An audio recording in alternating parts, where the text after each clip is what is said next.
Time to start. So welcome to Reno, welcome to UNR, and welcome to our program here, the NASA ULI presentation.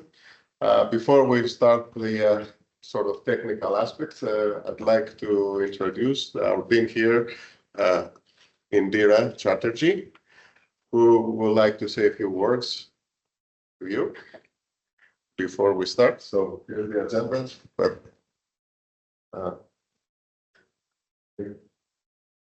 Thank you, Petros. Good morning, everyone. Kind of early.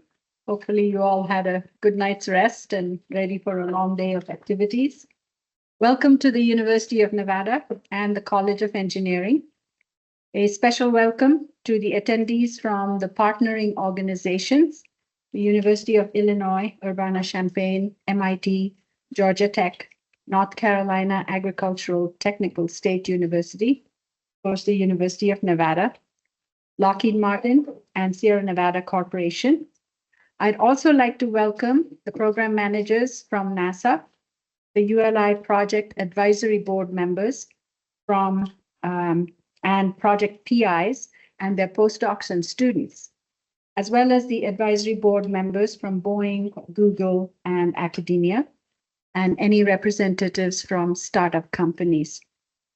I'm very happy that our College of Engineering faculty and students are collaborating on this multidisciplinary NASA ULI project that aims at generating robust, resilient, and certifiable technologies transferable to real-world advanced air mobility and urban air mobility platforms. This project necessitates very close integration of various technologies and tangible efforts with industry partners to prepare these technologies for transitioning into industry. The University of Nevada, Reno is a Carnegie R1 very high research institution with an enrollment of almost 21,000 students. The university plays a very critical role in the testing, evaluation, and integration aspects of this project towards technology transfer due to Nevada's designation as an FAA test site, UAS test site. I am very proud to announce that the College of Engineering recently got approval to launch its aerospace engineering bachelor's, master's, and PhD programs, thanks to a $36 million gift from the Gilmore Foundation.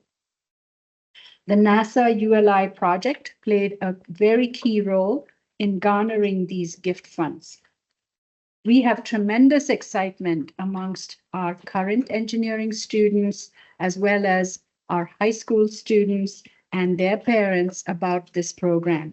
And we are hoping that this fall, we will start the aerospace engineering programs with a significant enrollment.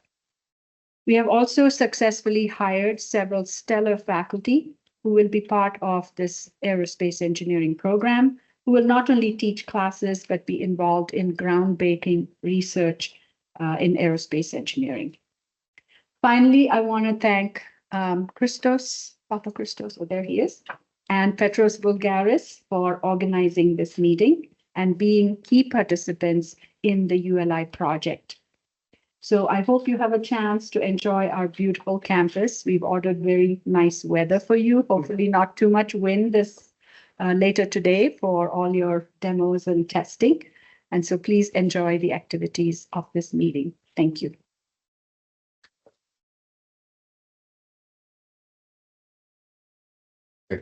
Thanks, Indira, for your comments. Now,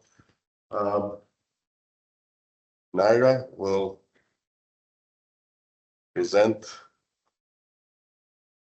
Thank you, Indira. Thank you. It was nice. So thank you, everyone, for coming, and welcome to this fourth meeting of this ULI, starting from the kickoff back in 2021. We had two annual reviews. The one was in person on our campus 2 years ago. Then we had virtual meeting back in fall, and this was a good time to do these demo days. So it's a mid-annual review in some sense, but the slides don't move. Slides don't move. How should I? Is this the way to move? Oh, okay. Okay. So I'm proud to have this wonderful team of collaborators and partners with whom we worked on this project. Kind note here, we had team members transition at Lockheed Martin. Oh, it was also clear back in fall when we saw the flight tests of the Vista platform. We have an outstanding advisory board that has been very helpful in guiding us. We are spread across the country geographically, as you see.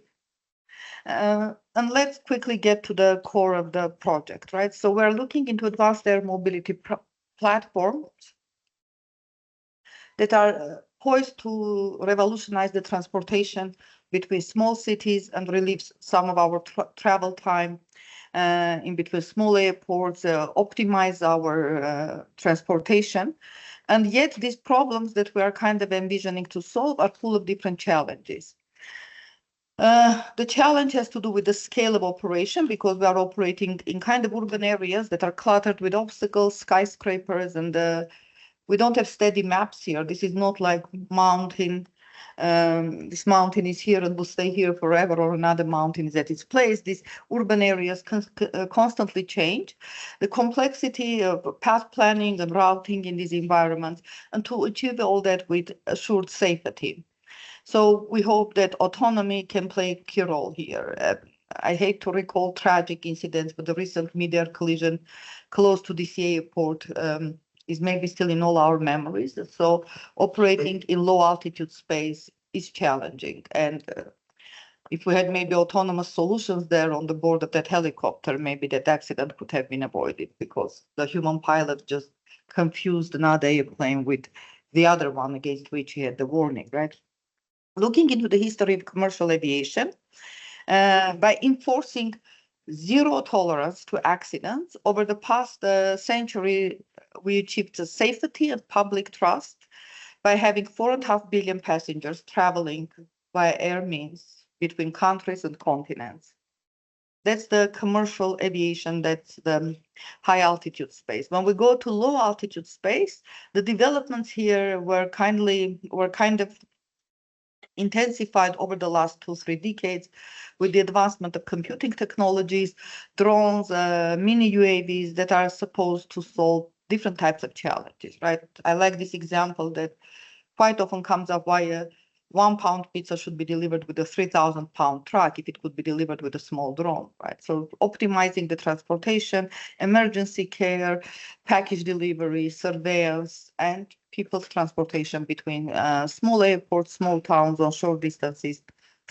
So these technologies are operating in low altitude space, which has not been optimized yet and which has not been originally designed to accommodate this level of traffic. So what is the scope of this ULI? Obviously, we cannot solve all the problems, and we have narrowed down the scope of this ULI to a set of particular problems that we as a team could solve in a competitive way. So we're trying to integrate perception planning and control algorithms, relying on the type of sensors that are available to us today, the type of computation and computing platforms, and the data that we can collect with the help of these sensors. And we want to ensure predictable performance in uncertain, unstructured, and dynamic environments. We want to have verifiable and quantifiable operation to understand when things can fail and how to prevent this. And we want to have competence awareness for contingency management. We have been broken down into 4 technical challenges. The first technical challenge is the safe learning-based perception and control. This has been our progress indicator. We are in the middle of 3rd year, like you see here, right?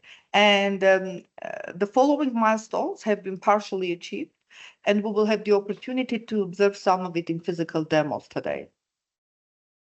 When we get to the presentations, for example, I'm leading this technical challenge as a PI of this program. We will have Sheng Cheng, the leading postdoc from our group, presenting some of the demos done in our lab, which we recorded over Vicon and brought with us here. We have Lui Sha here also, who is a member of this technical challenge, although his activities split over a few others. And together with him and his students, we have done integration through different software tools and toolboxes that we will have the opportunity to demonstrate here. We'll demonstrate the air taxi sim, which is a software-in-the-loop simulator based on photorealistic Carla, supporting any back-end vehicle dynamics. We will show software and hardware integration. And for every technical challenge, we have defined performance metrics, and we are able to test these in the simulator environments.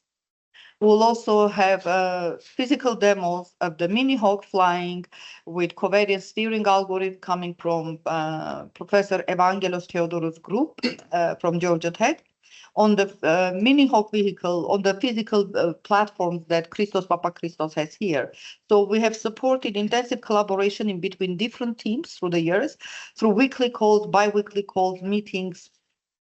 And we hope that if the weather doesn't go crazy in the next few hours, we'll have the opportunity to observe some of the demonstrations coming from Christos Papachristos, and tomorrow also we'll have this demonstration that integrates the algorithms from Georgia Tech on the vehicles at UNR. These integration efforts, we have to give people due credit, are extremely challenging, even through weekly calls and so much of exchange of open data, algorithm, and so on. Making your algorithm work on other people's vehicles is not a trivial task. And this process is very educational for the students and postdocs because they have to learn different algorithms, listen to different professors, get different metrics, get different viewpoints. And by the end, I hope we are advancing the state of art in terms of integrated technologies. I want to give credit to Lockheed Martin people who are here, James Ramsey and the young guy, Aaron McInnes, who were able to test the L1 adaptive controller on the Vista platform, and they will show their movie. They had also funding from ONR SAFE program, which was a great opportunity for them to do this major test. We have Sam Mitra here, and Chuchu couldn't travel from MIT. They worked on fast data-driven and code-level verification, and they will demonstrate here the integration of Verse Toolbox from Science Group with JX Guam and ACAS-XU, so that's for collision avoidance systems. I mean, they will go through the details. Again, we're in the middle of the year 3 here. I mean, Chuchu at MIT was able to do lots of extra developments on the top of Guam. So she rewrote Guam into Python, and she had lots of algorithms that I'm sure that Cyan will be able to show here. We have also Melkior here and Ioannis and Ali, right? Is Ali also here? I didn't see Ali, but I saw Ioannis coming in. So they did the reachability analysis for us, and they also integrated their algorithm with the Guam model coming from NASA, Irene. Thank you, Irene, for releasing the model to us. And they tried also to put something on the Mini Hawk that Christos has here. And finally, the TC4 was about integrating the algorithm for integration into national airspace. And Vasu from Illinois was developing it. He couldn't travel due to conflict with another workshop, but we'll have his student presenting it for him. And obviously, Christos working with Sierra Nevada Corporation with their vehicles. So we'll have the opportunity to see some of it today in the real demos. So in terms of technology transfer, we are happy that we were able to fly the L1 adaptive controller on Lockheed Martin's SAFE system and test it on Vista.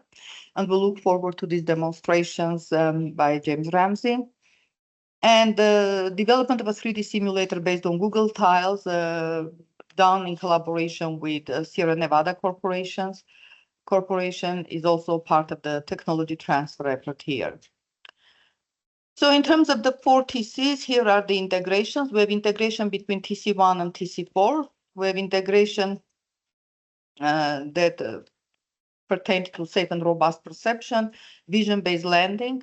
We have integration between TC1, TC2, TC4 in terms of formal verification of complex and realistic multi-agent scenarios for air mobility. Cyan will present it. We have integration between TC1, TC3, and TC4 that pertains to reachability analysis. And we have integration of everything together into a simulator that we will be able to test and demonstrate.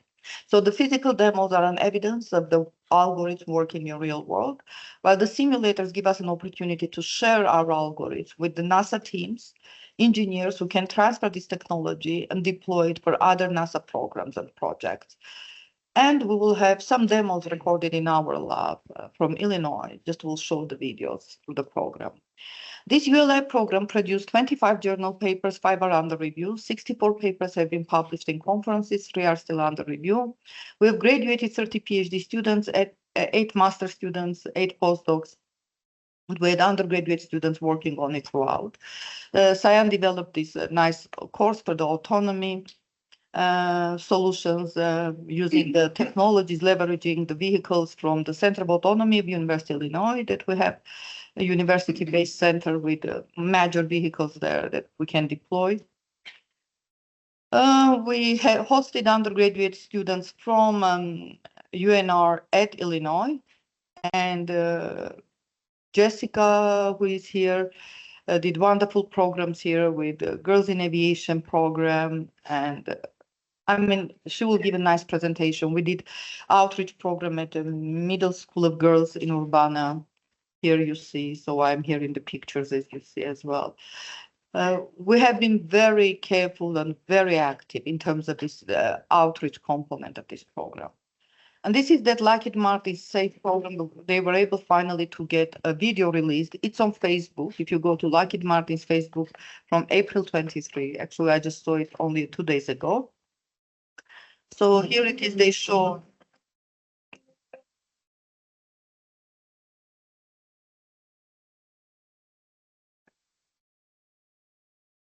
So it's a brief episode that we just downloaded it from Facebook. I'm sure James will show much more and a lot more.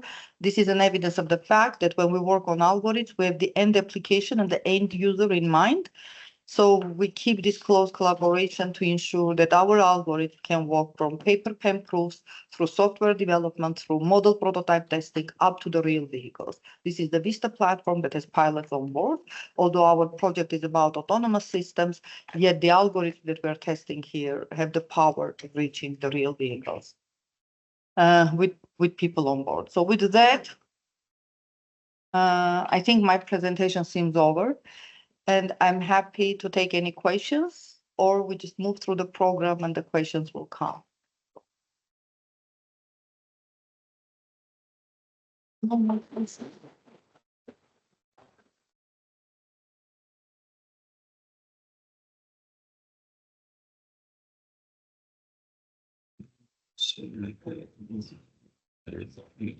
didn't hear any sound.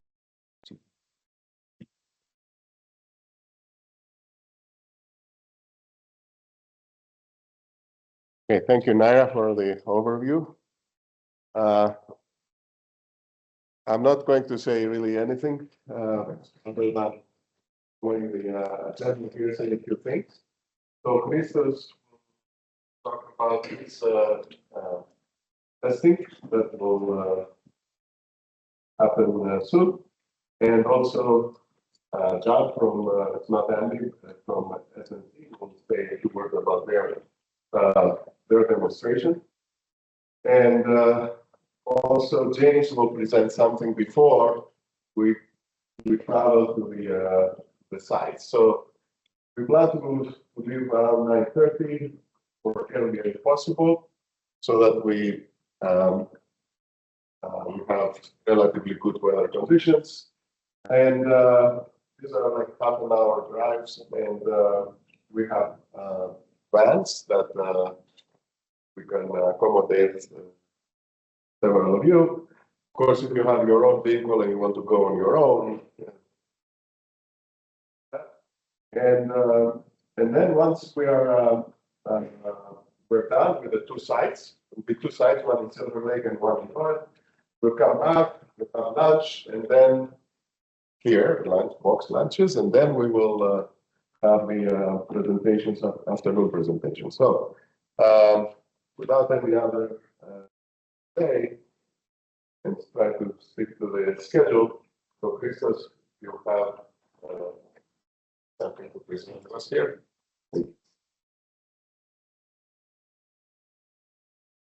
Thank you, Petros. Right.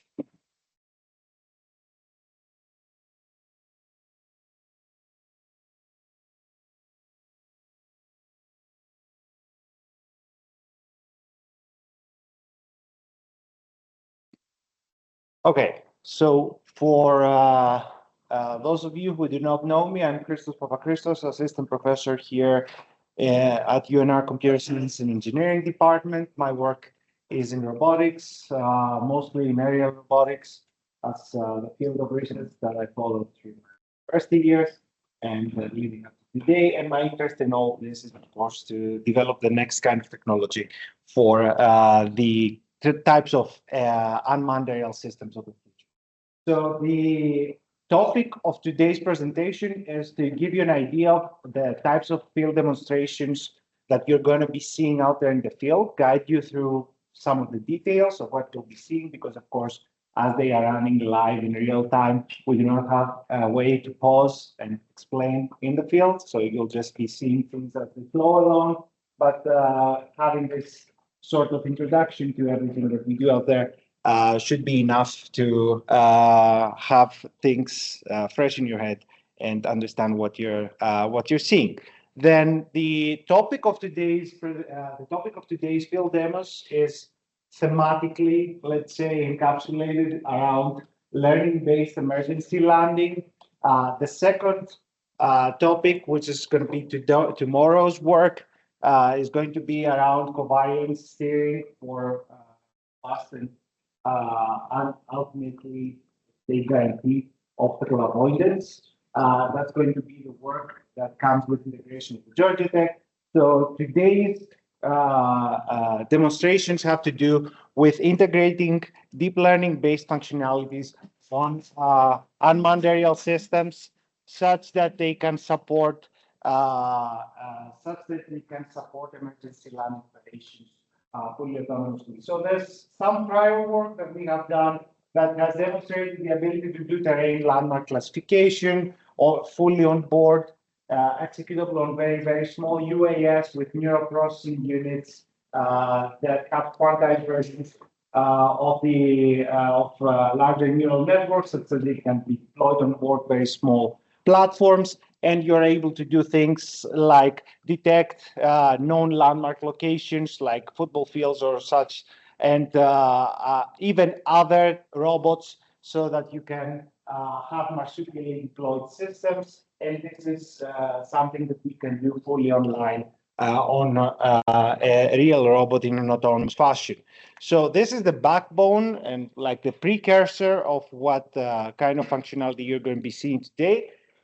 Today's demo we consider to be novel and breakthrough because it actually demonstrates the ability to do not just terrain landmark classification given let's say a very concretely defined area in the environment that you can say, okay, this is a football field or a robot, but we are going to focus on being able to detect more abstract boundaries, such like water, large bodies of water, which can support emergency landing. And of course, here we have to have a system that is capable of surviving such landings so that we can replicate the same process and do back-to-back testing. And we have developed a system that's actually amphibious in that respect and is capable of being able to be deployed out in the field over the span of multiple days and be able to self-sustain while being immersed in water and recharge as it goes, do takeoffs from water to landings on the surface of the water. And the purpose of this type of system is, again, to be in a small scale UAS that it is versatile, but it's also capable of doing prolonged endurance flights and, of course, back-to-back operations without the need for supporting infrastructure, which, of course, you cannot assume if you're flying out in regions that there is that are essentially large bodies of water that to cross. So this type of system, we're going to be demonstrating how it can actually find a landing location in case of an emergency situation. That particular landing location is supposed to be safe because it represents a large body of water, which is supposed to be far away from humans and other type of structures like a city environment with buildings, etc., etc. So this system, as you note here, is it carries solar cells. It has the ability to self-recharge. It's been recently published work that we did that it's capable of doing multi-day field testing evaluations without any kind of human intervention to recharge its battery or anything like that. So it's capable of self-recharging, but it's also capable of executing on-board deep learning frameworks. For example, it's capable of detecting environmental phenomena that are of particular interest, for example, wildfires through rising smoke plumes in the atmosphere. This is actually the Bear wildfire that took place last September around here. We just happened to be around it when we were doing this field test, and we showed that the same neural network that sky on the aircraft is capable of doing such detection in the horizon. So it's essentially a perpetually deployable system that's capable of acting as an environmental monitoring solution that's always there out there in the field, ready to take action whenever it senses something local or whenever it receives some command and be able to give any kind of important information back to emergency responders. Of course, the benefit of that is that you do not need to have either persistently, permanently installed infrastructure near it. It's not bound to that, or you do not need people to go around there and have to replace its battery and do this kind of maintenance operations. This is the 3 consecutive day deployment with 10 consecutive back-to-back flights that happened in the same testing environment that you'll be seeing today, which is the Silver Lake here in Northern Nevada. This is a test that happened in September. So what's the vision behind that? That's the broader vision, and this is actually something that a recently established startup here from one of the PhD students of the lab, which is called ACRL-UIUC. ULI.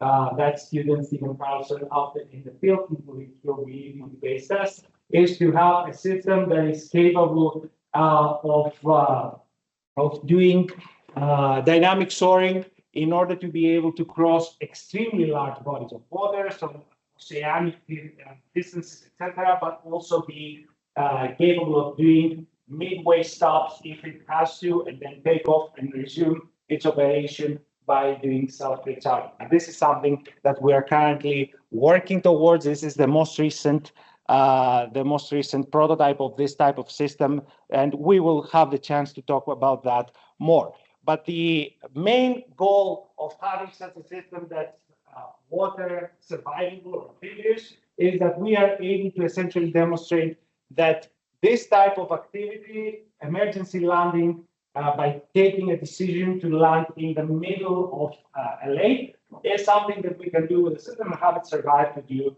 back-to-back missions. So what you're going to be seeing today is pretty much this thing, but interrupted.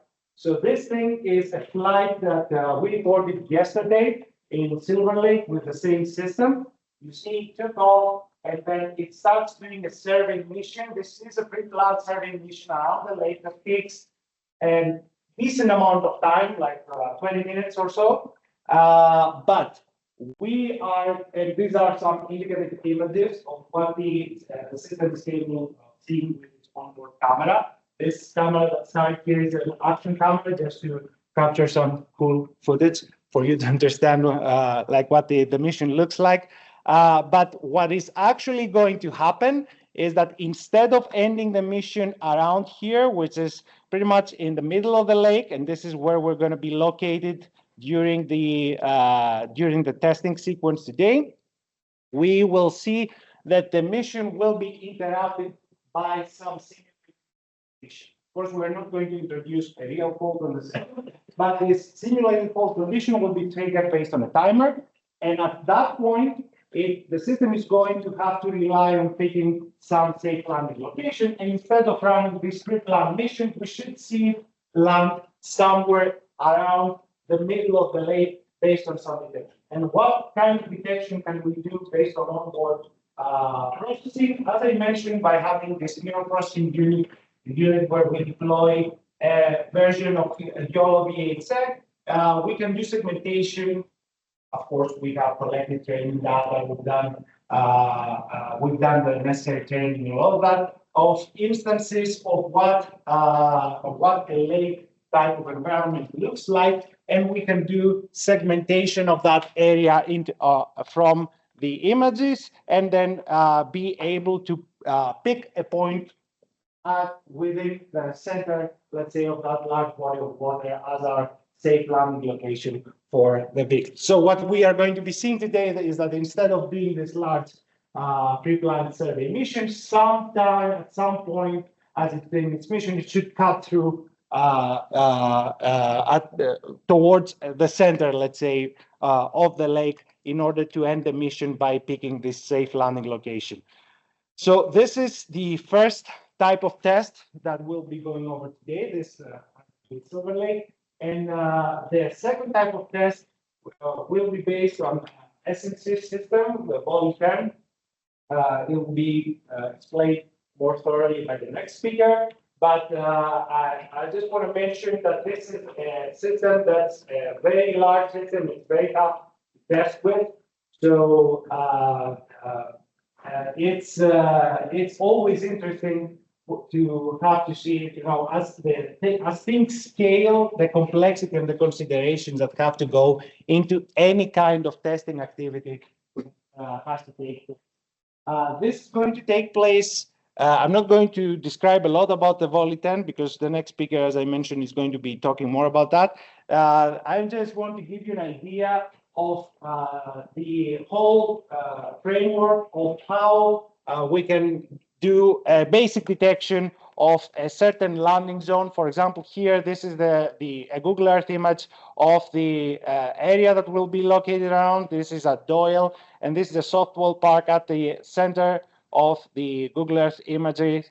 And then this is an indicative set of detection images of that softball park, and then, of course, the projections of those detections onto the ground plane in order to be able to pick safe landing location. This is a pre-recorded data set with a hex rotor system. This is not the bullet system that's going to be applied today, but this is just an instance of some data collection, training, validation, development of algorithms that need to take place in order to be able to support this type of operation.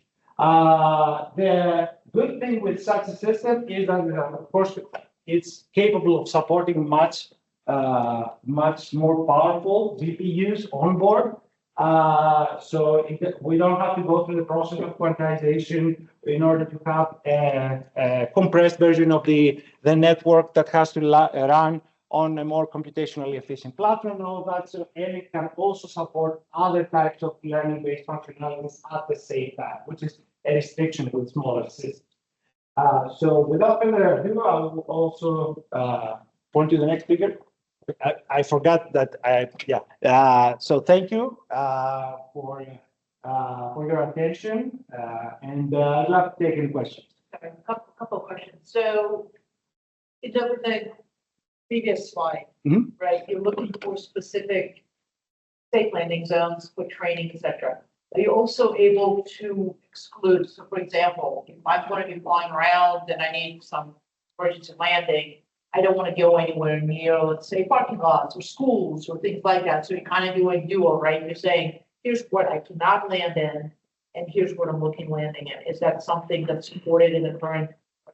No, the current architecture is not doing that, but it's as long as you have those detections, you can incorporate those as rules for your safe landing decisions. So it should obviously have to also include decisions like, are there people around there, which is something that you're going to see as you do a closer flyby, perhaps. And the main goal of why we did this type of approach, and perhaps I should have elaborated a little bit more the motivation behind it, is because when you're flying up high, you don't have a sense of the very, very fine terrain characteristics, the very fine terrain structure, and you don't know how rapid it's going to be, etc. You don't have that type of depth perception. But human pilots are obviously capable of discerning based on a broad understanding of the classification of the landmarks that they see on the ground, what everything is, and they're able to take decisions that way. Right? They're able to say that this is probably a very flat terrain because it looks like a football field, or it looks like a tarmac, or etc. So we wanted to incorporate that same level of capability for an autonomous aircraft, such that it's capable of at least picking locations that are going to be safe in the sense of being structurally safe. This instance of what you see here does not incorporate constraints that have to do with trying to avoid human activity, for example. And this is a very good point, and this is something that would have to be incorporated, of course, for any kind of real-time deployment in a fully autonomous sense. How generalizable is this? I mean, you're basically flying over terrain that then you'll have to look at for autonomous flight. What if it's not a high desert? What if it's, dunes in the field? How generalizable do you think this architecture can be in terms of abstraction into something flat versus trees versus generalizable as your ability to do classification, which is, of course, related with how much training you've done, how many environments you've trained up against, etc. So, for example, you saw in the very first set of work that we demonstrated that we were detecting the spot robot, the Boston Dynamics spot robot on the ground to do marsupial deployment. This is a very distinct thing that you want to be able to classify, but you have to actually do training in diverse set of environments and conditions still if you want to be able to discern just one entity of interest, right? So this is a matter of having the appropriate training beforehand and tested, etc., for the types of environments.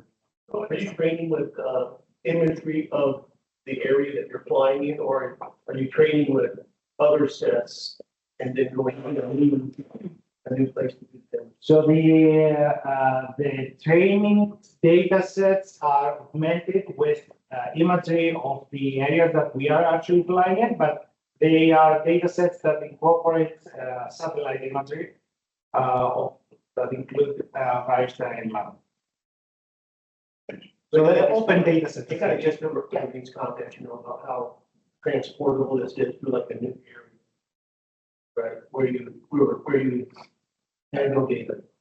Yes, of course. The question is, how much novelty do you expect? So if we have data sets again that are open data sets with satellite imagery annotated with respect to various different classes, of course, not everything that there might be, but urban terrain landmarks mostly, and there's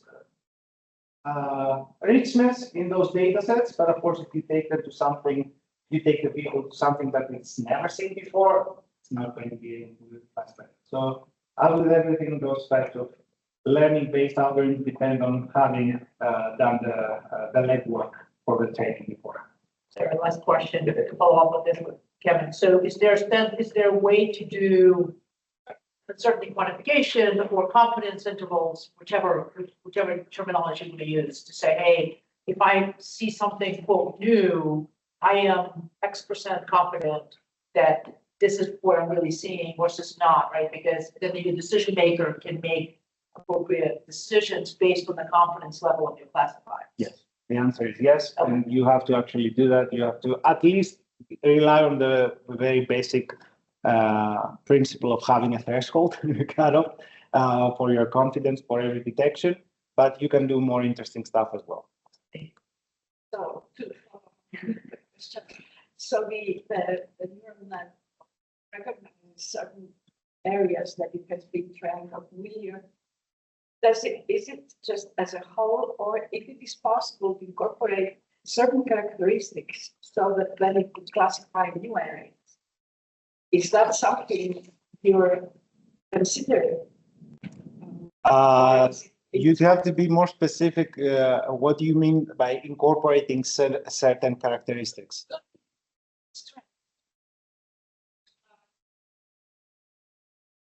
The area, and it doesn't really have to recognize the whole, a familiar area, but if it's in a new area, then it could tell, oh, okay, maybe that's similar to what I know. Yes, a segmentation-based Yes, yes, it's much closer to what you're describing. This is why we're focusing on that kind of functionality on the most new system.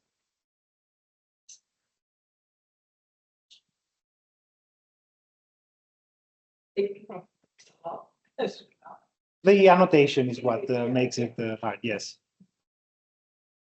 Thinking of something like a triangulation of it's being more complex using camera-based vision that it could inform the neural net like based on. It's called, I did some work on that multi-state constraint common filter, so you triangulate and then you could inform. And that's very reliable and very easy to incorporate. That would be like a non-encompassing thing because it could pick on different characteristics. Yeah, we have to talk more about that. Yes, yes. Yeah. Question. So you said you are using satellite imagery, right? One of the data sets that we have augmented was a data set with satellite imagery. Yes. Are you using like a LiDAR data? No, just imagery, just the imagery. Have you ever thought about incorporating? Yes, but a fundamental constraint of those smaller systems that we are deploying, not the Volley 10, the smaller systems cannot support too many sensors. They have to remain fairly lightweight. I mean for the training data, because you can train the data with the LiDAR data for the different. So you have the satellite imagery, you have the LiDAR data for the same location, like the height, so you can incorporate it into your model. So you know, like, Sure, okay, yes, these are the trees over there, these are the fields, dunes, or whatever. Yes, yes. We have, at the moment, we have just relied on annotating specific landmarks based on visual appearance alone. And then we are essentially making a decision, a human-made decision at the point of putting together the architecture that we say that this particular landmark, no good. So this landmark, yeah. I'm sorry? Annotation manual, the human is looking at it, it's a flow. Yes. That's how those satellite annotations happen as well. Of course, there is a way to automate the process. Like if you go frame by frame, since it's a sequence of frames, it's very easy to find. You have the horsepower. I'm sorry? In the cloud, you have the horsepower. You can yes. Data. There's all sorts of things that that you can do in order to make this more widely deployable, more powerful as an architecture. At the moment, our main challenge was to have something that actually works in the field. And yeah, that's what those videos essentially correspond to, like having systems that actually do the idea and put it to practice. And then we start questioning how can we make more elaborate architectures in order to support more high-level AI-based functionalities. Yeah. I mean, that's not trivial. Putting that actual things in the field or build on a quote simple stuff is not trivial. So yeah, and hopefully today we will not have to test this statement because you never know what happens in the field. Hopefully, like you saw yesterday, it all worked. We'll see. And that's how things. You guys need to look at your software architecture and the complexity of the software. That's B&B challenges. They're going to be something from this program. It's something that is part of the program, but the architectures that you see here do not adhere by specific standards that we laid out at this program. This is essentially a software architecture that is based on a middleware, very widely used in research middleware, which is the Raptis operating system, which is not the most reliable in terms of software guarantees, you could say, but it's the most versatile if you're trying to plug components together and get something that works, which is something that we start to do in research, have faster results. And of course, translating things then to industry would require more strict standards.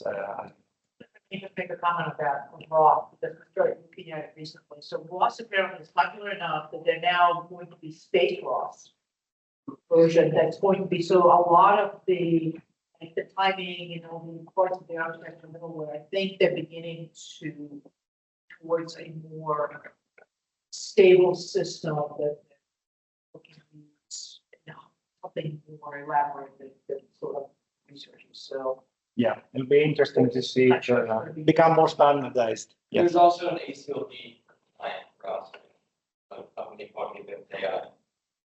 And ACLD is like an automotive safety integrity level, so Mhm. it's very robust. stuff is coming.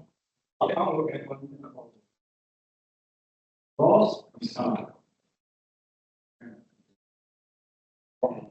You have what is implementation. And then you have a public. The safety requirement and show the compliance. With every element. So the requirement is up to date. Certification can be done. What I want to say is for safety, we must prepare a complete proposal. Thank you. And, we'll see more about that in a few.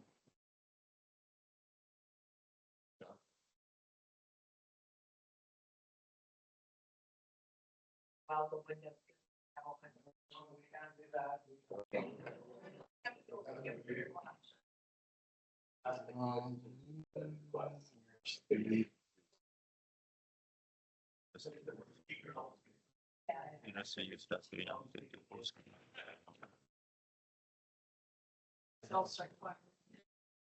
Oh, no, sorry. We're there. All right. Awesome. All right. So, good morning, everyone. My name is John DeWald. I'm the program manager at SNC on this effort. Unfortunately, I was not able to make it this morning, and the rest of the team is out at Doyle Park getting set up for the demonstration later this morning. As we've already discussed, it is in our best interest to get out there earlier in the morning before the wind kicks up. The volley is a very large UAV. I'm excited for you all to come out and see it this morning. It's been a lot of work with UNR getting this demonstration set up. The objective, Christos has talked about this already a little bit, but is to pursue a basic autonomous flight path. And then UNR is going to detect the arrival landing zone. We will simulate an emergency situation and then do the landing that we've detected at said landing zone. The volley 10 right there is gives you an idea of the wingspan of this is actually 10 feet. It's a rather large bird, and to everyone's point earlier, you do get to put larger payloads on, get onto larger aircraft. This is one of the first times that we're going to be demonstrating on our Volley 10 as well. So we have our Volley 10, and then on the SNC side, we have NVIDIA AGX Ornik, the vector nav, and camera on there, integrated with UNR and their landing zone detection algorithm. And then we have our flight controller 632.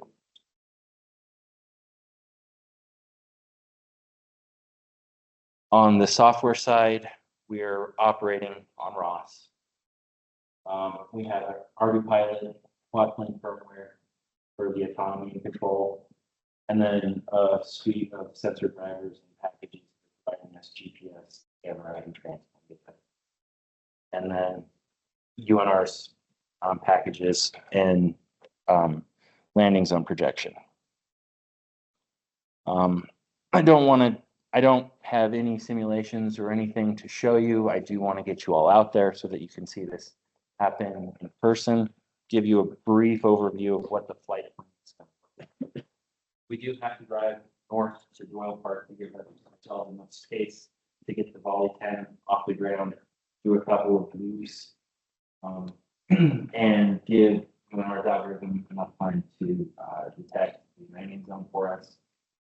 And then again, we'll initiate that emergency landing in the fall, and operator being a loop the entire time.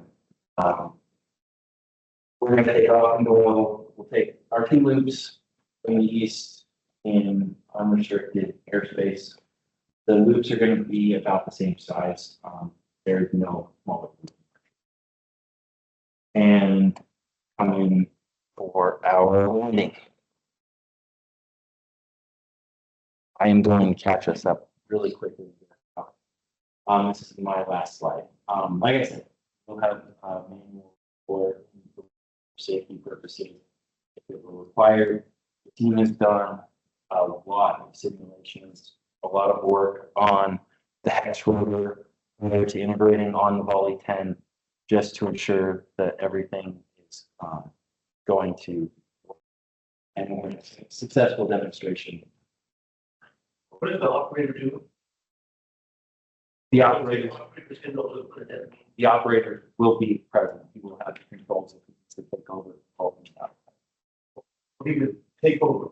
He's not. He's not, he's just providing emergency. Not actually operating it. Sorry. That FAA, Sorry, excuse me? that the FAA, site rules. Yes. And yeah, sorry. Like I said, we'll give you a quick overview of what we'd be doing. Questions on the demo. We'll go over this again when we get out to Doyle and everyone will actually get to see this happen. But like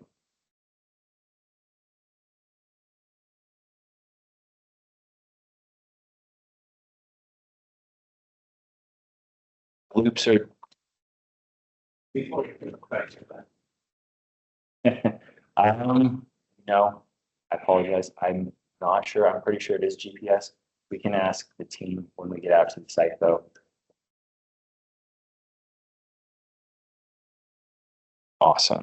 All right. Thank you, everyone. Okay.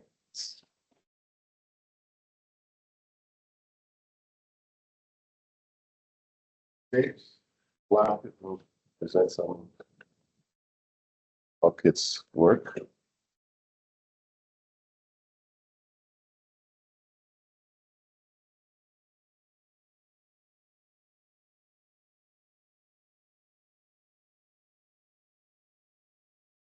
Very nice.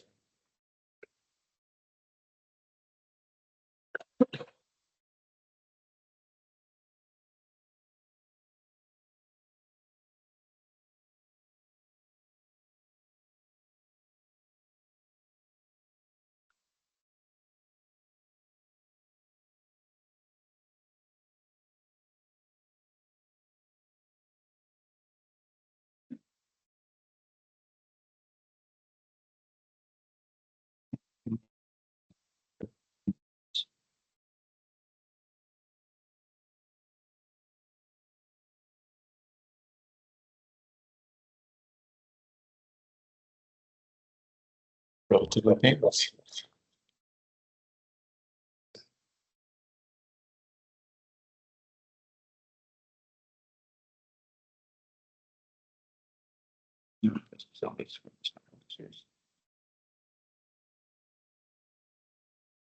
Should just be able to pull up your PowerPoint because we're seeing this.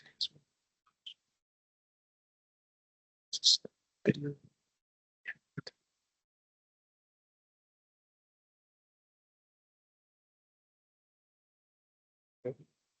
Okay. So I'm James Ramsey from Lockheed Martin. For those who don't know me, been in this field quite a bit for a long time. So Kevin hired me at the Boeing company back in 2002. Been at this quite a bit. Did my graduate work at Washington University under Chris Burns, the late Chris Burns, Alberto Isidori. Chris, great guy. Even greater guy than he was in that position. you can imagine how that goes, right? So, awesome. So, today we kind of gave this talk earlier, I think late last year, but at the time we had not acquired any video from the actual flight test on the Vista aircraft. And so they were able to send us a snippet, which you saw.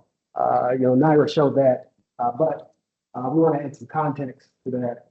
And then also talk about what we're planning to do next, to the extent talk about how we would take technology like this and try to push it into more production area. And to, again, do work with L1 sort of a validation step for this program. So, again, we kind of talked about this before, but we do want to go through it. Well, just a quick history, like over again, and then I'll kick it off to Dr. Aaron Kennis, and kind of talk a bit about himself, but he's a young engineer, up and coming, doing great work. So eventually he will become me. I don't look as old as I actually am, but actually quite up there. So my job is to prepare the next generation. That being said, you guys probably know Chris Elliott. He was lead of this program, along with very talented Josh Harris. And then great talent was kind of the originator. They kind of the bag of money just fell in the vicinity, and next thing you know, okay, we'll see you later. And so what happened, so at the time, I was kind of working with them, looking at some of the theoretical aspects of L1 and how we would apply it. And so then I fell into had the opportunity to lead the program.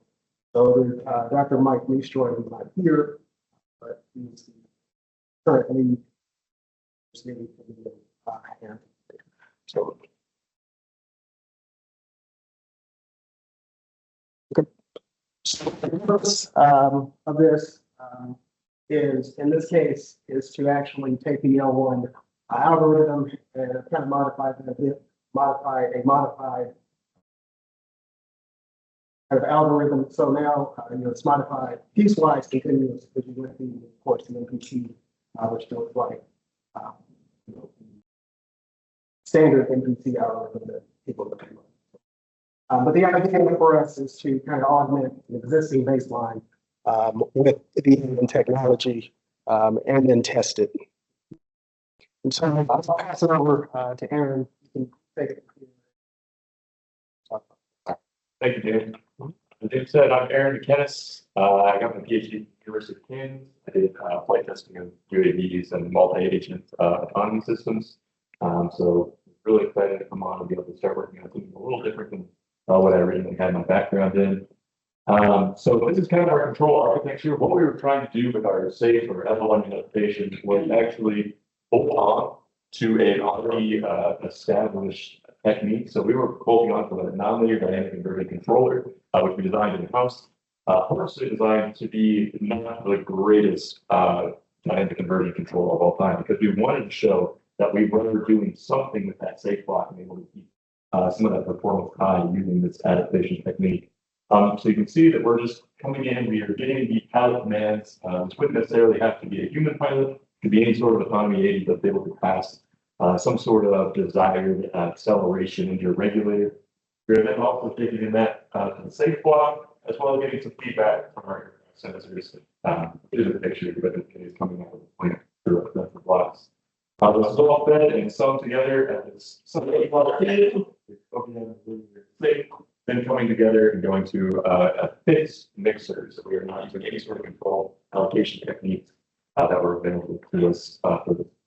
So it's an OBM, it's an onboard model. So that's the actual dynamic conversion piece that we're tracking on.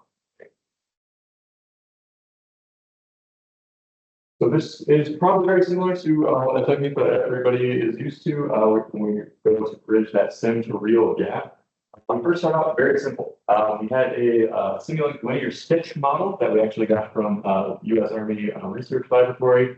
Some of the work by Mark Fisher and his team, which is very great linear model. But at the very core of it is still a linear model, right? So there's some additional wants there.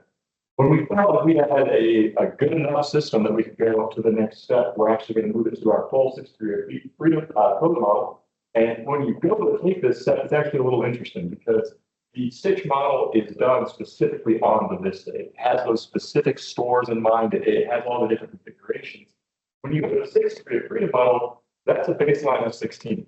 So I think we're introducing some sort of uncertainty into our system and trying to check out, are we able to handle that uncertainty with this control technique? So that's one of the big leaps that we kept having to go and iterate on. You can see we have these airplane connect that it is an iterative process because you don't want to lose performance on the stitch model in the linear system and nice game phase marking that everyone loves, but you need it to work in the 6-degree freedom. And as great as programmable testing puts are and doublets and steps and things like that, it really didn't mean much unless the pilots liked it. So we did have to take the pilot dome line, but we had on site in Fort Worth.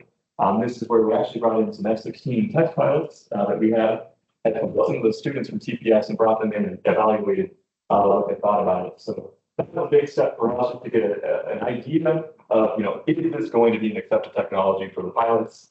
And it's kind of a funny story that people that were very used to the F-16 did not like our NDI control, so they gave us a hard time for that. But overall, we were happy with how safe it was operating.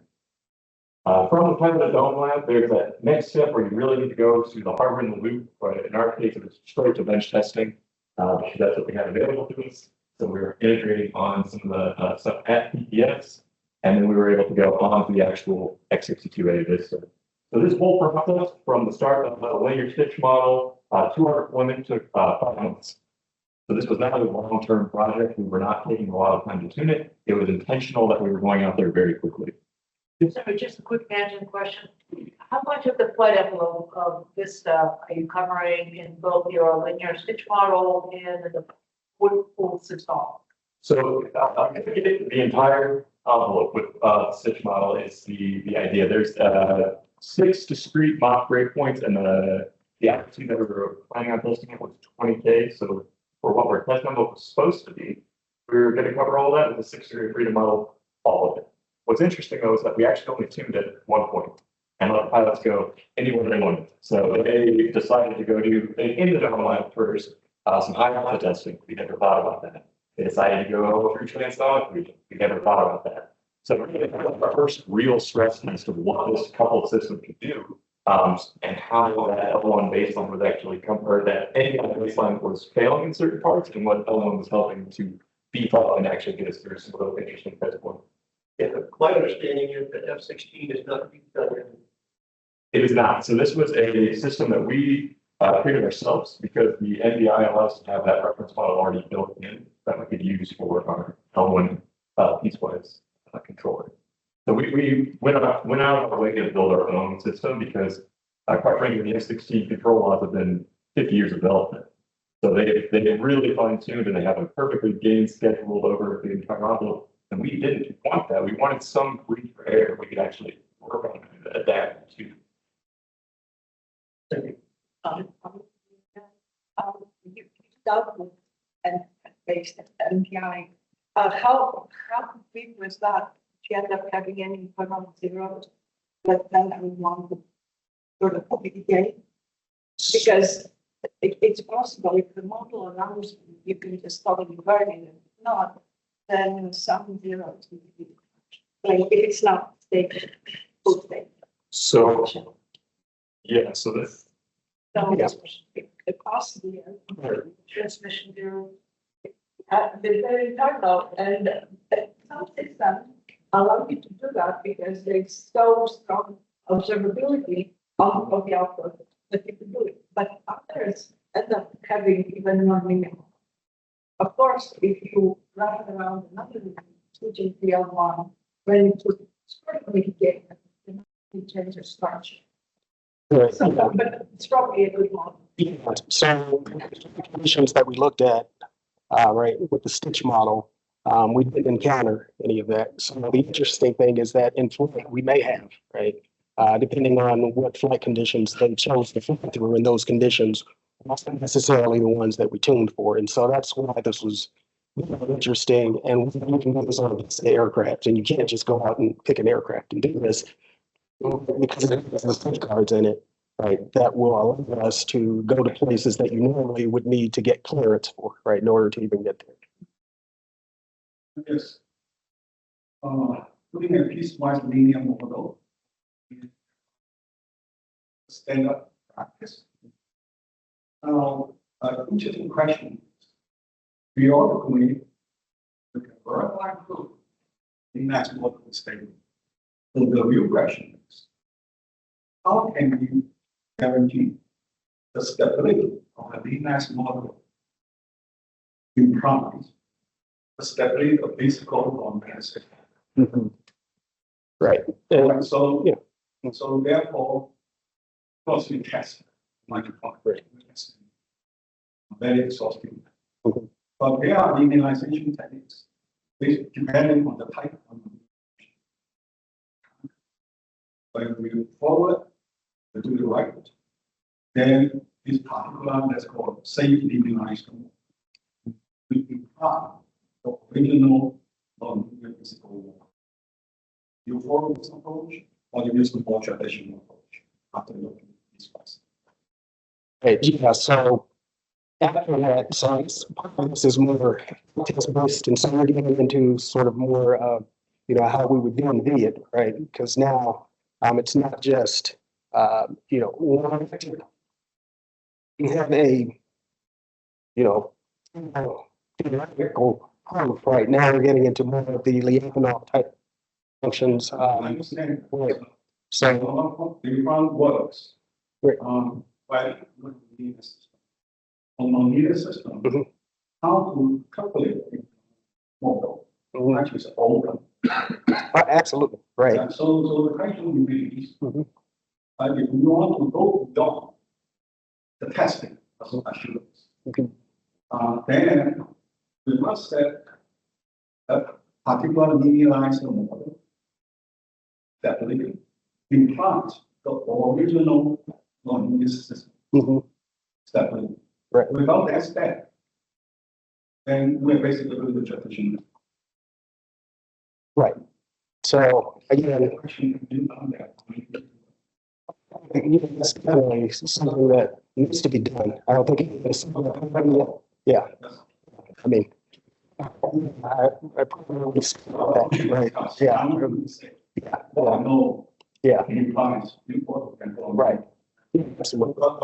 But this is a topic. Yes. Because actually want their algorithm verification and software verification. Because if it's so complicated, I don't know if it's solve that file. That doesn't matter even an algorithm. So the algorithm verification, then we want to have desirable property. The desirable properties such as stability. So the fundamental limitation, traditional approach as a second. Linearized system, we prove and verify the linearized model state, not the original piece. Not linearity. So that gap is not close, then we don't have periodical. Some subject, very important. And there's some focus. Okay. Yeah. Your non-linearity is level like options. That's what I was going to say. Yeah. It was meant Then to you go. can do a lot of stuff. Right. Actually get robustness. You don't need to go to the. Right. I was going to mention that. So there's something called structural stability. If you guys are familiar with that, right? And so that guarantees you so that, it comes up with a value issue, right? If you're in the left half plane, then there exists a region around that where you're guaranteed that I can perturb the system and we're going to be stable, right? We talk about robustness, right? That's where you try to enlarge that. So it's more what am I going to do? I'm not just going to rely on the mechanical stability that I'm getting structurally from saying I'm in the left half plane, my eigenvalues cannot instantaneously move to the left half, right? So there's a delta there that you have to work with. So I think once doing that, right, along with robustness, will allow you to move from point to point, right? With a linear model, you understand your non-linearities at each point, right? When I get there, if it's a cubic non-linearity, I really need to understand that, right? So how do I extend the derivative traction associated with the linearization of that particular non-linearity? Okay, so. So it's possible. They're pretty. Yes. Yeah, so. And it's an area that I think people are working, and there's more to be done there. Okay. So yeah. So we're going to at this point the actual flight test. Show you some plots, and then keep track of time. And we could get. Okay. So. I should mention, if you could go back. Okay. This slide. So even with the checks and balances that we were doing on the the real gap there, we did have this test prior on small units, so we didn't immediately jump into this flight. We started small scale, making sure we trusted the technology, got it mature enough when we could actually fix it. This all came to a head with this testing with the Air Force Test Pilot School. It was a 2-week campaign. We had a test every day without the intention, and we were able to actually get, I think, 8 successful flight tests off, and on that point, we were able to go through all in place last September. This is an actual photo of us up there with one of the training P-38s that we're going to be doing what was called the heat the gun task. So we can go to the next slide. So the heat to guns was a kind of 2-part task. It's first an acquisition task. You need to line up behind the aircraft that you're chasing as well, then you need to be able to keep its fine tracking, keep yourself. So we were attempting to keep all of that together and kind of show, and in the video, you really get an idea of what that incorporates. What we're trying to show here is that when we are just out here flying our normal NDI controller and doing these tracking tasks, we didn't actually want SAFE to be doing a whole lot.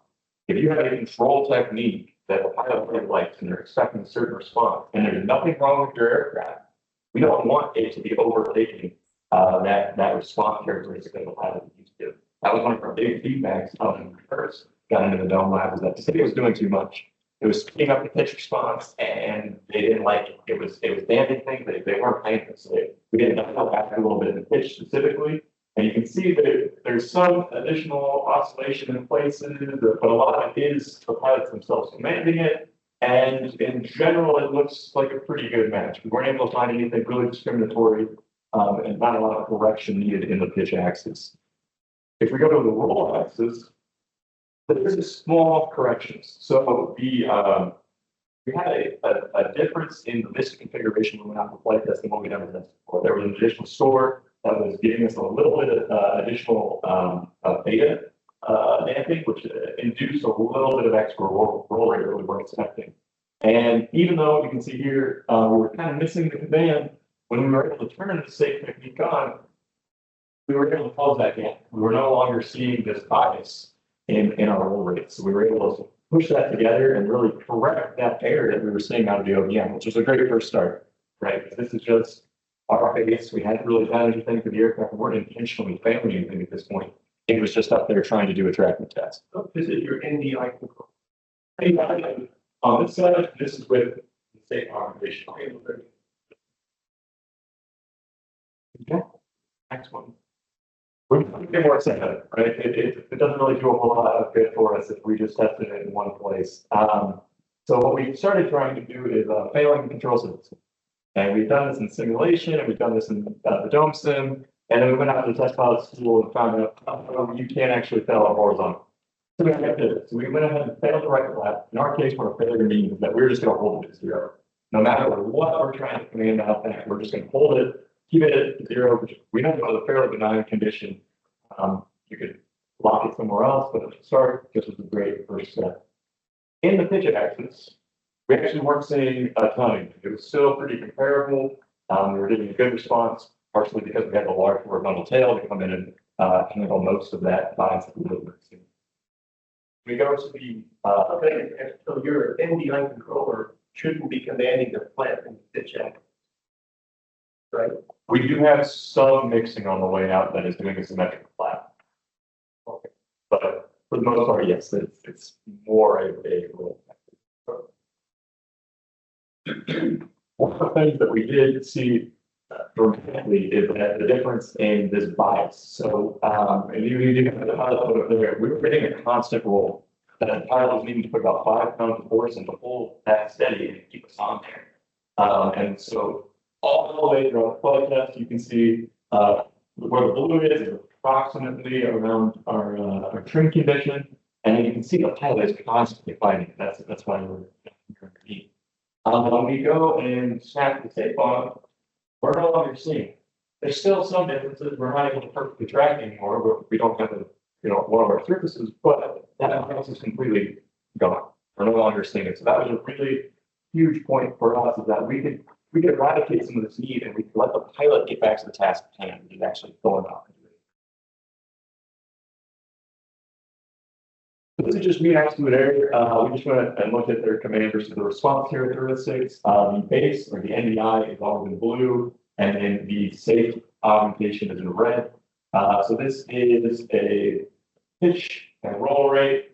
We have base, the right flat failure, which I've been discussing on some of the other charts. We're going to get partial rudder failure. So we took the rudder to 50% effectiveness. We did not lock it. You don't have a whole lot of yaw control on that thing without the rudder. So we were just keeping it to only allow 50% of the battery deflection. And then this OEM mismatch. This is actually, we were taking the CG location that the OEM was using, and we were shifting it a little bit to try to get some additional moment generation out of that. So we were intentionally going after and causing an error. Maybe you loaded the aircraft up anywhere, something. We were going towards instability. Sorry, what you do, which axis? It's on the pitch axis. We're reducing our percentage. So in general, we were seeing that we were improving the baseline. There was a slight difference here on the right flat, where state was doing a little worse in the pitch axis. However, getting up for it in huge numbers in the roll axis. So we took that as a win. In general, across the board, we were pretty happy with it. Flight tracking and some of the stuff that you're doing during this. Did you actually do any formal flight quality analysis of this control logs to show that you were meeting specs? Went up there and flew this. So we did do some initial PTI testing, and we got a result where it will show we were getting comparable between safe on, safe off. But we didn't have any specific flying quality that we were going after. It was really route acquisition versus flying tracking when you're doing guns. So we had a metric that I don't think we ever got back from them directly. It was how fast we had to get into the circle and how long you had to keep it within. But that was on there, so we were more interested in. And another bit that we were looking at is pilot workload, which is a pilot of a very nice ACRL paper, where we're correcting or looking at the aggressiveness of pilot, which is basically how much stick force they need to use as a function of the max available stick force, and comparing it against duty cycle. If we could reduce duty cycle, you could have better longevity on your actuators, and it would make it like a little easier if you're not constantly having to move around. So here's the mathematics that pop out of that. It's not very exciting, but the charts do tell the story pretty well. So in general, for all these steps, you want to be in this corner. That means you're getting the least amount of pilot workload possible. And this was on one pilot, one more experienced S-16 pilot. And we were taking over and looking at his pitch stick workload versus roll stick workload. In the roll stick, it's very easy to see that everything's trending down from left. So that was a great finding to see that we were actually reducing their workload pretty dramatically in roll. In the pitch side of things, the only one that we do see that we do slightly more aggressive maneuvers is within the right flank. Otherwise, in general, we're always getting closer to our origin. Yeah. As far as I understand, you can actually don't have to look at zero. You can dynamically change in the wrong way. For one that the convergence time of L1 is possible, then you will change it. And I think we can do it a lot more aggressively than at least periodically. Oh, yeah, absolutely. Yeah. We just chose at this point, right, yeah. He's put the one up.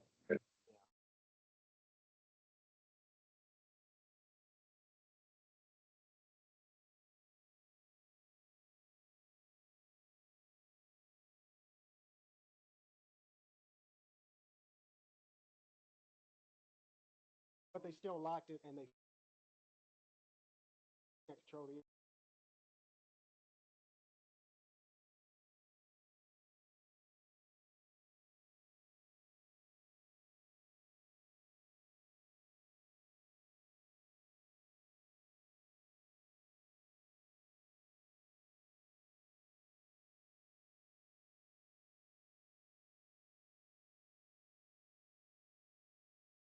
Yeah, so based on,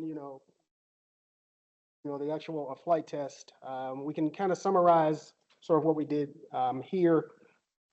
We hosted the L1 control laws, so thanks, Naira. And we did the augmentation of the simple NDI baseline. And we introduced failures, as you saw there, various kinds shown here. The baseline, we did tuning at just one single flight condition, but we flew pretty much the entire envelope with this heat to guns maneuver. And so this video that Naira showed initially, we're going to show it again, but sort of just go into some details on what was actually happening there and what they were trying to do.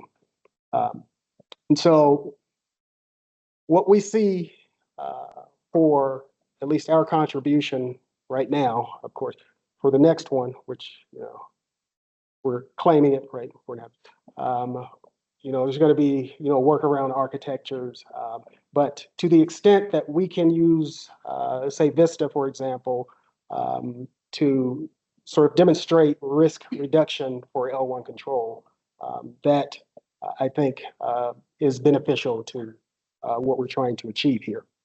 So the idea is to look at more testing and evaluation platforms where we can take the L1 control laws and test them out. So here we're talking about, specific,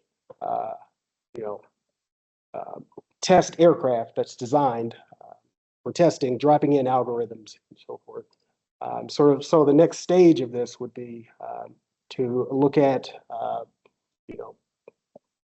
an actual, production type aircraft that, whether manned or unmanned, autonomous, whatever the case may be, to look at opportunities for space vehicles, to kind of test this out on munitions, as well as with the new buzzwords, AI and machine learning, right? So it's very important that we also stay relevant in terms of maturing and being involved in technologies. Specifically, what's going on here, I think is critical, this demonstration, to show that, it is possible to bring all of these great technologies together, have them play well together, and to achieve some common objective. So this is a great opportunity, I think, for all of us here.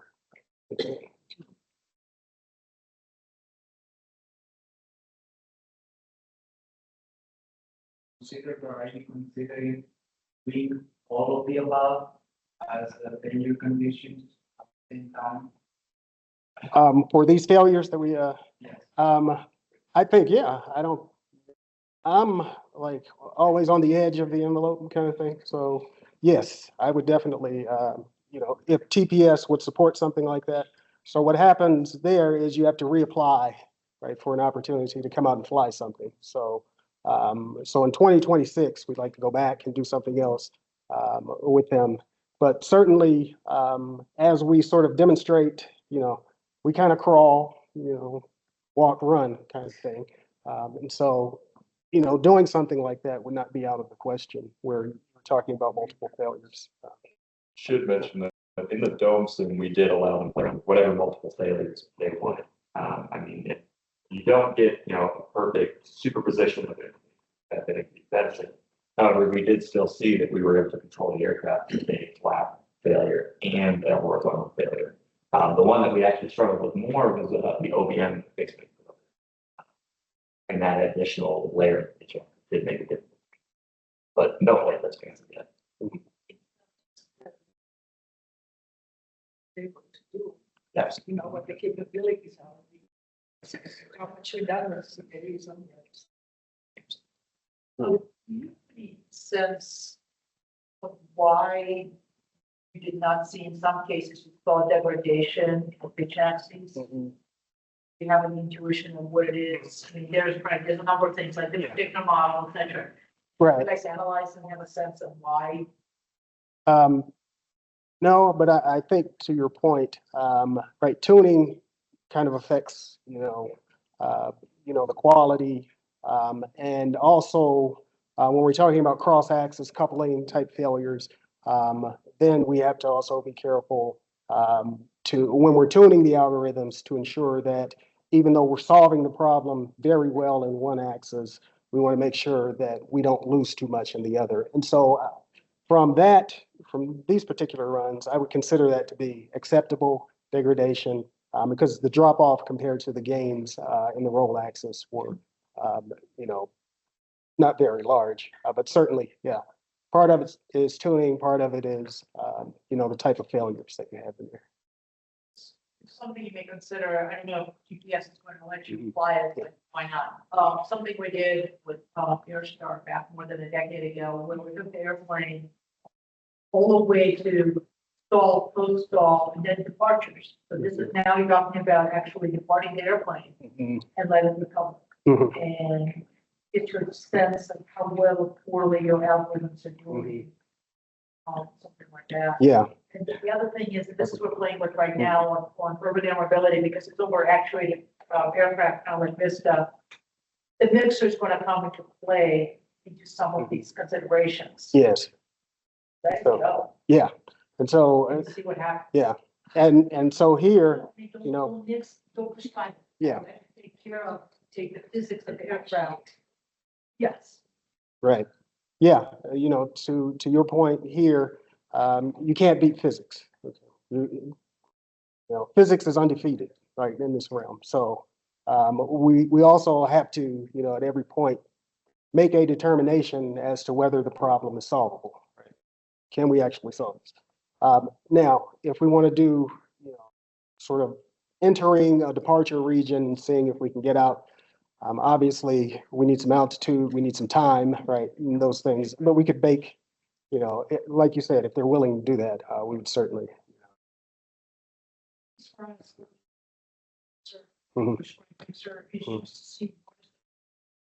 Exactly. Exactly. And sometimes it doesn't, but understanding whether it's something you artificially restricted by particular control allocation, or is it something where the physics come into play, or it's just a control algorithm that's skewed out to give you an answer. To me, it's been very valuable. Yes, that's where the physics informed kind of technologies I think are going to pay dividends in this area. Is that? Most of these failures that we can. Yeah, exactly. And so. Wing rock, these things are, those are big model things, we don't really have good models of wing rock. Right. The high alpha effects, unsteady flows, those things. Exactly. People see a big, or dynamic conversion may not be the right. Right. Path to go down. Right. Exactly. So, very true. Okay. Not dynamic conversion, but the fact how much it can actually get a uncertainty down in the areas can handle. Yeah. So it's not handling that. It might have been missing somewhat of the conversation of the full knowledge of the one part of the product. But what I'm asking, my question is that is the awareness about the fault and knowing that the fault has happened would help the very implemented in one folder, knowing that we're now in the point important path. No, you don't need that information. Right. The reason is that I'm asking today afternoon that we're going to be talking about the folder number 53. I wanted to make a connection between what you are just potentially contributing to for as well. Yes, right. Yeah, so I think the answer in terms of where we'd like to be is that we don't want to have to provide that information, right? Because sometimes we actually may not know. But when we talk about smart mixers, typically you know, and then you can reconfigure the mixer. And so to Kevin's point that, if we actually change the mixer, then the problem is solvable. And so the point that we wanted to show here is that if you don't do anything with the mixer, can the controller actually still help you out? But certainly moving forward, I think as we, learn more and do more advancements in this particular area, we want to operate from a sort of point of least knowledge, right? And allow learning and adaptation to kind of take over.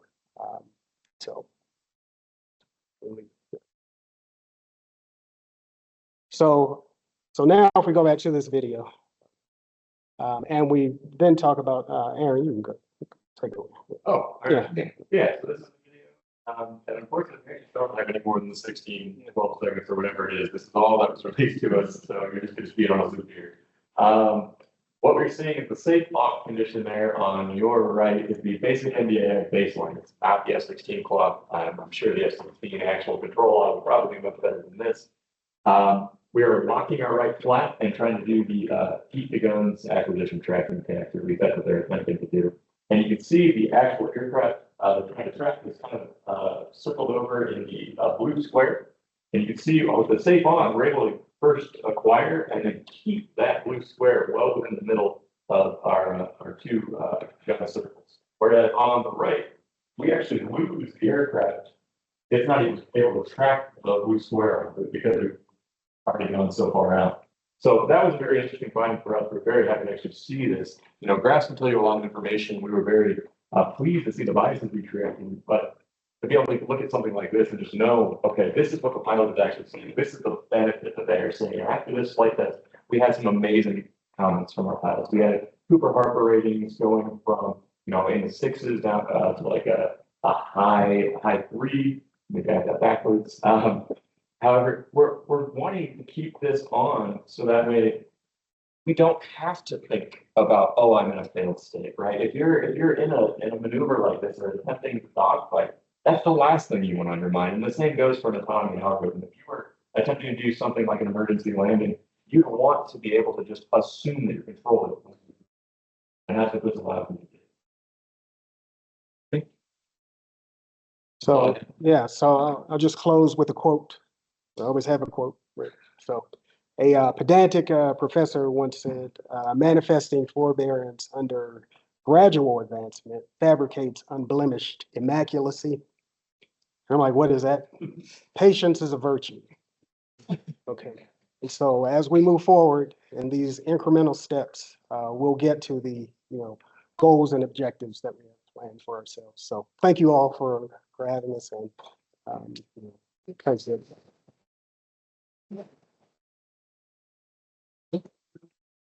I learned a lot from your presentation. Actually, one thing I like is what James said. We use the least knowledge method. Right.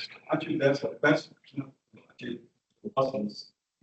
Just say that sometimes I like to tell everybody right now, when we put the ICU, except this facility, we prioritize the patient based only on the severity of the weakness. And ignore sex, the race, the age, well, a lot of things. So sometimes less knowledge is better. Oh my God.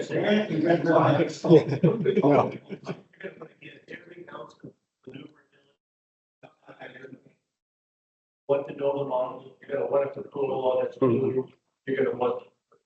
You won't. I understand. Yeah. I like it. Yeah. So Kevin, yes, So let me ask you this, so sorry, this is a little bit more philosophical question. So for a fighter and based on today's environment, F-35 was billions of dollars. The X-47 is going to be billions of dollars.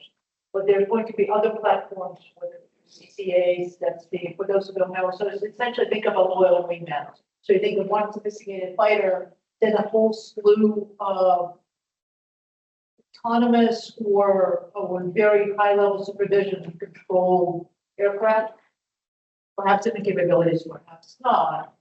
You're going to be able to afford those kinds of money.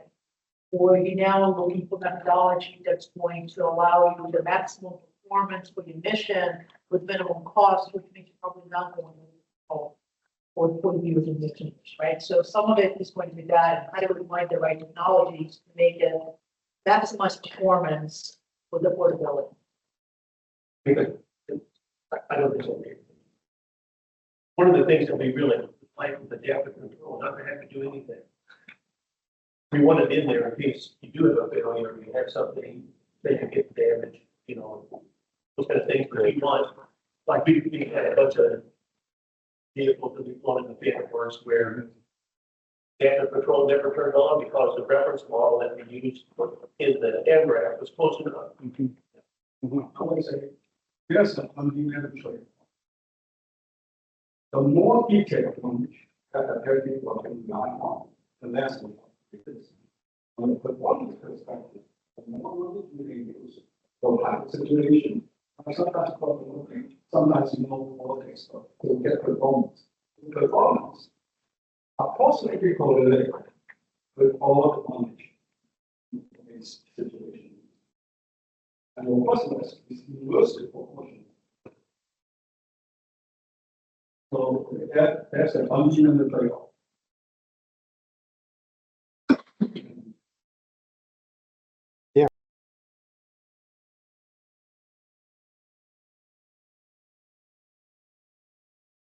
So we're about to start our afternoon session. We might start a little earlier since we are all here waiting. And Naira will take the podium here and Sheng will present some of the nice stuff.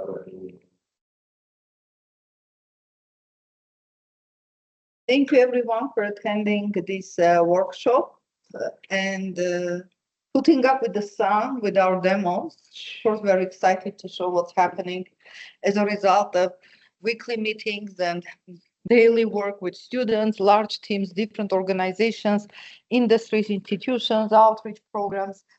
So if somebody asks me what's the key to secret, I would say exemplary leadership, scholarly excellence, and community engagement.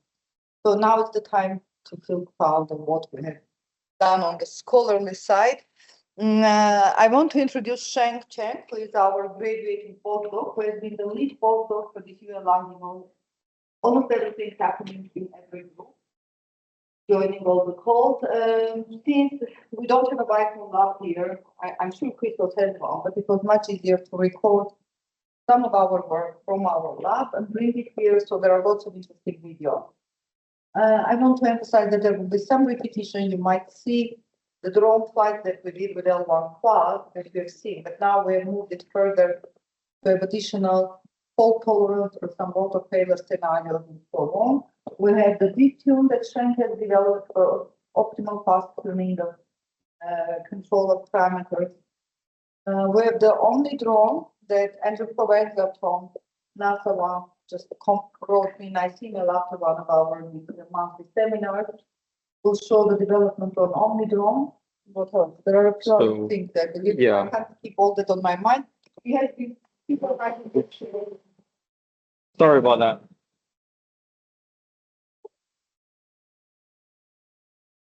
Yeah, I was just trying to figure that we better show the animations, we'll never do the narratives.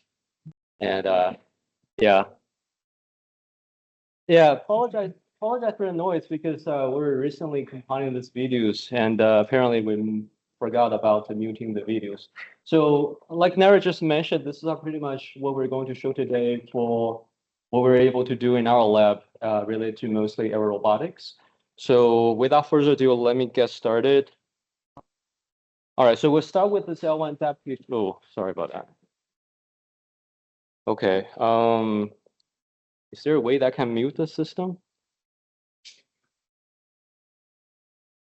Okay, I'll do this level. So yeah, so we'll start with the adaptive control enabled flight technologies that in the past gave us robustness, and now we're adding the flavor to the fault tolerant detection. So just to give everybody a background, so we're dealing with clouders in this case, and there can be many types of uncertainties and disturbances. Now, our major approach is to use adaptive control, L1 adaptive control, so that number one, we don't need to model the uncertainties or disturbances one by one, because we lump the uncertainties as a uncertain force and moment, and then that allows us to compensate for them by their effects, not tracing to where the source is. Next, I'm going to show you a video. Oops. Yeah, we also have theoretical guarantees and experimental validations. Well, many of the videos you have seen maybe in the year one review, which I'm not going to repeat, but I'm going to start from this case that if you remember in that year, we showed that we can actually cut propeller to mimic the case of partial failure of your aerial vehicle. In this case, you're going to see a reduced thrust, which if you are about to let your drone fly, with this faulty propeller, you won't be able to fly well. And because of the loss of thrust, the controller cannot stabilize the system. And then we turn L1 on, you can see the vehicle quickly stabilized, and then the tracking area is reduced to very small, and the drone now can hover steadily with the L1 adaptive control. Then just to remind everyone here that what's going to happen, we just turn it off, and then eventually the drone crashed. So we went one step from there, because one important question is, what if you have a failure on board that you don't know about? And that could be a devastating failure that, say, your propeller, in a more extreme case, completely lost a thrust. So we have been developing this L1 adaptive control-based fault detection scheme that takes this multi-model approach to detect what's going on or what's failing on board. And we're majorly dealing with this example case of rotor failure. So with a multimodal approach, we are able to achieve fast, accurate, and robust failure detection, which I'm going to show you in a couple of videos. Okay, so just one more slide on how it works. So, we take a multimodal approach that compares the uncertainties estimated from different models. And one of the models is going to be our nominal model, where you have everything working. And the other would be the faulty model, where you're going to expect some of the rotors is going to be faulty and lose thrust. So by comparing the estimated uncertainties from these individual models, you can have an idea of which model you're running with, and then that allows us to detect what can go wrong with my system. So the three features here, fast, accuracy, and robustness, are the key features that we are able to achieve. Fast is done by the L1 adaptive control's fast estimation of the uncertainty. And then accuracy is from the theoretical side that we can have guaranteed estimation error bounds. And then robustness is that we're taking this multi-model approach that is insensitive to the uncertainties and disturbances that are actually not coming from the rotor failure. So you're going to see that on the next slide. All right, there we go. So this is our demo showing that the drone is flying, and then there's a fan blowing below from below. And then all of a sudden, we'll trigger this artificial failure, injected failure. And what you see here is the drone quickly detect the failure within only 14 milliseconds, and then switch to a handling controller that can take care of the three propeller control case. So we use this injected failure because we want to know how fast we can handle the failure. And that's shown pretty much on the left with this figure here, with this plot that shows under different trajectories, different wind conditions, uniformly we can achieve the detection under 14 milliseconds. So that's our first experiment. And then I was talking to the student working with me, who is not here today, that, we can be criticized because we're injecting the failure. People can say, oh, you just hard-coded the failure, and then, it's not considered as true fault. So we're thinking about, okay, let's think about true fault. So the student broke the propeller into half and then used it as a pieces to make it together temporarily and then let it fly. And then you can see on the right, the drone take off, and then for a few seconds, the propeller breaks into two parts. And then we detect the failure within 40 milliseconds again, and then switch to the right controller and make sure it goes back to the landing position in a safe manner. So this is what we have achieved, and then this is under review for the robotics automation letters. So that's the fault-tolerant thing.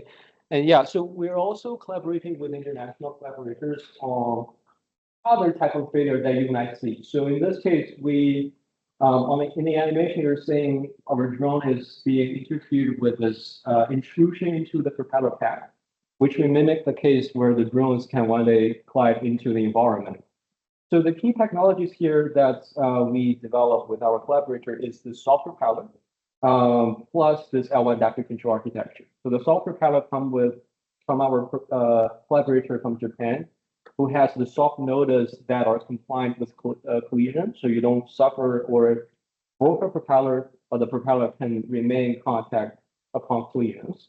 But one issue of that is that the propeller in this shape or in this material broke one of the basic assumptions of drone control, which is that your lift coefficient is a constant. But in this case, because of deformation, well, we cannot have that assumption. So we work together on this Tumble, that's the name of the soft propeller, Tumble drone with L1 quad, trying to help with the uncertainty compensation. And beyond that, what you just seen from this video, let me just play it one more time, is that we're now resilient to this very brutal, top you see is a rigid propeller, which will for sure crash when you fly with the environment or have something in the path. But with a soft propeller, we just have the resilience to keep flying and maintaining the operations. And another collaboration that we built upon with the same team is this drone or the gripper down below, shown in this light blue color. So this is a dual-purpose hybrid gripper that leverages the design of the Japanese team. So the idea of this drone is that we're thinking about the perching for drones, which can be quite beneficial for the energy preserving and also task completion.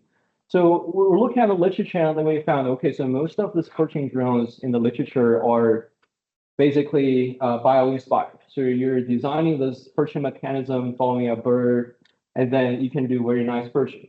But we're thinking, okay, so we're building drones mostly for them to fly in the city environment, and same goes for the AEM. How about the city or the urban environment perch? So we came up with this idea of this cone down below that can perch onto a post that are quite frequently seen on the street. And also, moreover, with this cone design, we have this new functionality by not only perching, but also grasping. So in this case, we can grasp objects, but we can also grasp adapters that allows us to perch on a traffic sign. You're going to see that video on the next slide. And then here, we're also again leveraging the adaptive control to enhance the flight capability, especially when you have payload that are going to be released during flight.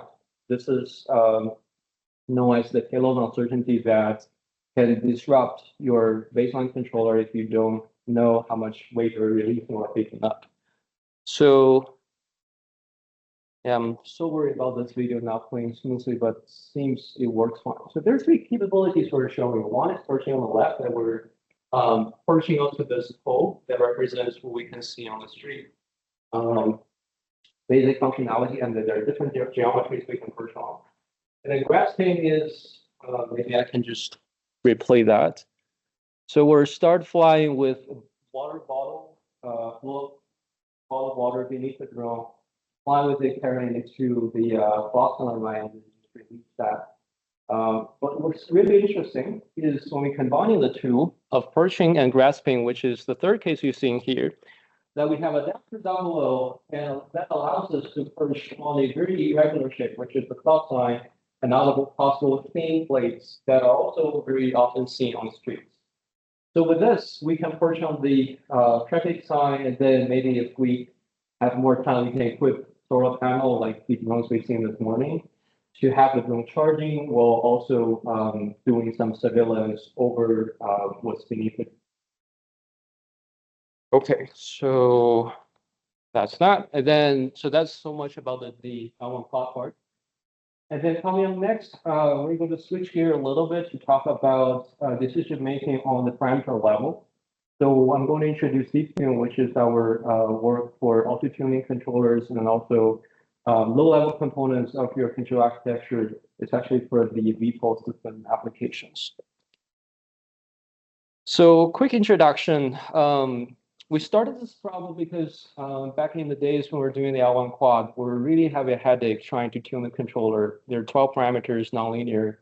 And we're thinking, okay, can we do any tool that can make it easier?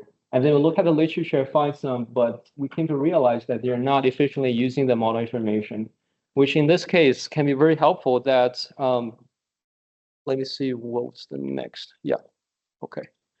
Right. So we formulate the problem as a parameter optimization problem, which basically says, look for the parameter that can minimize the loss function, which corresponding to your performance metric, subject to the choice of your system and the controller. All the information are known to you, so all you have to do is to do the computation. And then we came to realize that actually, if we are following the notation or the concept from machine learning, the entire problem can be unrolled as a computation map, as you see on the right, which allows you to use this auto differentiation tools to conduct very efficient computation of the sensitivity of your loss function for performance metrics to your parameter theta. And that information allows you to do parameter changing or parameter tuning very efficiently, as I'm going to show you next with a quadrature. So in this case, on the right, you're seeing the evolution of the parameters of a quadrature controller over a 12-dimensional space, evolving over 10 trials. So 10 trials on a real quadrature hardware. And then on the top left here, what you see is the checking error, which is our metric of performance, dropping down in an almost monotonic fashion in the 10 trials that eventually go better than the best hand-tuned parameter that achieves this dash line in terms of tracking. So this is our first experiment using the DeepTune that make us realize that with the help of the gradients, you can navigate quite easily through the nonlinear landscape of your parameter, the optimization problem, and also the nonlinearities of your system and control. And then next is what the 10 experiments look like. So beginning from the top left, the drone can barely track well the circular trajectory. And through iterations, you can see the tracking is getting better, and towards the end, it's almost doing a perfect circle track. Right, and then looking at the problem of VTOL or AAM, we begin to look at, okay, so if there's any problem we can solve here. Then for the advanced air mobility, we came to know that the VTOL vehicles are the favorite choice that can give you the flexibility of flying in different modes. And then looking down further, we see that from previous work, there are unified control approach that are used in combined with generalized allocation to ease the design of the controller as well as the control allocation so that they don't have to be fitted or applied to each vehicle. But then the problem come up as, well, both the controller parameters and the allocation parameters will determine your flight performance. And they're both high dimensional in the sense that from what we have seen in this reference one, the controller is LQR, the variant of LQR, which means that you're dealing with matrix value parameters, square the size of your state and control. And for allocation, same problem because it's an optimization-based formulation, meaning that you have to deal with parameters in matrix form. So we tried DeepTune and then on this Leaf Plus cruise vehicle using JAX-Guam. Yeah, so here is some details that we're trying to solve here. So given the reference trajectory, we have this controller given from the previous work, and then here tune an hour, like I mentioned, or the matrix value parameters you have to deal with. And then down below, once you finish the control, you have to allocate the interactions to your actuators, where you have to solve loss management problem one more time. Both parameters are matrix valued, and considering the nonlinearities among these optimization problems, it's a tricky problem to solve by hand. So we consider three cases for this problem. We can fix the RSLPR, the controller, or fix the control allocation, or do both. And you can see the dimensionality of the parameters on the right. And here, we are doing a simplified setting where we only consider the diagonal component of the matrix values. And we're comparing ourselves with the state-of-the-art opportunity methods that came from Davidis Garmuza's group in 2022. And the trajectories we're considered to work with.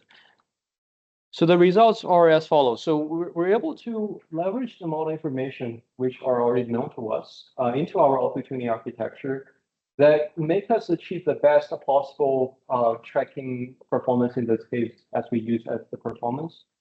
So two things you can see from this plot. At least one of the shapes are pretty much the baseline that needs to sample a bunch of parameters and then make decision.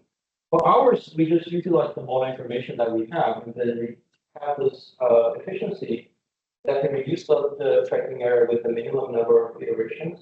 And so at the end, we have the optimality, which is that we got the parameters that give the true minimum or local minimum in this case.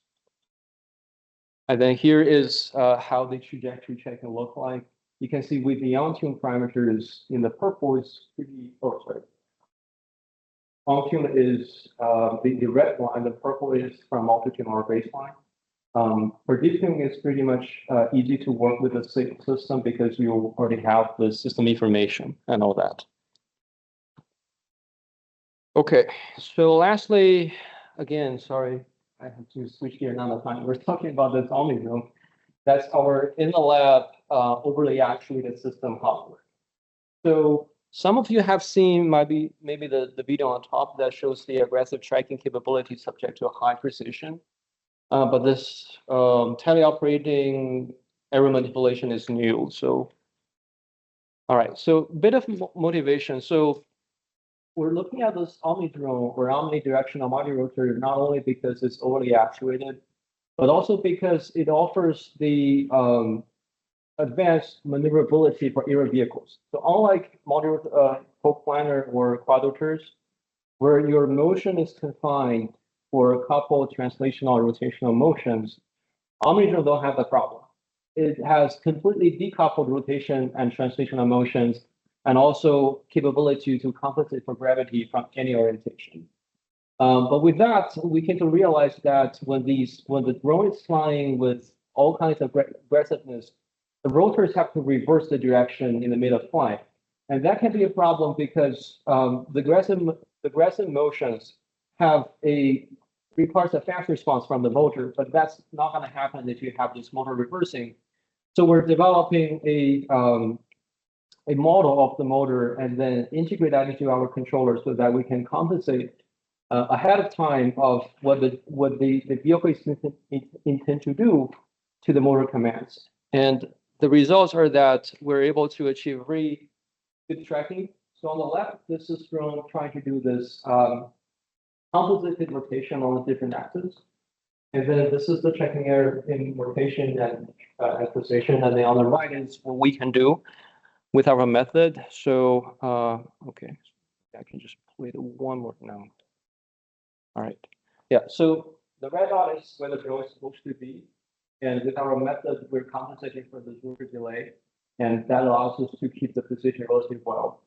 And we studied this aggressive motion not because it's useful or it's directly related to any application, but it allows us to explore what happens when you're pushing the system to the boundary to see what it's capable of doing. And then next, we're going to do this teleoperated error manipulation, which will not only involve motion of or simply flying of the vehicle, but also making context with the environment that allows more careful design and also more of the control capability for the vehicle to deliver.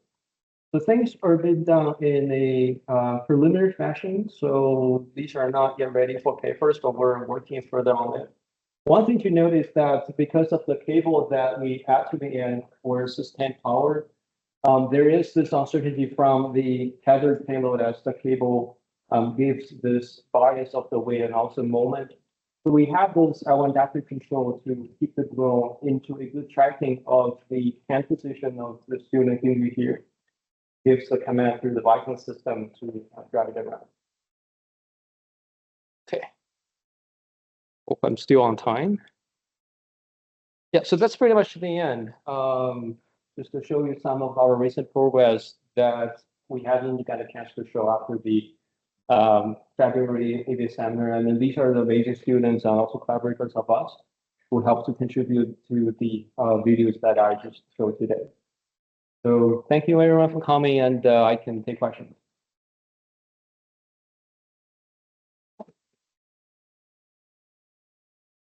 Just in response to your question regarding the NSF grant that you asked, the first three, so we're collaborators on that NSF grant that you asked me a question. Very relevant, NSF Safe Learning Program. So that's where we got it. So questions on our student exercises. All right, Andrew, go ahead. Yeah, you look at variable develops in order to address that slow response time. Yes. Yes. So that's a tragic story. We actually tried that in the beginning. And then the other thing when the student is trying to pull that variable pitch mechanism, we just put too hard and they just break into parts. So the problem with that is we couldn't find, propeller of variable pitch for this size of the UAV that can function well. So we're taking this bi-directional rotor, which is solve the problem through the software level. Yeah.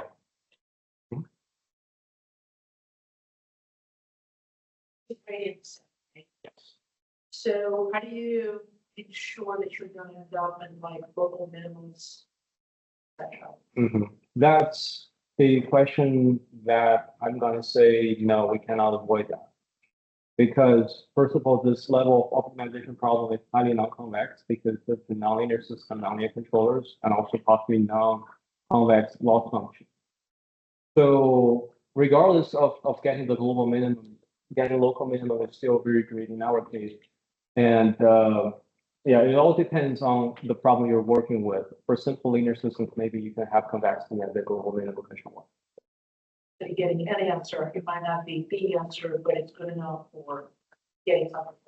Right, yes. I think scalability is the question or the problem we're trying to solve here because I don't know if you have experience manually tuning controller.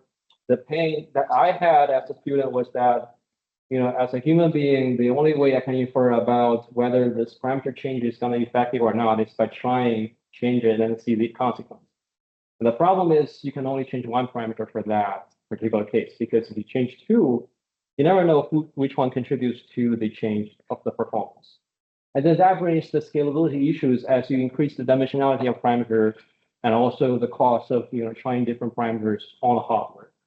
So we're trying to conquer that problem, and with Lithium we can scale well with the dimensionality of the parameter space, and that's, well, I would save a lot of my time. So all the source codes are open source. Everything we showed here, it's all on GitHub repositories of Sheng and other students at postdocs. It's shareable with NASA. Yeah. Right, and some of it are integrated already in the toolboxes that we're developing with Cheyenne and Lui Sha on these multi-vehicle collision avoidance systems and vision-based landings. So you'll still see more presentations here. So it's important to just describe. I don't know very well. Yeah. So we How you describe sharing? Yeah, so we open source anything. Apologize, I forgot to put the QR codes here, which I normally do.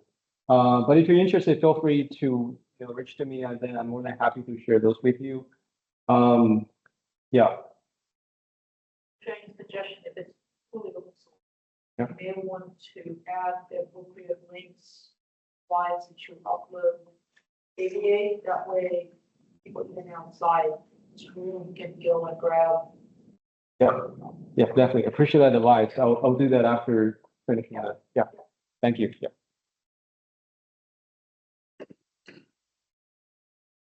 Go ahead. Challenges with switching between controllers. In general, and to stable controllers, switch constant. Right. Did you ever see any of those types of tests before? And is there some guarantees in there that would sort of prohibit that? So I assume you're asking regarding the fault tolerant part. Okay, yeah. So for that, we actually didn't see a problem of the switching because the controller you switch from, the nominal controller, is only good for when you have 4 healthy propellers. And then the fault tolerance controller is designed for the 3 propeller or even less. So when we detect the failure, which is critical to make the switching decision, the controller already fits what we're going to deal with. So there's no problem with the switching.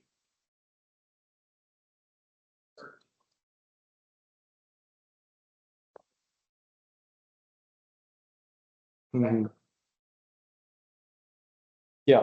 Or if you add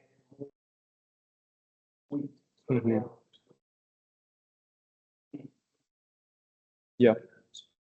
Yeah, I see your point. So I think 2 bullets or two parts of the answer to your question. So one is that if you're dealing with different types of failures, technically they can describe by your models, and then you can just add it to the pool of models that we show today, which only take care of the rotor failure cases. But if you have other types of failures, that should be able to incorporate into those models too. And part 2 is the uncertainties that you didn't quite expect. So in the video that we show with the fan blowing the wind up, that's the uncertainty we give to the system, and then we can still robustly detect the failure because of this multi-model approach. And the reason for that is this uncertainty will hit or impact those different models equally. So that in terms of how you can tell them apart, no, this disturbance won't affect your decision of which model you're running in, but it is precisely the failure that corresponding to one of the model can give you a difference. And that's how we determine how we switch.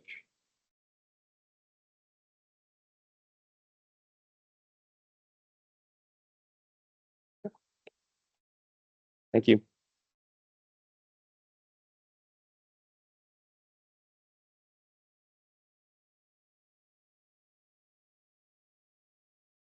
Very much. I think so. We end the portfolio. Explore.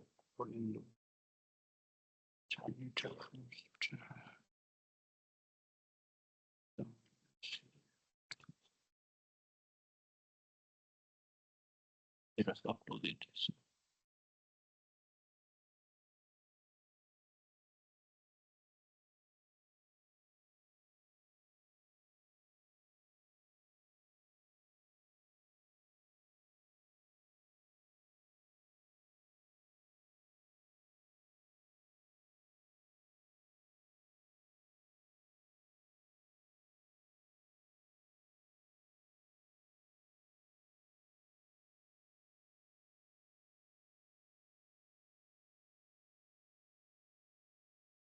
Okay. Lui will take the photo. Yeah. Okay. So today's topic is certifiably safe and robust perception for urban air mobility. Actually, I'd like to start off by today's amazing demo by Petrol's teams, So let me jump over on that. So one thing you will see is there is, however, just in case something goes wrong, there's a human operator for safety, right? Now, let's remember what Irene said earlier in the morning. Our job is to retire the pilot. Now, I will follow that, have a lemma. That is, let us to retire the human safety operator. Actually, that is in vision and in control. That's what this part will talk about. So I will, since I talked to various colleagues randomly, said, basically they said, what should I believe you? The way I want to say is that let's think about what a human safety operator to do. In terms of the state model of the drone, is very low fidelity, right? You just eyeball it. You cannot tell me the speed, the position, accurate, no way, right? So you don't need a very high fidelity state model in observe whether or not the drone is in normal condition or in some jeopardized condition. Second, if you look at the control, any well-trained graduate student can do it. All right. So what I really said is to replace a human safe operator actually is not very demanding. We can replace it with a certifiably correct automated perception and control. So I will give a little background because the perception to talk about is built off on the previous work with Naira on L1 simplex. So to replace it, the first thing is you need to make a judgment about the motion. Something has gone wrong, right? All right. And the second one is you need to make sure it failed in a condition. It's still recovered. So let's start from the recovery perspective. What we need to replace human is to have an algorithm to document the safe envelope. As we all know, we need a Leopold function. But there is some practical problems of using a Leopold function. The first is there's no algorithm to find the Leopold function. The system is non-linear. They are case-by-case solution. So we all naturally to do a linearization. But when you linearize the system and prove the stability of the linearized model, does it imply the original physical system with nonlinearity is also stable, right? That is the real important thing. So we need to make what I call safe linearization, meaning that in our linearized model, its stability implies the original nonlinear physical stability. Now, to keep it short, so I just talk about the key intuition without getting into technical details. A key step to achieve, let's call it safe linearization is that the linear system, the error seen by the linear system has larger or equal to the actual error effect in the nonlinear system. A good example is the senior undergrad or master's level control. There's an inverted pendulum. The key parameter is sine theta. The textbook said, come on, just replace sine theta by theta. You say, wait a minute. Theta minus sine theta can be pretty large when theta is large, right? How will it work? You know it works. Well, one thing of the oscillation is theta always greater than or equal to sine theta. All right.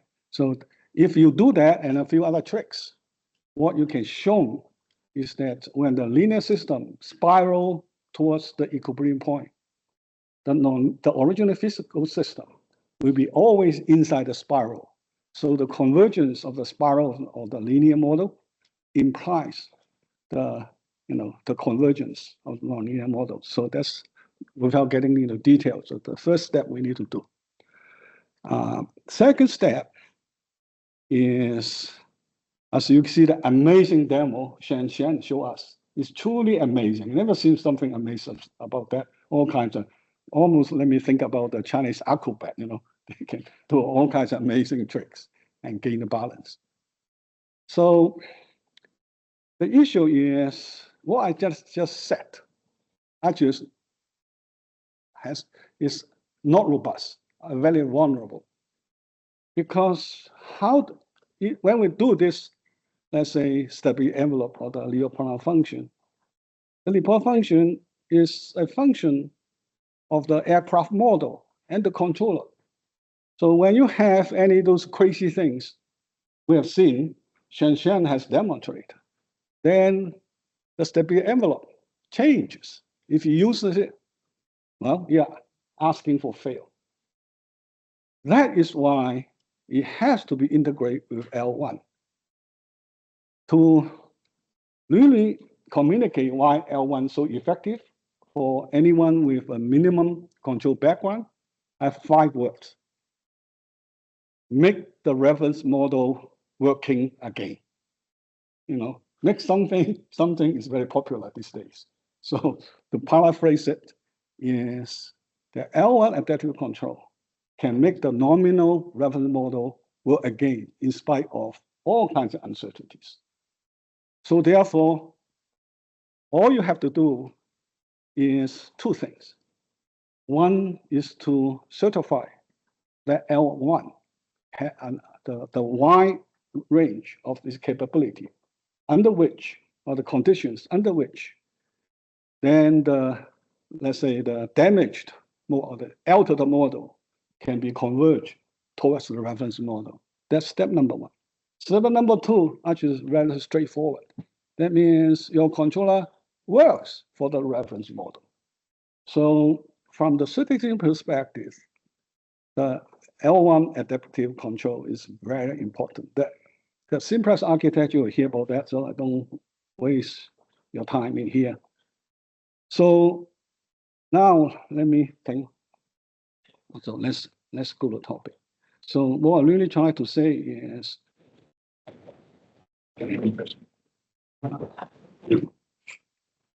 first we set during the lunchtime, or it is off the limit. What do you want to talk about? Okay, I cannot or I cannot. All right. So what I talk about is what is to be done. And I was informed that this 4% cut in NASA's budget. That's very draconian. So the question is how we follow on project. It turns out that what I learned because I serve in the NASA advisory councils around the community. So I learned the community is a handle, which one we fund and which one we fund. So that pattern emerged. Is consistent. A project equal, right? So technically equal, right? Fun. Of the given fund on the given fund is inconsistent with the values of senior management. All right? Let's say are similar. The growing sound projects, not the money. So it's a project is consistent with the subjective belief of senior managers. All right, so there's 2 things. If I shape the future, that's point number 1. Point number 2 is the big fear of AI's hallucination. All right. So it's true. Actually, any empirical evidence. Well, I'll just know that when SF trying to program to handle more than 50% cut is emphasize AI, right? We have AI, and self-learning is a key feature of this. Second, addressing the key fear of Ioannis hallucination. Well, that's what I believe talk about this. So I said that I mentioned this because studying is on everybody's mind. So hopefully it is useful.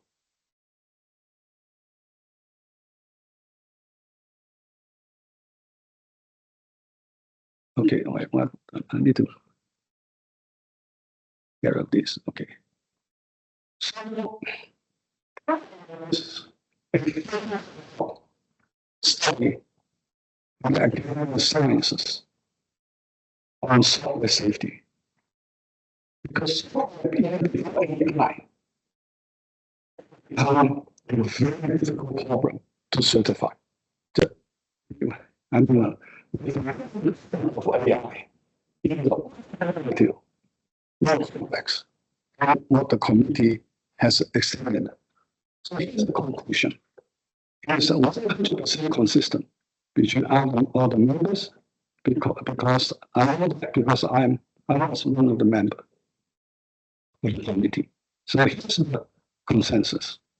The key to achieving dependability and reasonable cause is a serious and sustained commitment to simplicity. Simplicity of critical functions and simplicity on system interactions. This commitment is all the mark of true expertise. There is no reason to simplicity. But in technology, but simplicity redundant. The contrary, give it greater leverage. Okay. Obvious, the quality of our background, government, fully settle on this simplicity argument. It's because after quality is high, in aeronautics, and chemical plant, they point to something. It's simply chasm. It's the complexity. Actually, the final way would increase, not decrease. If you want you can talk to me. So let's look at public transportation, vehicle, tax. We share, the first place, such a check, So education, certification has to the existing regime for passenger checks. We can compromise it. We can air taxi. Information during landing or things like that. So how can I certify? An enabled drone? Its complexity is like software in the past. So the question is, containment. To certify the machine learning. It's self-modifying. Certify. Basically, it's no end to the certification. You could do it once. Learning application changes. Once it changes, you can certify. That's true. So it's totally impractical if you want to do it. So when you certify, it's to certify the safety envelope. The safety envelope I talk about, the safety envelope. So we show that we can always contain the radical AI within the safety envelope. If we have to that, we take over. Again, so I keep on learning. I think of this way. It's all made based safety controller, like our colleagues in, in Reno has done. All right, just replace human safety controller for monitoring and safety rescue with a verifiable, testable algorithm and its implementation to adjust what Kevin said. Is your software verifiable? The answer is yes and yes. Okay, so that's the basic idea. In our solution approach, first, the zero to deal with zero is physical safety, level A. Collision free and certifiably reliable air vehicle, including airways, analyzable, probable, and testable risk case behavior control. That's the envelope. Second, is safety standard driven implementation and test for the software artifact. So, this level is respiratory safety. So,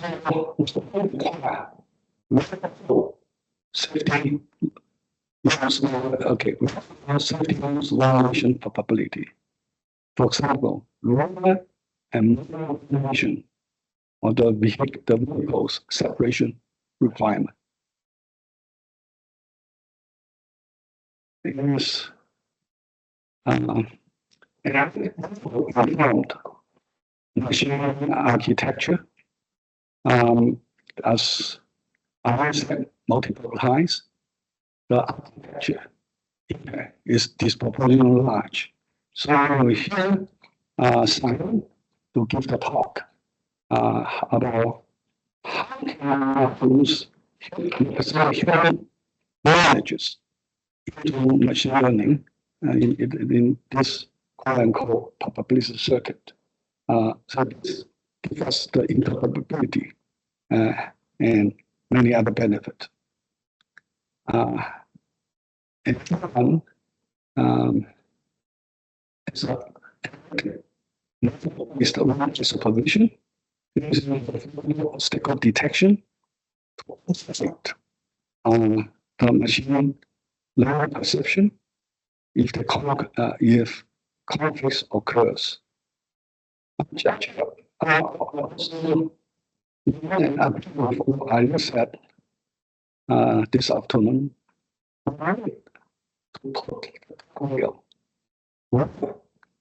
close to all potential fails. So I will go into details. So I'll quickly press on. Okay, so all right, I will just do this chat and then I'll pass on to Michael and Simon. So the level of DO170 XC. So to us, level 1A and level 1B. Level 1A is the formal perception for obstacle detection, deterministic. So it's a probable and testable. Level B is regulatory recognition. Basically, is that a journal or this is a plan or whatever. Is probabilistic and very greatly by physically informed or embedding the human knowledge into it. I think Simon will talk about that. And without reaching level 1A, mission objective, say, reach the destination according to the plan. Without reaching levels A and B, for assigned missions if anything goes wrong. So we need to go level 2 because of time. So now I think I pass on to Melkior. Simon, I'm sorry. Yeah, so I guess I'm Simon, I'm professional students. And I guess just specifically as quick to which will be like the name is perception simplex. So the only idea is to kind of use a simplicity as a simple component to complex components. So it's kind of like a two-layer view. We aim to separate the safety assurance component from component responsible for mission objectives. So this which is responsible for detecting certain objects, which is the area that Professor was talking about, and mission, which is responsible for recognizing the objects with probability or probabilistically, which is when we have the plan control decision, which is kind of responsible for the mission objectives with safety over the mountain, which is kind of a level 2. This is the and we kind of actually get into this a little bit deeper later. But yeah, I'm gonna skip some. So I'm going to solutions to the dictionary here, which is called analysis and subject. Kind of to the approach. Some of the existing problems with the typical machine learning pipeline that we have out there. So, first of all, mostly models, and we're trying using like anything approaches. So, we can like and we clearly figure out we produced output that they produced. And we illustrate that if you ask predicts an image, for example, here, like an insect, to take us to like where or how we come to this conclusion. So machine learning also kind of starts from this problem or issue with robustness, where to train kind of behavior shifts away from the distribution is used to actually train in the first place, kind of decrease the performance and effectiveness or accuracy of the over time. So it's essentially kind of new problems that we're trying to tackle here. So to kind of address these challenges, we kind of introduced this new pipeline called neural progressive circuit. So it's a new pipeline.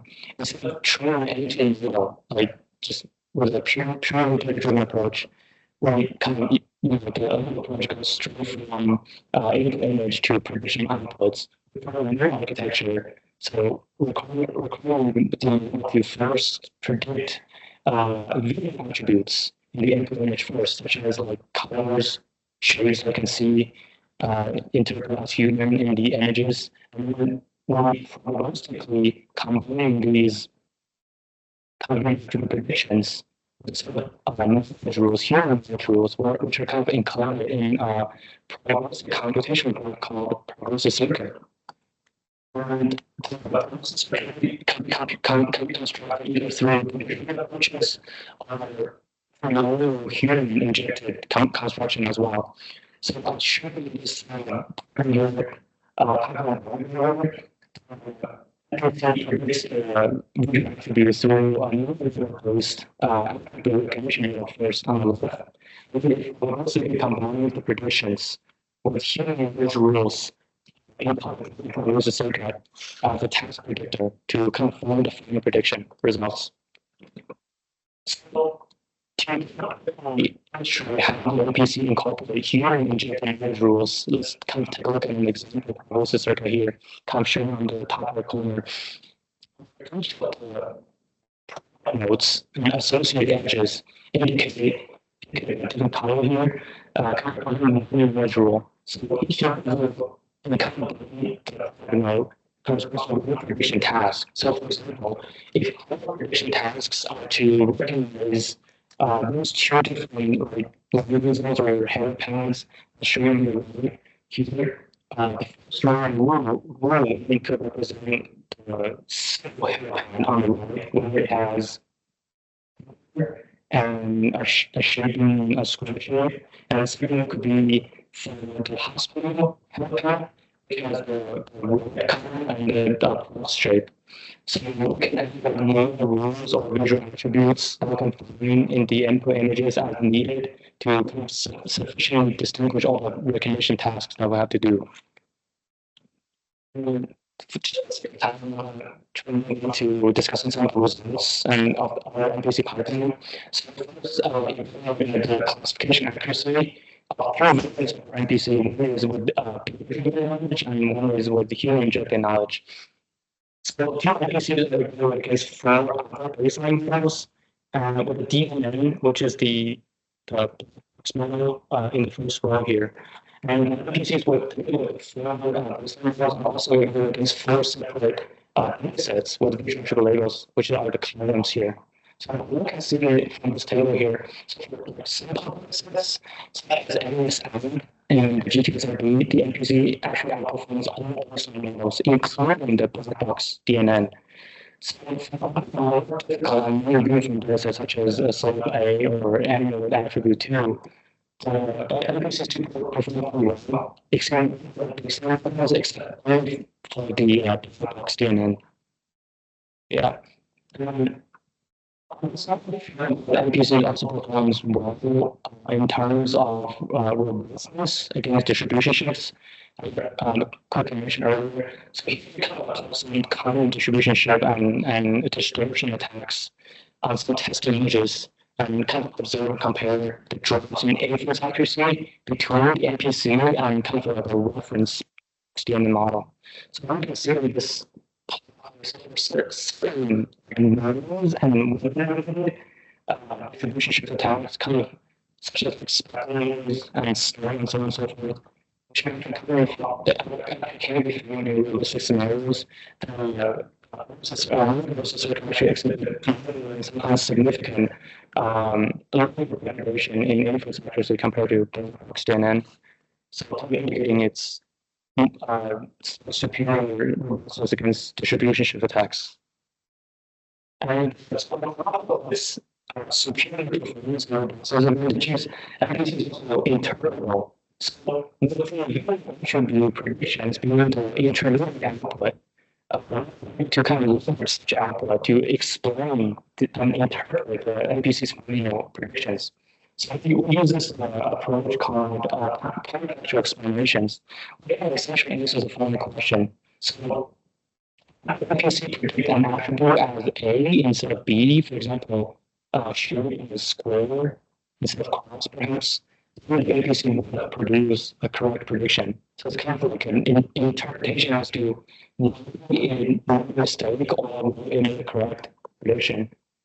So we can kind of look at some example here. So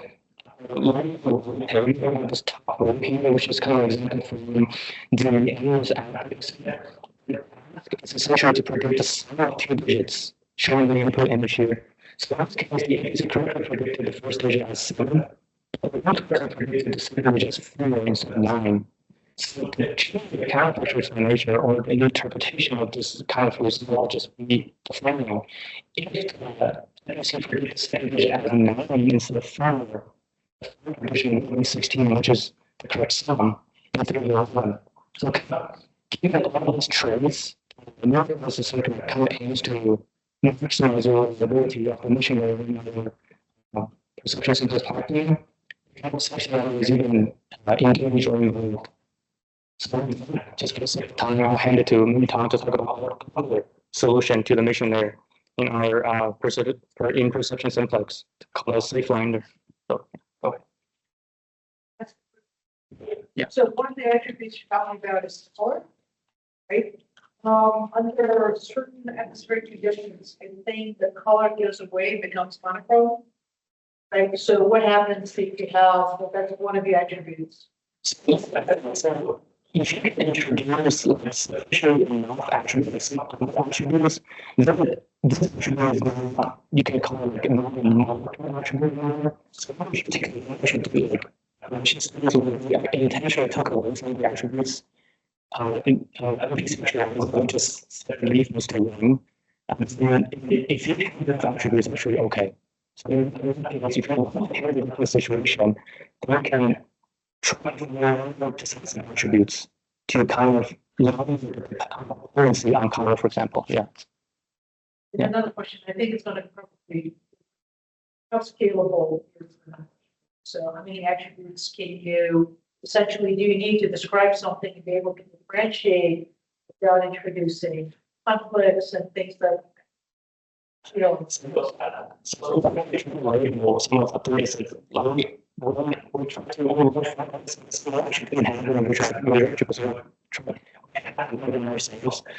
it depends on like what we're trying to achieve, what kind of vulnerability and robustness you're trying to achieve, and what kind of talent you're trying to handle.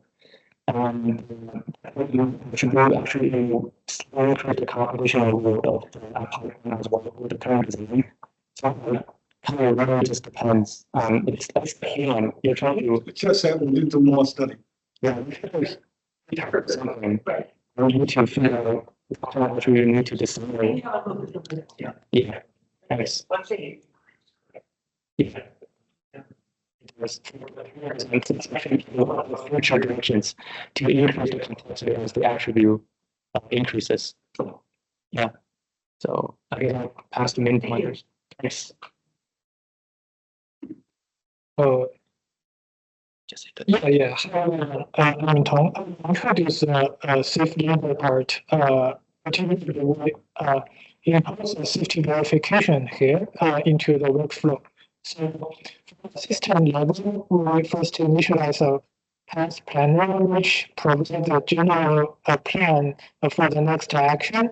And inside we need to have a safe path planner with the core part of MLM safety verifier, which is logic network safety verifier. So this is a core component of this module where we compile different safety rules that the aircraft should complete when it is during the landing process, and then we'll compute a compliance score for each possible action given the current state. And the action with the highest compliance score according to these predefined safety rules would be the action that we desired. So actually we can do both safety verification and safety modification with the same pipeline. So for verification, it means that given the current state and the one action, we compute the safety compliance score. And for safety modification, it means that for each further action, we compute such a safety compliance score, and we adopt the one with the highest and that action is the most safe one in the current state according to our predefined safety rules. And finally, we will publish the comments according to our prediction. So, of the safe landing, and then we will introduce how we concretely get this safety compliance score for possible actions. So it depends on what information we can collect in the current state. So there are different types of predicates, such as what is the phase of the flight, whether it's landing or approach, touchdown, takeoff, cruise, or hover. And predicates related to obstacles. So whether there is obstacle in 2-meter radius or 1-meter radius or in different position, like below, above, or ahead, and so on. And different kinds of predicators, like the velocity of the aircraft and the altitude of the aircraft and the mode of aircraft and the condition of it. All these kinds of environmental like aircraft specific variables will determine how we do the safety verification. And concretely, we reflect this with also predicates. We are using to construct this first order logic safety rules. So these are examples shown in this slide. So for example, we can have critical emergency rule.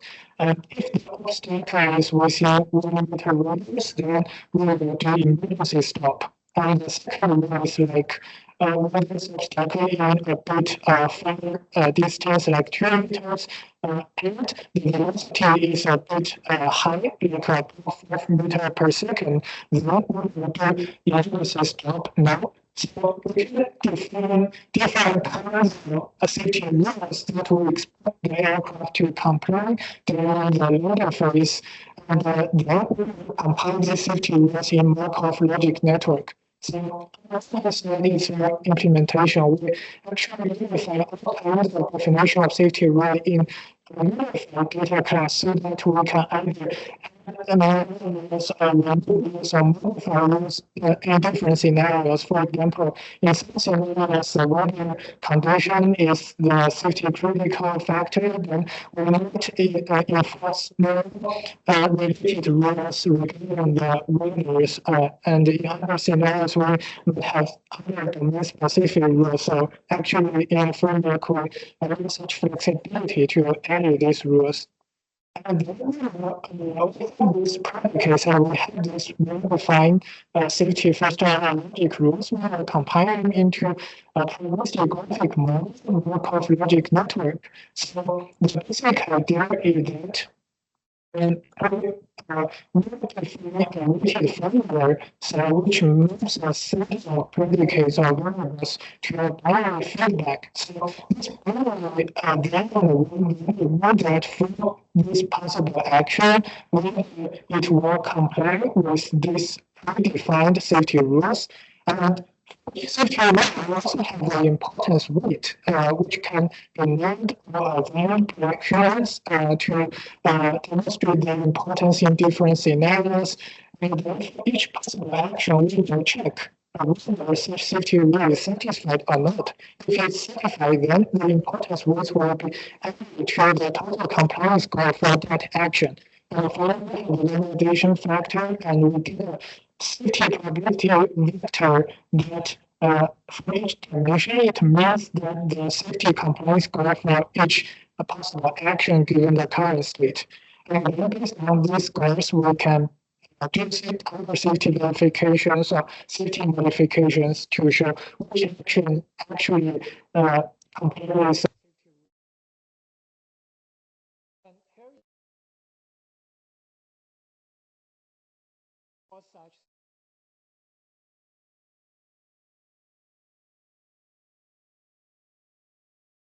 We have a sample altitude and altitude velocities, and we should decelerate. And yeah, this rule is the most important one with the highest importance weight, like 10.02. And then once we compile all these kinds of safety rules, in the inference phase, the probability of decelerate is really enhanced a lot. So it means that in the current state, we should do the action decelerate to ensure that the aircraft can safely land. So basically, beyond the purely data-driven model, such MLM-based safety verifier and modifier actually guarantee the safety of the aircraft with another layer of protection. So it means that it can be more robust to either the distribution shift, like weather condition change, or some adversary manipulations by adversaries. So yeah, this is pretty much for the safe lander part.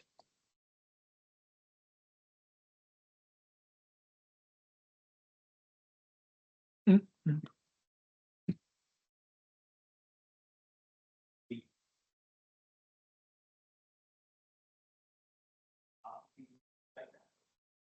Yeah. For the predicate part, we have different types of predicate.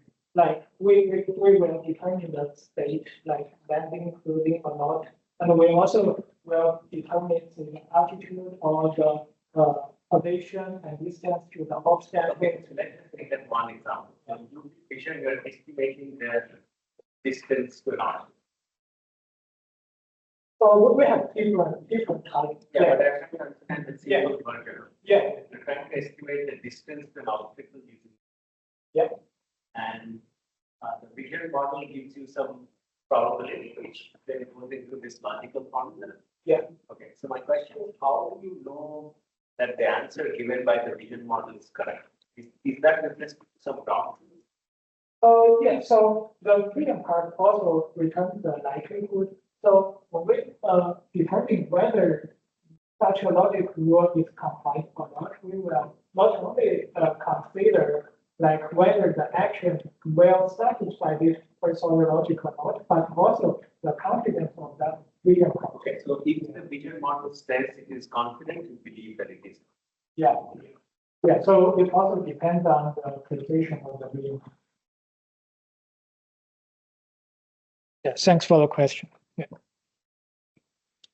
Yeah, maybe I need to make a little bit clarification.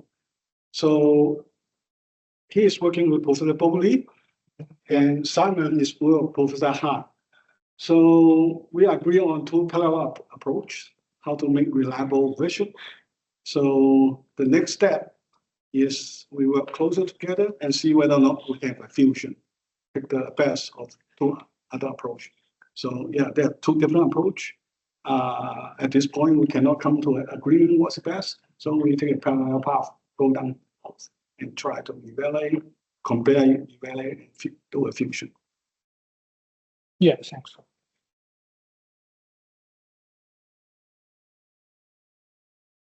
Thanks, Mintong.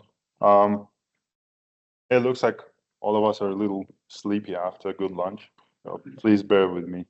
I'm going to talk about the safety stuff. We just talked about the mission layer. So now I'm going to talk about the safety.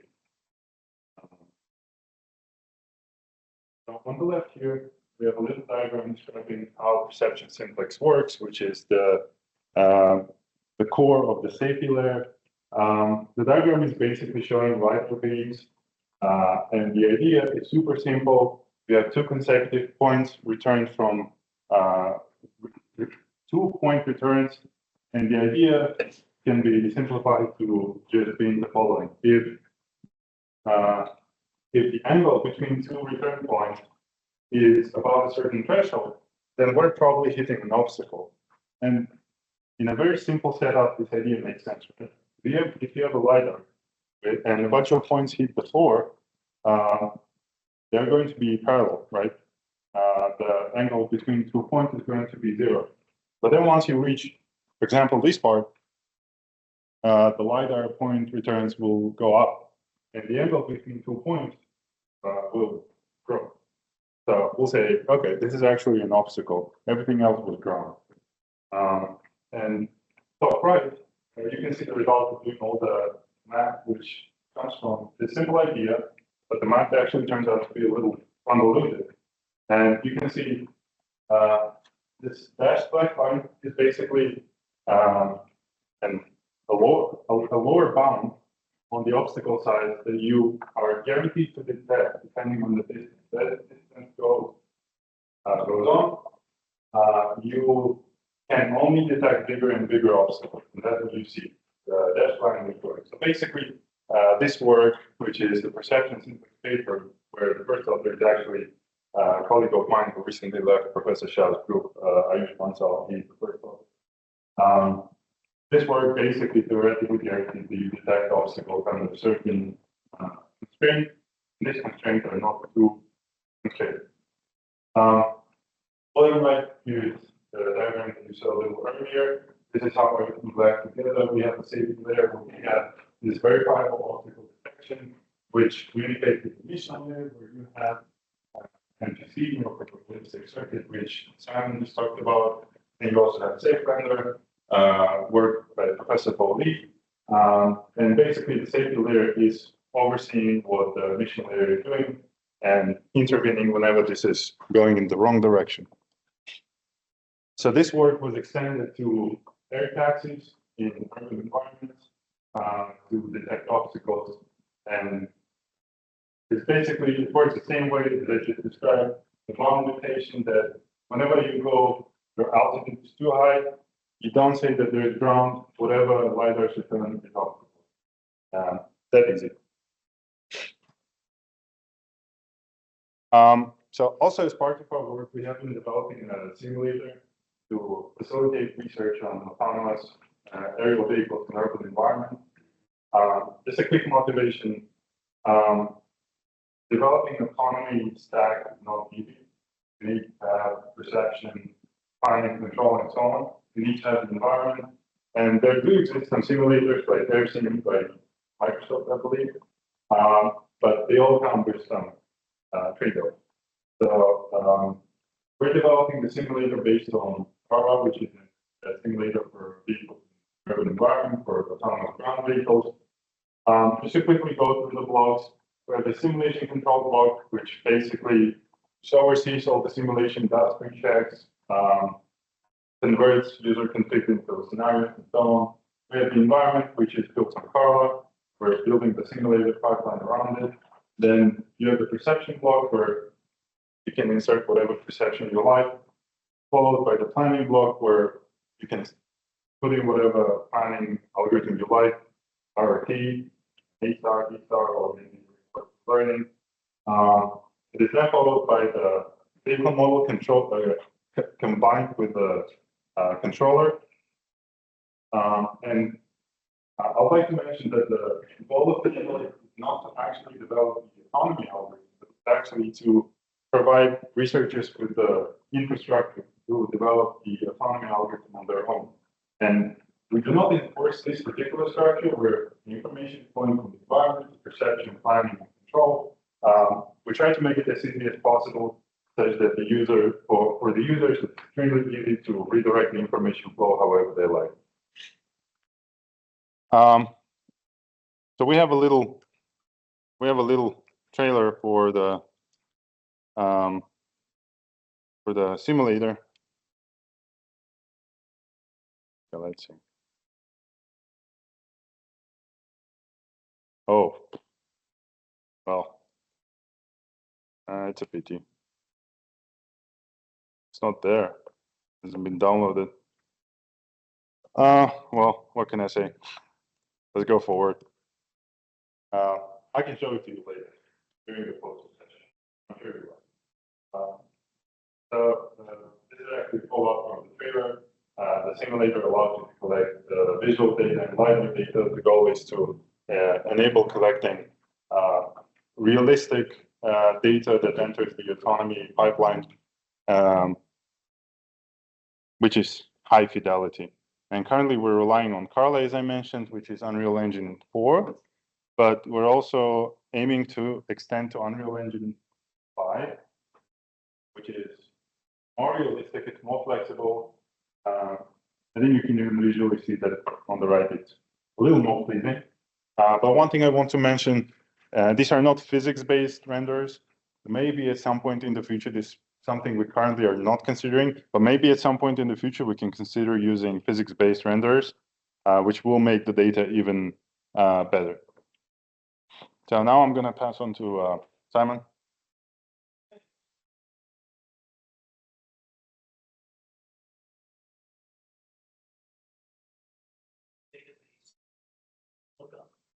So if you had database of the area that you're trying to land in, and then finding new obstacles, and so then that way, if you put your perception identified, match the database. That's a very good idea. That's what we need to add to it. Now, any available high quality information, we need a fusion. Thank you for pointing that out. By matching it, can I trust what's around it, rates? Yeah. What else has shown up? But also a lot of the obstacles are also dynamic. You can have like work trucks driving around, like, people walking around, stuff like that. That's not gonna be ever on the database. You take advantage, it's got to point out which advantage is of what's stable, Exactly. what's exists, right? If you have a permanent structure, there's no reason to keep trying to detect it. Yeah. Or identify it. This is too important. Yeah, I think what you're You can saying. tolerate a failure. Yeah. We feel these things at Yes. first. Agreed. Zero tolerance. Absolutely. Agreed. Yeah, I think what you're saying is something that we internally refer to as safety maps. It's something you sort of reliable ML data, which is data you have collected, which is reliable because it's static, right? The maps, you can sort of rely on them. So there is something that goes into the safety. But again, as Simon mentioned, you have dynamic obstacles, so you still made dynamic obstacles, and that is what you can do this part. You need to integrate the two, which is not necessarily trivial, right?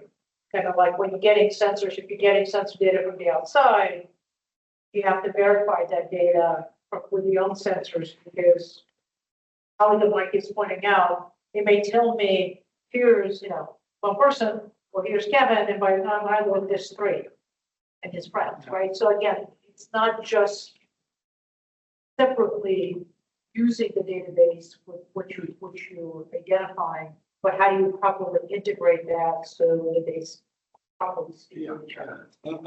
I'm so trivial. Yeah, I think that we have not done that part yet, but the basic idea is using basing. So those quote unquote database are prior knowledge. Yeah. If we said the building has been moved, we are not going to believe that. The prior is almost equal to 1. So, but if you said the road has been closed, somebody reroute, well, we know, then we base on the new image and then update the probability. But we have not done it. So a lot has to be done. So the key thing idea is leverage the trusted information, either through a model or from a database, like Kevin said, and then we do the fusion. The basic idea to do the fusion is use the database or to transfer fact as a prior Bayesian thought, and then update it. But haven't done that.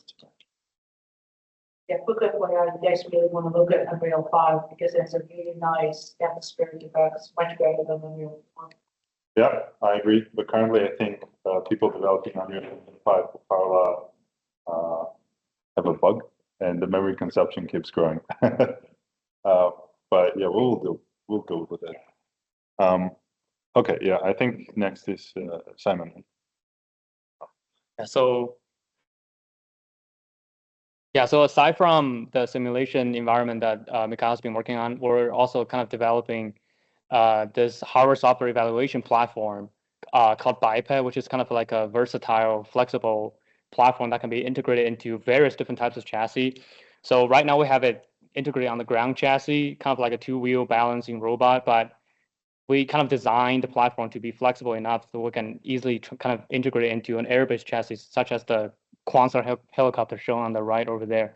So I actually brought that air chassis together with our prototype board here today. So you'll be able to actually see it during our poster session.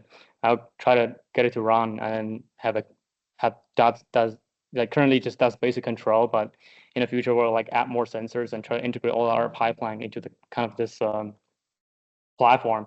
So compared to like fully airworthy platforms such as the Mini Hawk, the kind of motivation behind having this is kind of the our intention to have a rapid development, testing, and integration of our pipeline.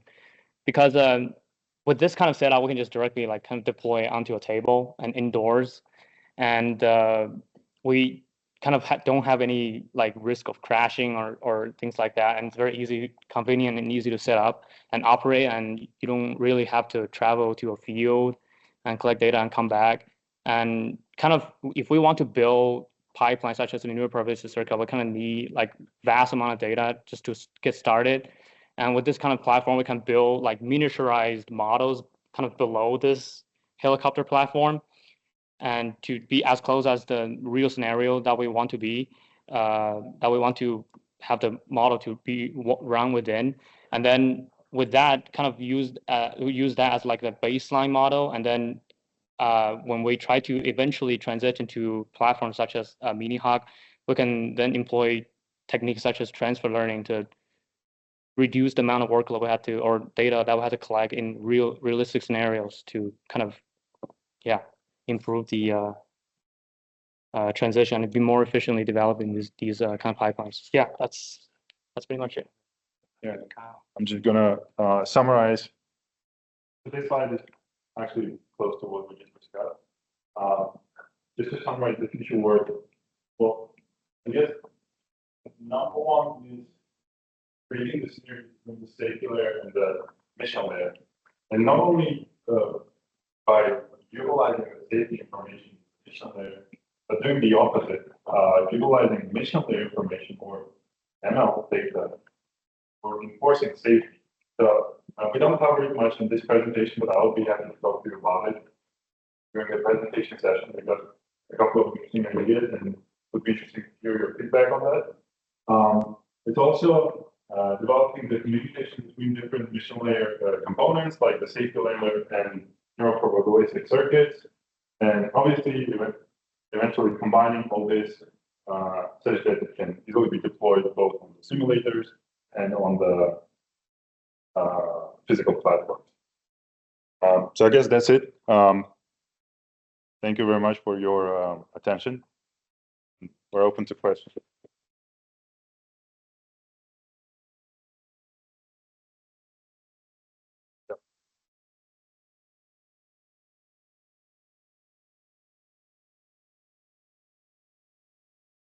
So basically your question is, how do we enforce safety using underlying?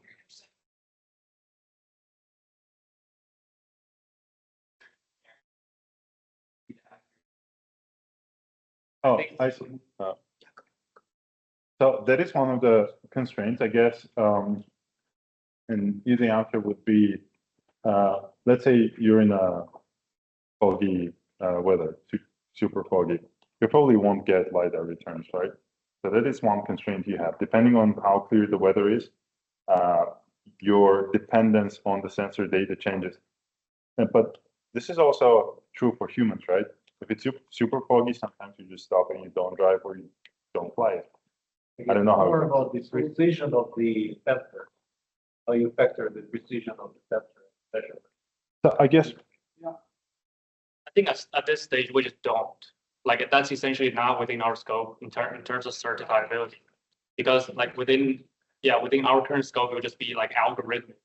Like we assume that the data or whatever data or the information coming from sensor is reliable, and then given that we can make sure that the rest is reliable. Maybe we should, this is work in progress, but the basic idea is the model that we see based on the sort of the moving average about the ARK.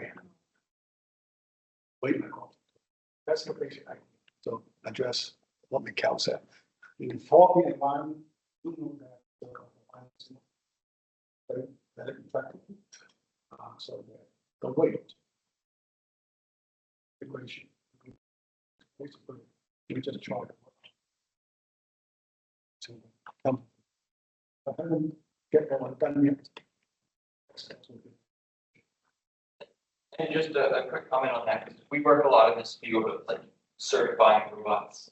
And one of the open challenges is the sensors, even when the sensors are certified, typically certified to a safety function, not to the actual data that they give you.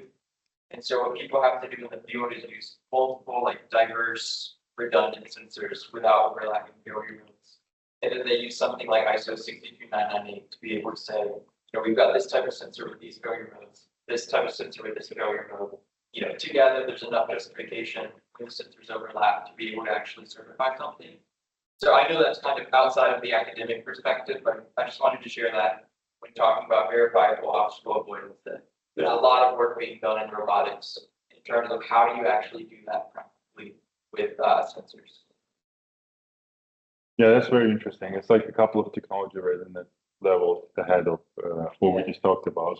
That's kind of the area that we haven't looked into. Yeah. We're focusing on different area like down the line, so downstream. So if you want to explore that. Oh, we should talk to him. Yeah, sure. Thanks.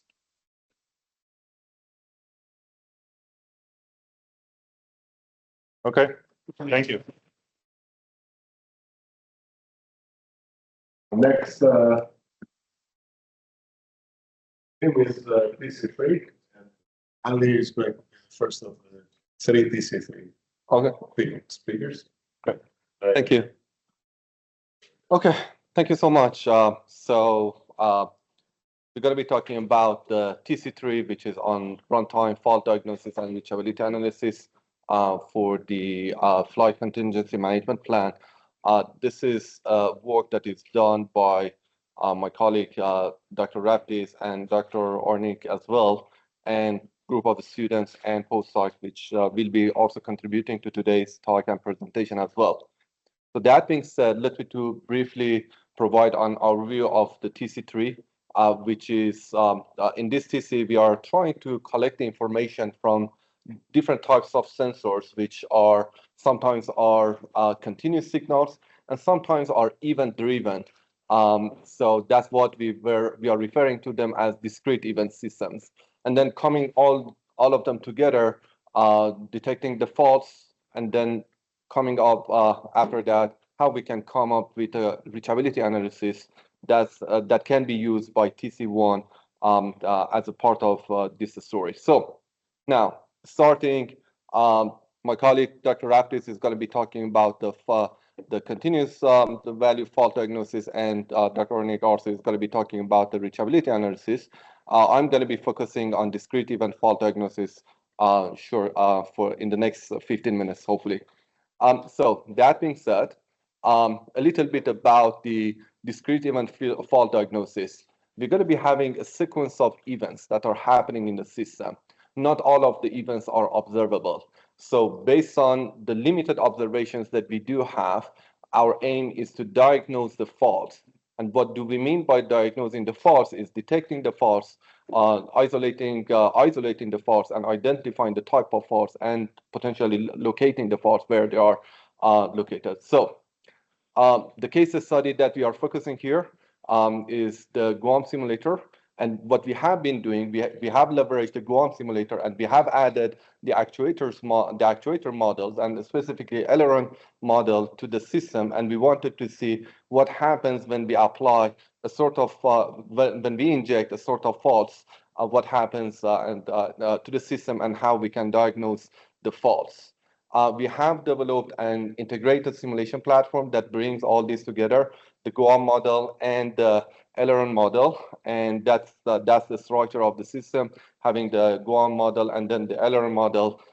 That's the integrated simulation platform that we have, and we're going to be showing some demonstration of the fault diagnosis in this integrated simulation platform. So now, coming back to the background, we have been pursuing two techniques for discrete event systems fault diagnosis. Starting from the left side, you can see that we have different types of signals. Some of them are discrete in nature, and some are continuous, but based on the changes in the trends, that is translated to a sort of events. Now, at the end of the day, we do have a set of events.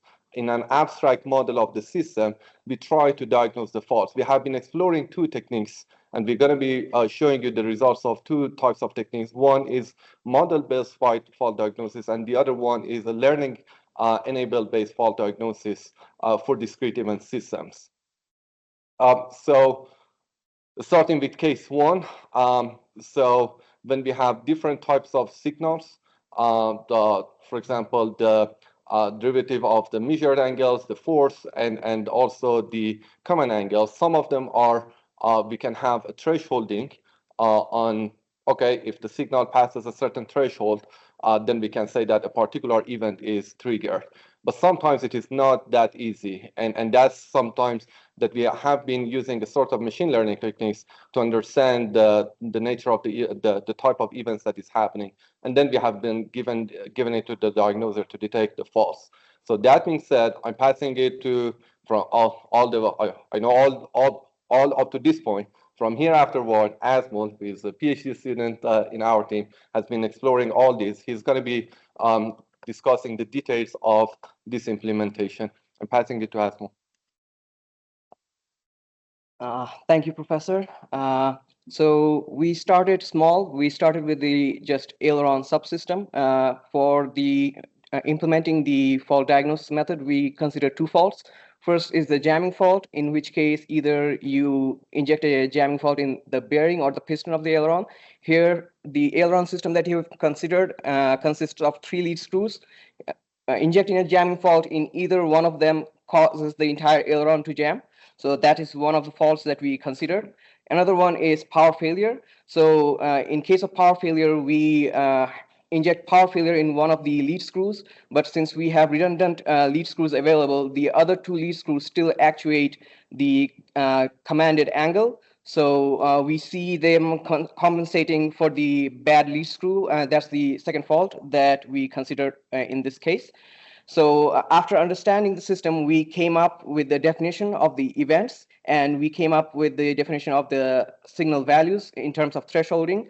From our findings, we found that the command angle and measured angles, we can define a threshold for them to say which event, but for saying which event is taking place in terms of force-related signals, it is hard to define a threshold because of the dynamic behavior of the system. So here we have listed out all the observable events, or in other words, the events for which we have sensors in the system.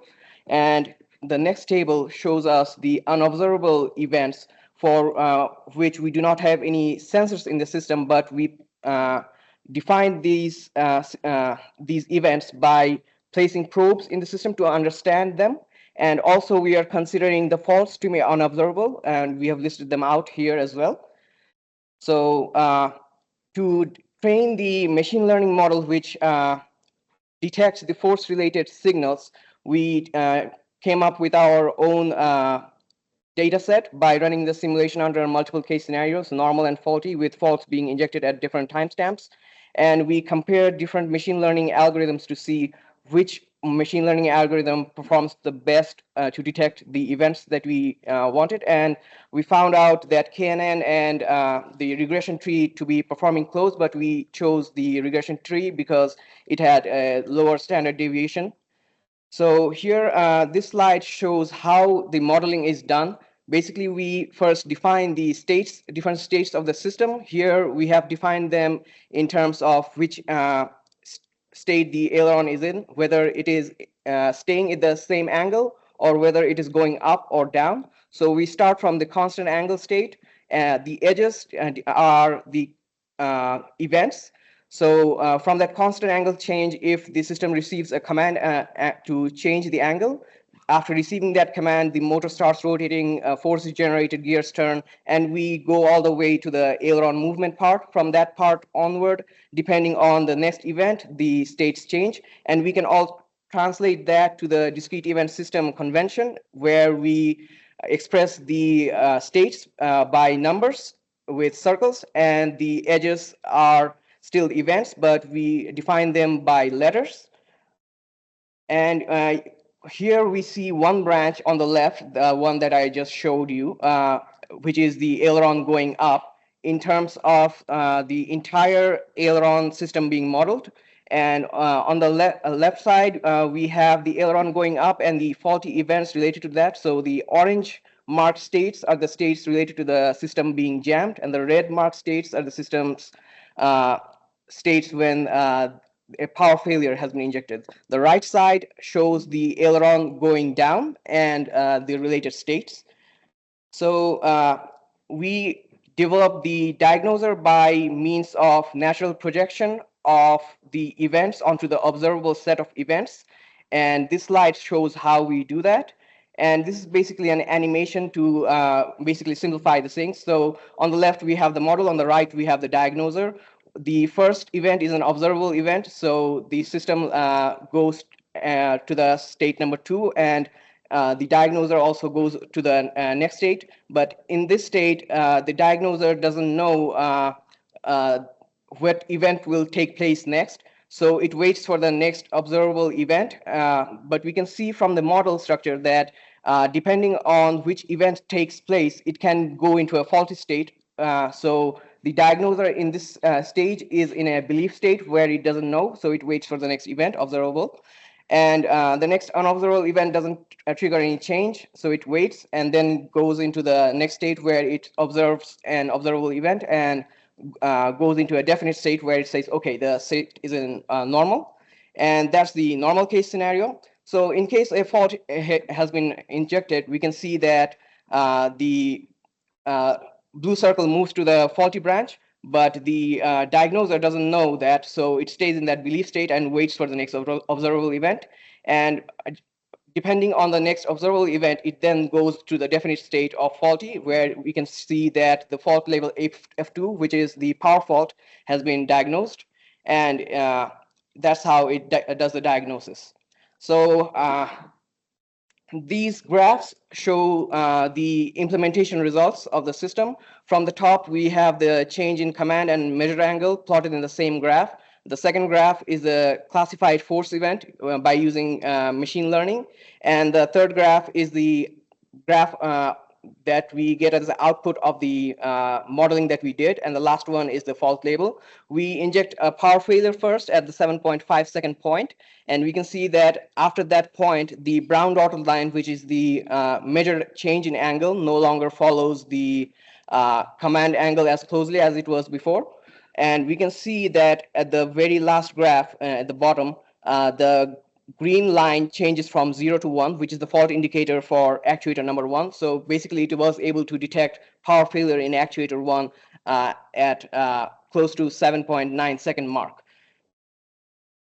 Then this graph shows the result for the jamming fault. This one is a bit hard to distinguish. So we inject the jamming fault at 9 second mark, and we can see that from the dotted brown line that there is no longer any change in the measure angle, even though the command angle has changed. So, but since after the fault has been injected, the diagnoser, we can see that the green lines change from 0 to -1, which indicates a jamming fault. And we can see that after some time, the yellow line also changes from 0 to -1, which is due to the change of the nature of the system. But by seeing which trigger has been activated first, we can distinguish whether the fault has been injected in actuator 1, 2, or 3. Here is a basic GIF of the model implementation. On the left, we have the diagnoser implemented in the state flow. And on the right, we have the system graph. And we have injected the power failure in this case. And we can see that it switches from the middle branch to the outermost branch when the fault has been injected, which will be right about now. As you can see that it switched to the outermost branch, which is the power failure related branch. Next, I'll be talking a bit about how we then took it to the next step, where we considered the entire aircraft system, where we leverage the aircraft global level information and the ailerons information to detect the fault. So this table lists out all the events related to that. We have the roll angle related events, which are observable. We also have force related events, which are observable, but just like the previous case, these events are detected using machine learning due to having difficulty finding proper thresholds for them. The unobservable events considered in this case are the ailerons measured angle and the fault event that is injected. In this case, we only consider the jamming fault. So this is the total combined model of the system.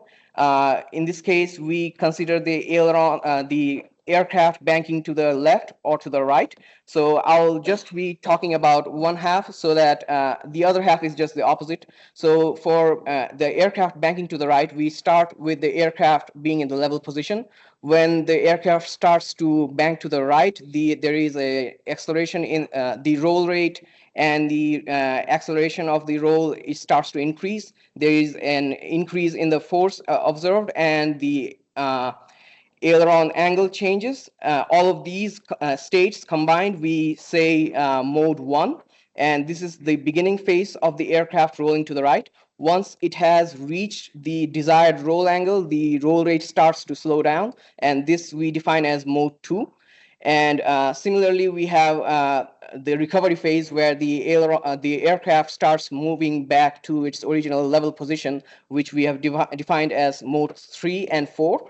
The modes 9 and 10 are the modes that are associated with the fault events. So if the fault is injected when the aircraft is starting to roll to the right, it's considered to be in mode 9. And if it is injected when the aircraft is in the recovery phase, it's considered to be in mode 10. So similar to the previous animation. This one shows how the model and the diagnoser are working.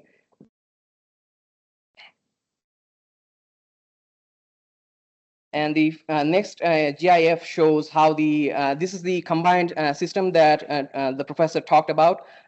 Here we have in the middle, you can see the model of the aircraft.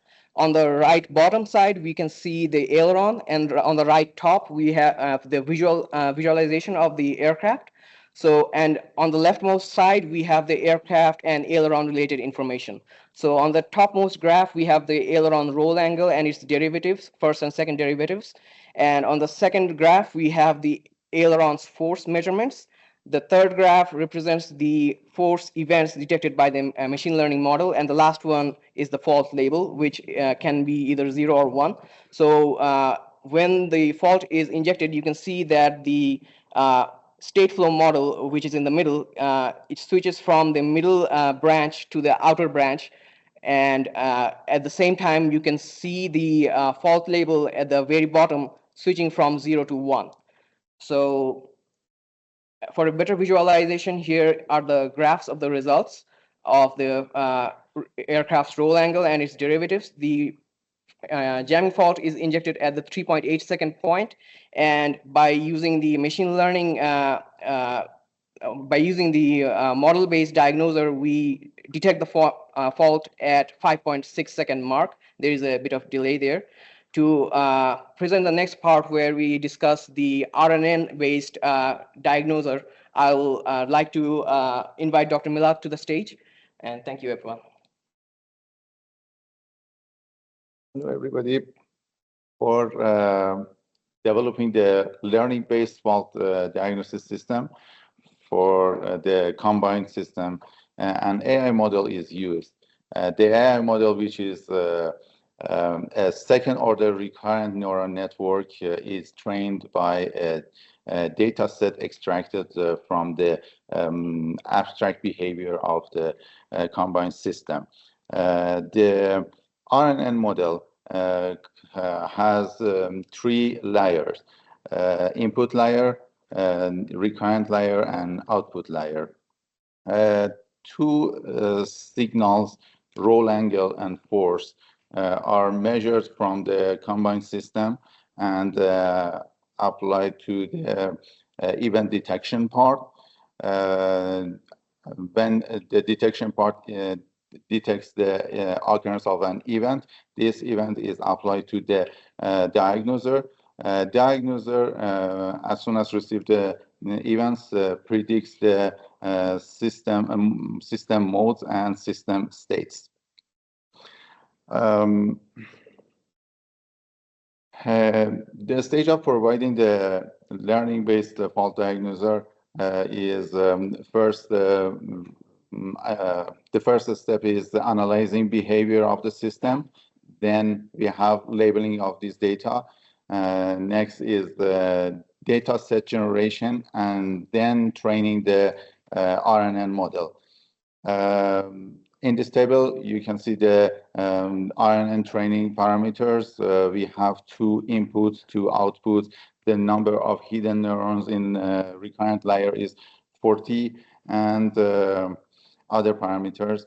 The diagnoser can predict the mode of the system by observe the event at the time t at each time, and the system state that previously has been predicted. In this slide, I can show you how this diagnoser can work.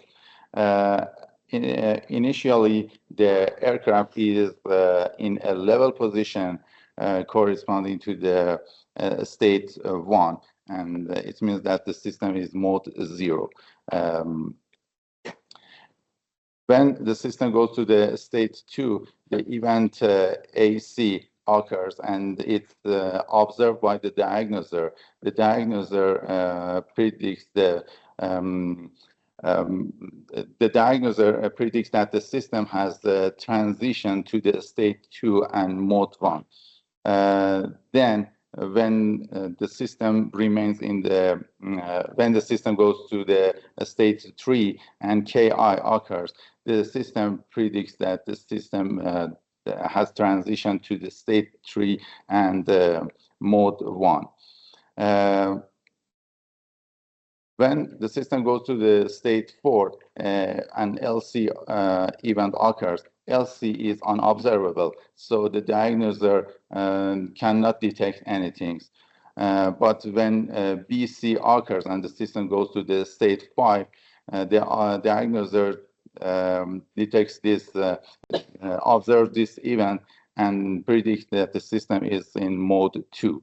When the system returns to the state 2, and if the fault, jamming fault occurs in the system, fault is unobservable. When the system goes to the state 14 and the diagnoser cannot detect anything, but as soon as the event MI occurs, the diagnoser detects that the system is in a state 15 and in mode 9.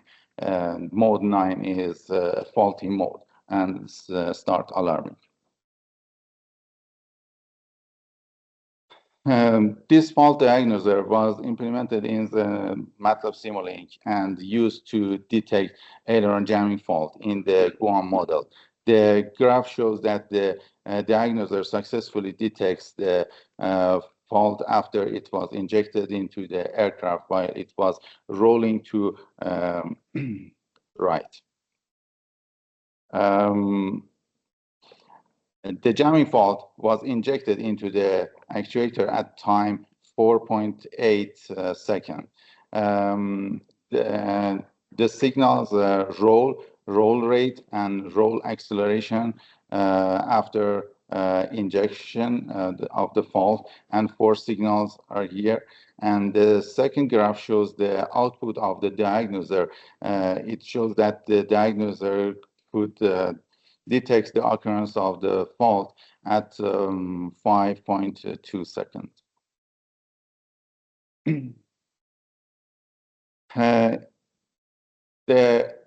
This slide shows the comparative analysis of the model-based method and learning-based fault diagnoser.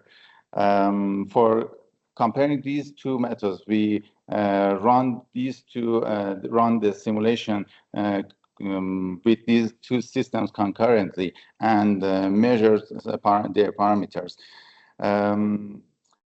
The model-based diagnoser, the computational complexity of this method is exponential, and this system can detect the fault after 1.15 seconds of occurrence of the fault, and its accuracy is 99.7%.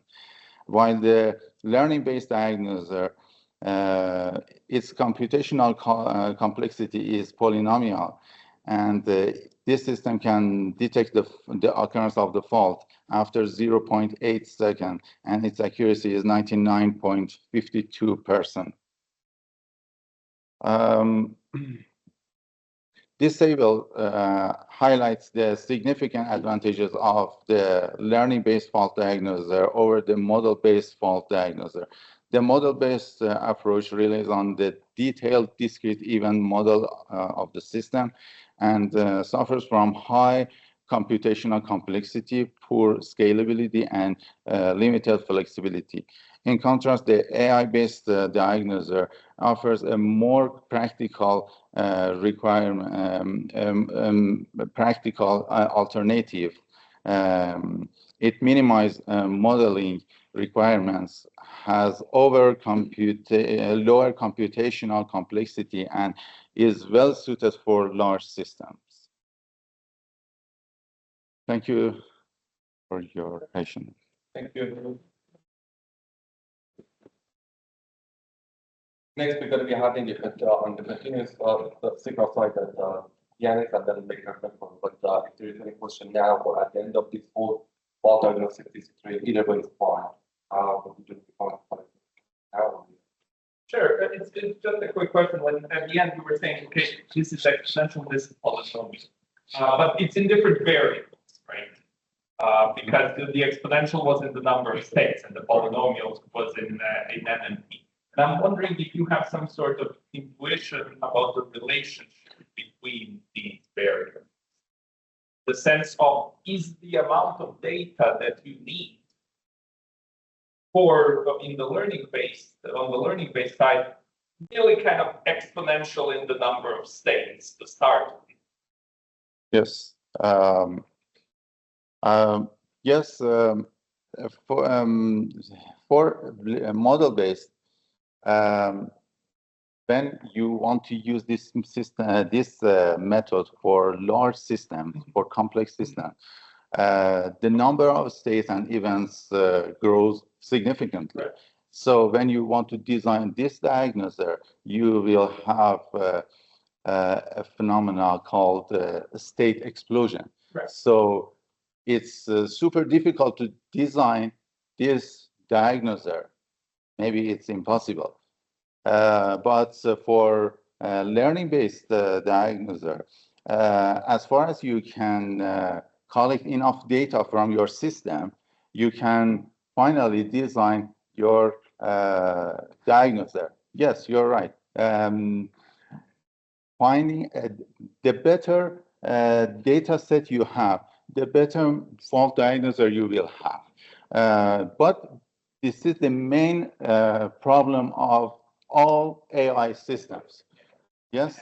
So I think it's really because that the other one is measured in terms of n number of the states, the other one is n and p. So really it's difficult at the end to make a direct kind of apple to apple comparison.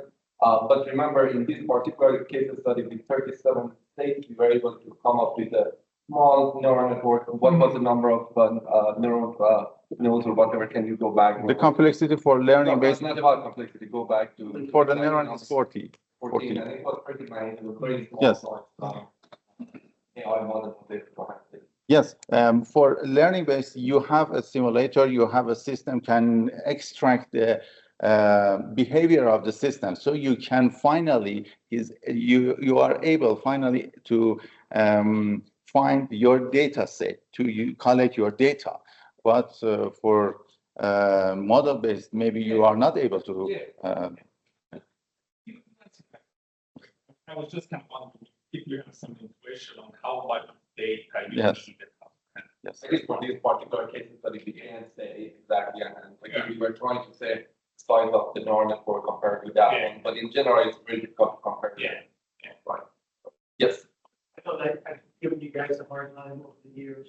I was kidding with them. I said that I gave the very first few slides, and I'm going to leave the meeting. And I'm going to leave the with you know, I'm kidding. This is the complexity. What you're doing here, several orders of magnitude more than what we use. If we have fault monitoring in our aircraft, much simpler than this. That works. Mm-hmm. Yeah.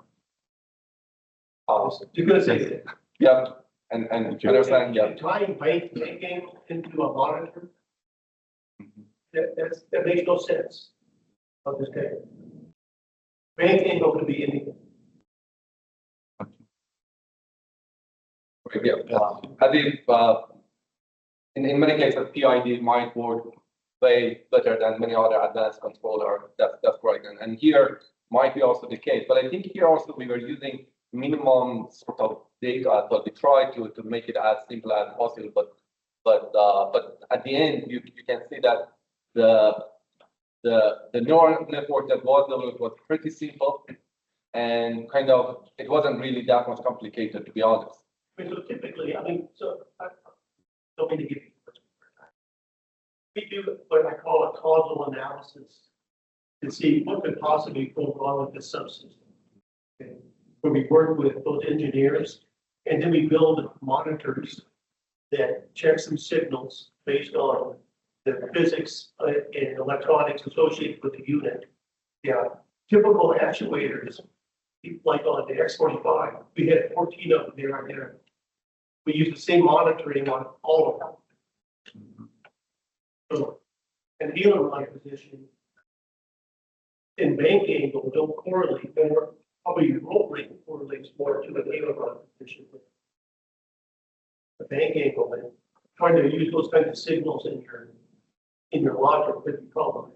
And I think this automata is in fact is a sort of modeling that logic at the end. Really, this model, this automata is exactly modeling that logic. However, not every signal is measurable, and then with the assumption that there are unobservable events. So that kind of rule-based sort of things may not always work. So I think this is a counterpart for that rule-based Right. Italian models, you know, we tried to do that, and we got so many nuisance trips that we stopped. So, like an actuator should move a surface, like a second order transfer function or something like that. You know. And the thresholds have to be made so large, the monitors will lose persistence of the failure, all kinds of things. You know, you get hinge loads that install an actuator, but then stop the motion, but doesn't mean that it's failed. So there's other things that can cause, you know, things to trip here in your logic that doesn't even, which means it really didn't fail. As soon as that load comes off the surface, it'll start moving again. And that's a very good point, because even in this simulation, we observe same sort of phenomena that not thresholding necessarily works always. And that's why we try to, for some signals that the simple thresholding doesn't work, we try to come up with a sort of machine learning to classify that signal and whatever. And I understand that there will be kind of another question, okay, that how we can train that machine learning to learn and to take the signals and translate them to a sort of events. But that's what we were trying to say, that yes, not always that thresholding is working, and even here, what we observe, we try to come up with alternative or kind of mechanism for to replace the thresholding when it is needed. So thresholding sometimes works, sometimes doesn't work. Agreed. And even in the simulation, that was the case. So that's comment. This software is level A, high level rigor, has to be completely certified. The things that are the computers that have this kind of diagnostic stuff is in our VMS. So putting neural networks in there, right? Yep. It's there. Yep. I don't know how you'll get the FAA to buy it. But yeah, we do have this dialogue. Not only the thresholding work, and then the other hand, yep. Okay. Very good. Thank you. Great. Thank you. I was supposed to leave the meeting.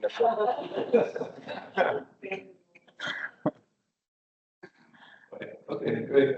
So I think to stay on, and we're going to be staying around to show you the blocks of the perhaps the diagnoser and later. But I'm going to be passing it to Dr. Raptis to go to the next step. Great. Thank you.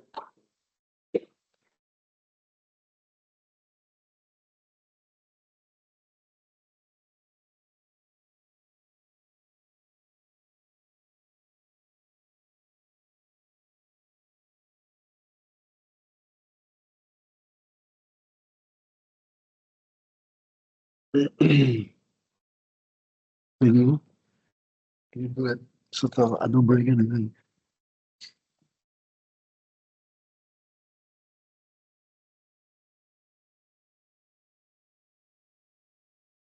Oh.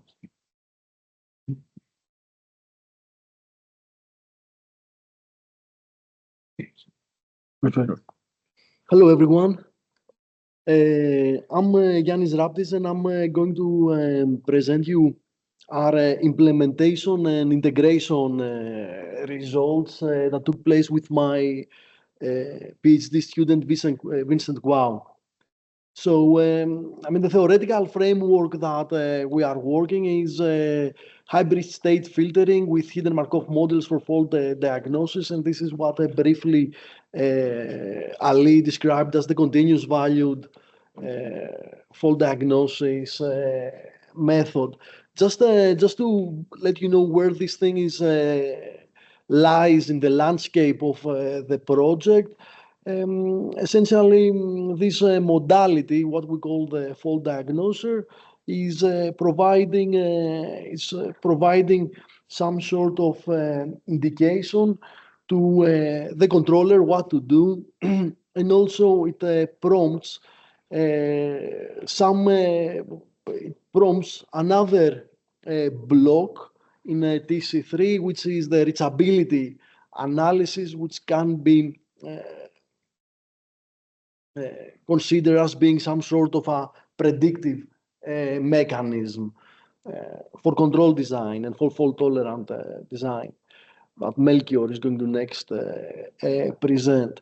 So the broader conceptualization that we had in mind is that in the context of advanced air mobility, the airspace is going to be populated by semi-autonomous or fully autonomous aircraft with novel designs. And these aircraft are going to be carrying cargo and also humans. So we need some sort of modality that if these aircraft for any reason are misbehaving or they are not operating the way that they were supposed to operate, there's going to be this system that signals the provider of service, which can also be in advanced air mobility a computer or a human operator, that something is wrong and a decision is made. So for the implementation and integration, we were tasked of finding some one of the joint platforms that this project has. And our selection, for many reasons, was a simulator from of the Mini-Hawk VTOL aircraft. Now, we do not know where this thing originated, but we believe this is a common collaboration of UNR and Urbana-Champaign. So the mission, the limited scenario at hand that we were considering is that we're having vertical takeoff and one of the actuators breaks. And pretty much the task of our fault diagnosis was to provide a signal or an indication that, or a confidence that something is wrong. So a little bit of how the software of the simulator is organized. So you're having like three things going on together. So you're having the Ardu pilot, you're having also ROS, actually four things. Gazebo is the physics engine and the visualization of the aircraft. And also you have MATLAB where our code is run. So all of these things operate simultaneously. And just from the get-go, I have to let you know that the challenge that we had when it came to the implementation, it wasn't our algorithms, because we have implemented in various for aircraft and also for different applications as well. So we knew what we were doing. The problem was kind of navigate ourselves to the kind of extensive interconnected software and stacks of software that are in this simulation environment. This was the predominantly challenge. So it's kind of a virtual hardware in the loop, because you are having the actual flight controller, which is the Ardu pilot, but you're having this virtual representation of it in this simulator. So it's something that's really close to what's happening to the real world. A little bit of the software architecture, and pretty much the important, like the reason that you're seeing this is that it has to do with the way that we injected the faults in the simulator. So there are the different blocks that are responsible for controlling the tricopter, because essentially it's a tricopter. And at the end, there is the command that this logic provides in the units are PWMs that operate the three rotors. And this is the part that, this is the place that we decided to inject the fault. So what you're seeing right now in the simulation environment, and Not sure how this thing's supposed to play.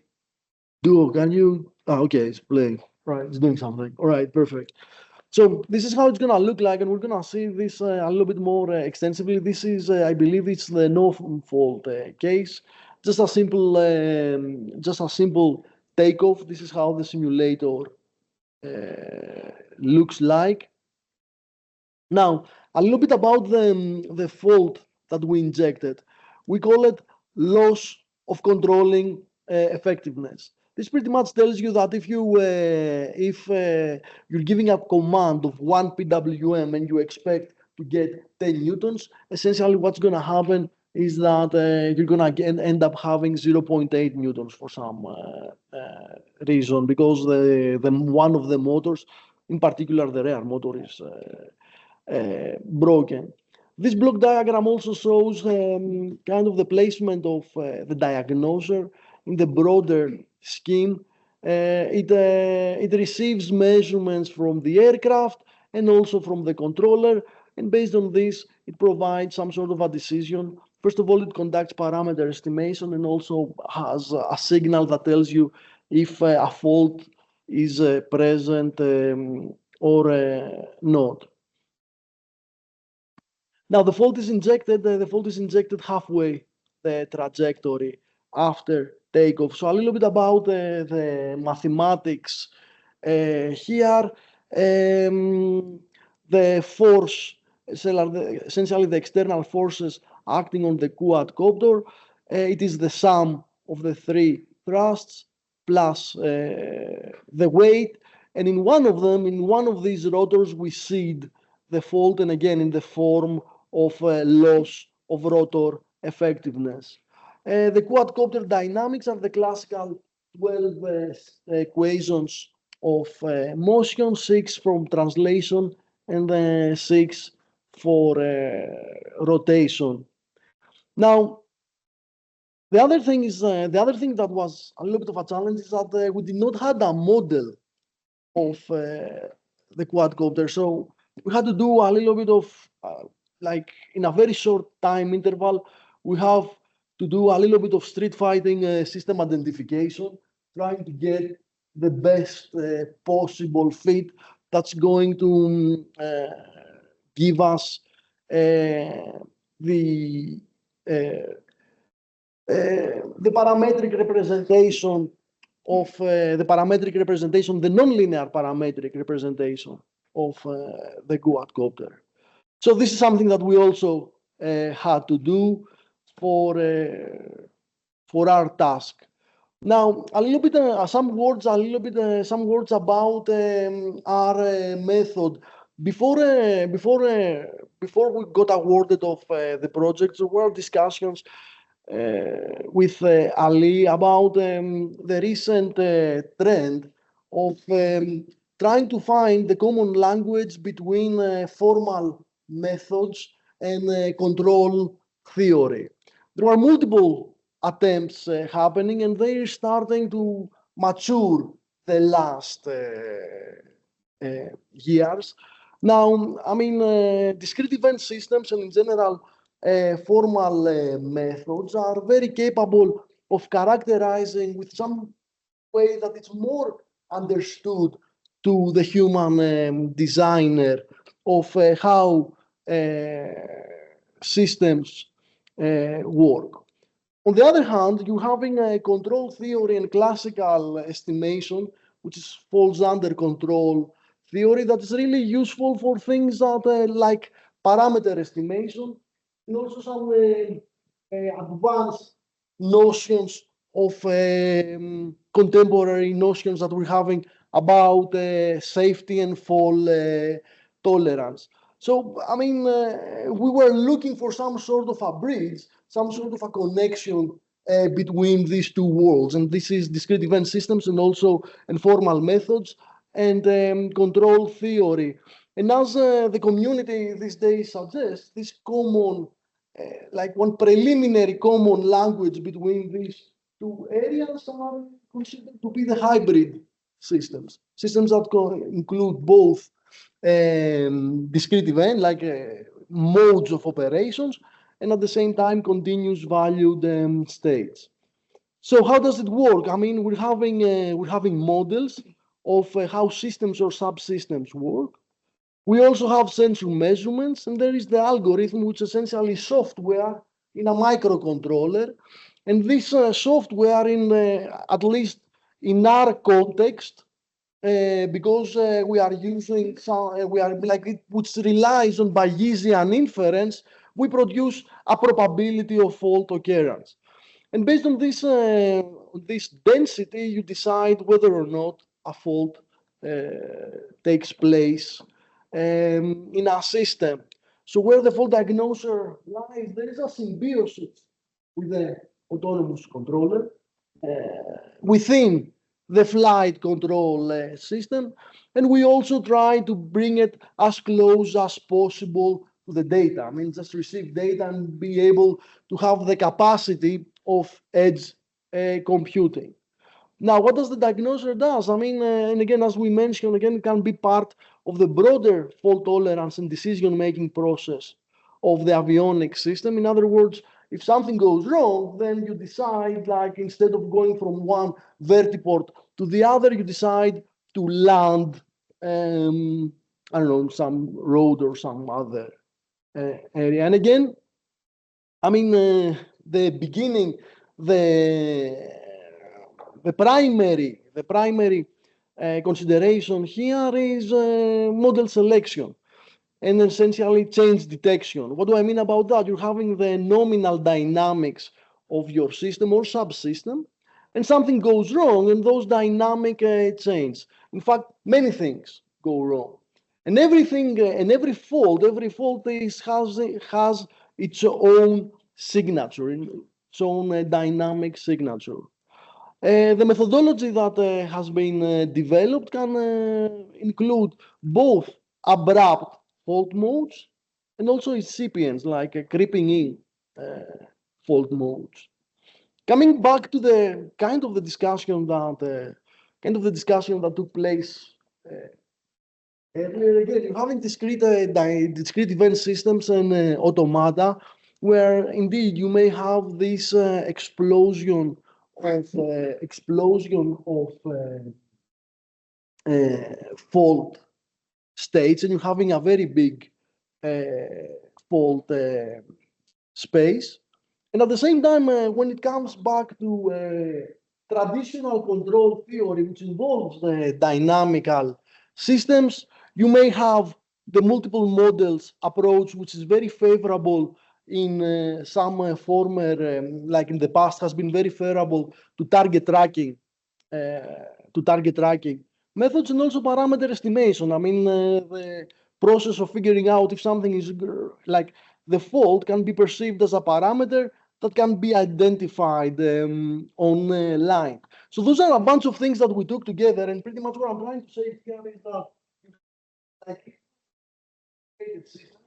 you're having the fault explosion in the first place, and then it's not only that your problem, but in addition, you also have the problem of having to do parameter estimation, which is also computationally expensive. I mean, again, depending on the application. So we're trying to figure out a way that is, first of all, is deployable, that it's very easy to implement given your application, kind of make sense, and at the same time, it can handle the uncertainty that these, like in general, systems are subjected, and also has some analytical attributes. Like we understand what's going on, in other words. So pretty much the idea is that over here is that every time that we want to inject some fault, we put this hidden jump Markov model or jump hidden Markov model. I'm not sure what's correct. And essentially, you're having a state that jumps from 0 to 1. That signifies 1 signifies the presence of a fault. And with this manner, with this simple addition, you can take the statistics of this binary state, and you can perform fault diagnosis. And at the same time, you're having state estimation in the traditional sense. So we have successfully implemented this our algorithm to the Minihawk software. So those are what you're seeing here is implementation results. The output is what we call the probability of fault. In other words, it is a value of 0 to 1. And if this indicator exceeds a threshold, we're having some confidence that a fault has occurred. Now, the thresholds themselves, there is a big debate of how you can select them, but there are many ways to kind of reassure, at least analytically, that what we're doing makes sense. So now you're gonna see here, what you're seeing over here is that midway during the takeoff, a fault is seeded. The methodology of choice is particle filtering. We use particle filtering, first of all, because it's suited for non-linear problems. And at the same, pretty much when you're having a non-linear estimation problem, this is the only option that one has. And also a couple of, another thing that we like is that it's kind of association with genetic algorithms, which has this kind of thing of survival of the fittest. By using brute computation, you can figuring out multiple scenarios and select the one that's closest to your data. Another thing that we like in this method is that it's not scared of uncertainty. Instead, it's welcoming uncertainty. So, it can handle it gracefully. Now, this is a more subtle fault. This is one of the previous, one of the first questions that Irene told us. I mean, what's going on if the fault is creeping in?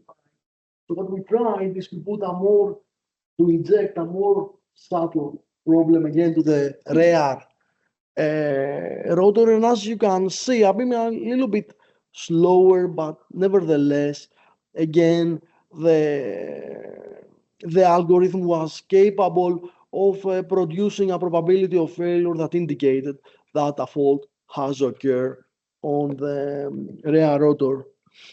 This is the last time that we're probably going to meet. So this is what our output. We had some conference proceedings. There is one journal. Currently, our focus is mostly on on data-driven models, essentially system identification.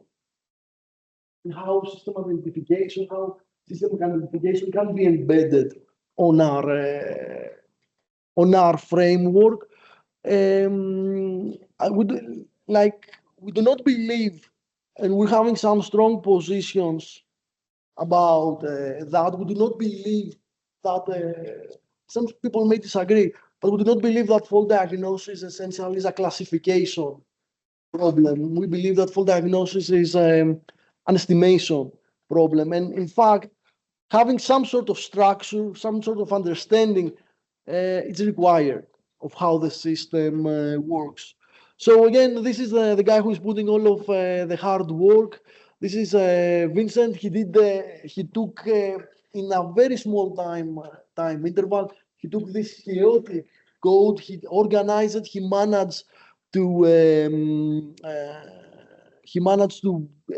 map all of these modalities, inject the faults, and do all of these experimentations and get these results. We got somewhere with the guidance of UNR from Pradeep, I believe, and Michael and Duo also. So yeah, I mean, pretty much that's our yeah. Okay.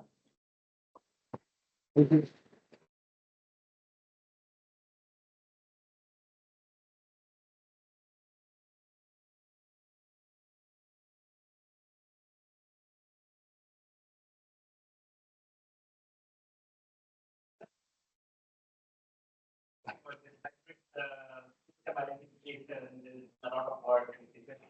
Is that like the fundamental challenge where the current theory falls short, or is it about applying existing techniques to this particular aircraft model and the failures?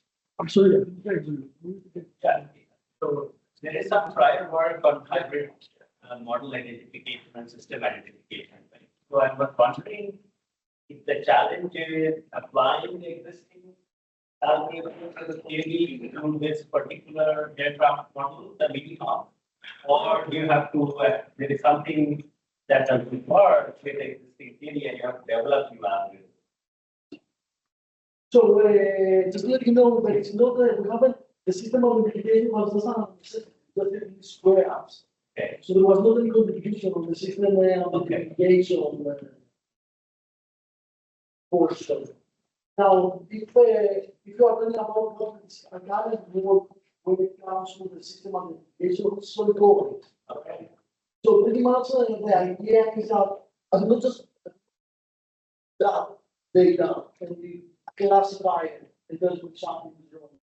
So how to prepare if I take something like a coupon operator or something along these lines, develop some sort of another regressive model about the process, and on top of that, other hybrid modeling for deciding whether or not something is wrong. So I'm not sure if I answered your question. No, I think I get the idea of where you're going. And I want to ask something. If you are talking about in terms of the contribution we have made, we have, this is just a demonstration, but the theoretical contribution was something we actually presented here last year, which is the fact that there is a classical approach, which is a multiple model approach, just like I think one of the guys, someone presented here, where you just stack up multiple models for different scenarios, and then you do estimation. That is classical. But the question with that is, how do you manage with multiple faults? You already see how much it scales up. So in theory, our contribution was to kind of bring up an approach that handles that scale, that exponential explosion. So that is our theory, which we presented last year. This is just a demonstration of how we can practically implement one of the existing frameworks we have. Thank you. Two comments. One is I applaud you for looking at the creepy faults, the ones that are not discrete, because I think they're very difficult, and I think that's just going to be one of those things that's going to happen in these systems anyways. The other one is if you actually apply cascading faults and multiple faults, you have examples or demos where you apply your theory to that multiple fault. Yes, I think presented at the cited conference. Yeah, to faults, but we still don't want. We want to detect them without creating that exploding. Absolutely. But it is just leveraging the particle filter.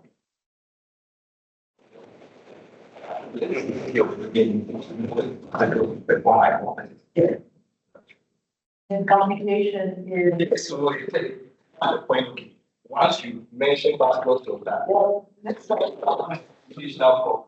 But the question is, when you are dealing with highly more, what are the options you have? That's where we enter. My suggestion would be to actually quantify the computation, so you can actually show the complexity of the fault versus the computation for the substandard, right?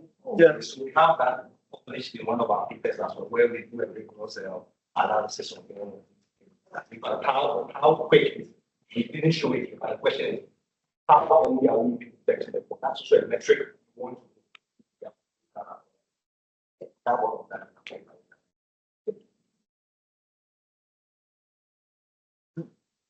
What's up? Thank you. Thank you.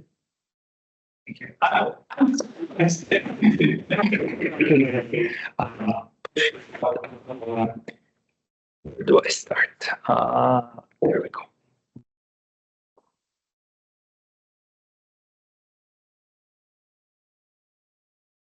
Yeah, perfect. Awesome.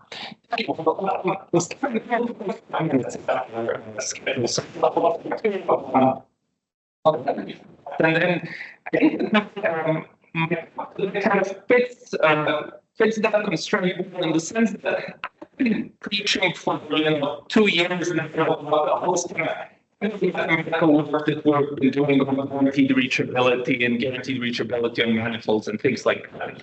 And so today, kind of also in the spirit of the work that we've been trying to integrate with teams, it seems what we can do using some, let's say, standard methods of reachability analysis. That's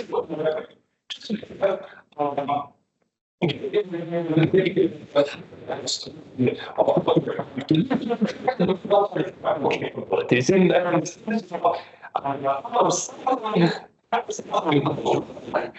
is an old transition to transition, which comes the knowledge of the old this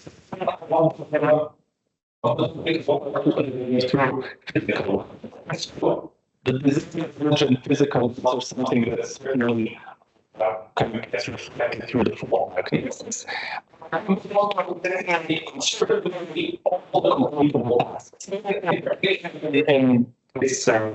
this kind of context, after something happens to a mini hawk. We want to complete that kind of conservative procedure.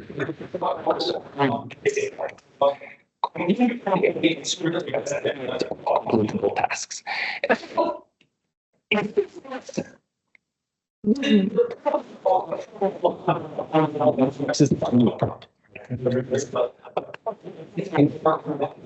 work is in this room control system after something happens. However, this assumes the original product remains reachable. And try to at least get as close as possible to the original target. So this is a big issue before. This airplane isn't going to reach its original target, whatever its original target was. And so asking really is, okay, change in dynamics, the system is not able to reach its original target. So that's capable of doing. And this is the criticism where, okay, what are the learning sets that we could try to identify? That's criticism in the sense that we are not necessarily interested in let's say, all these learning sets in terms of you should learn here. We're more interested in the capability to actually advance. And so what is the biggest capable of doing? But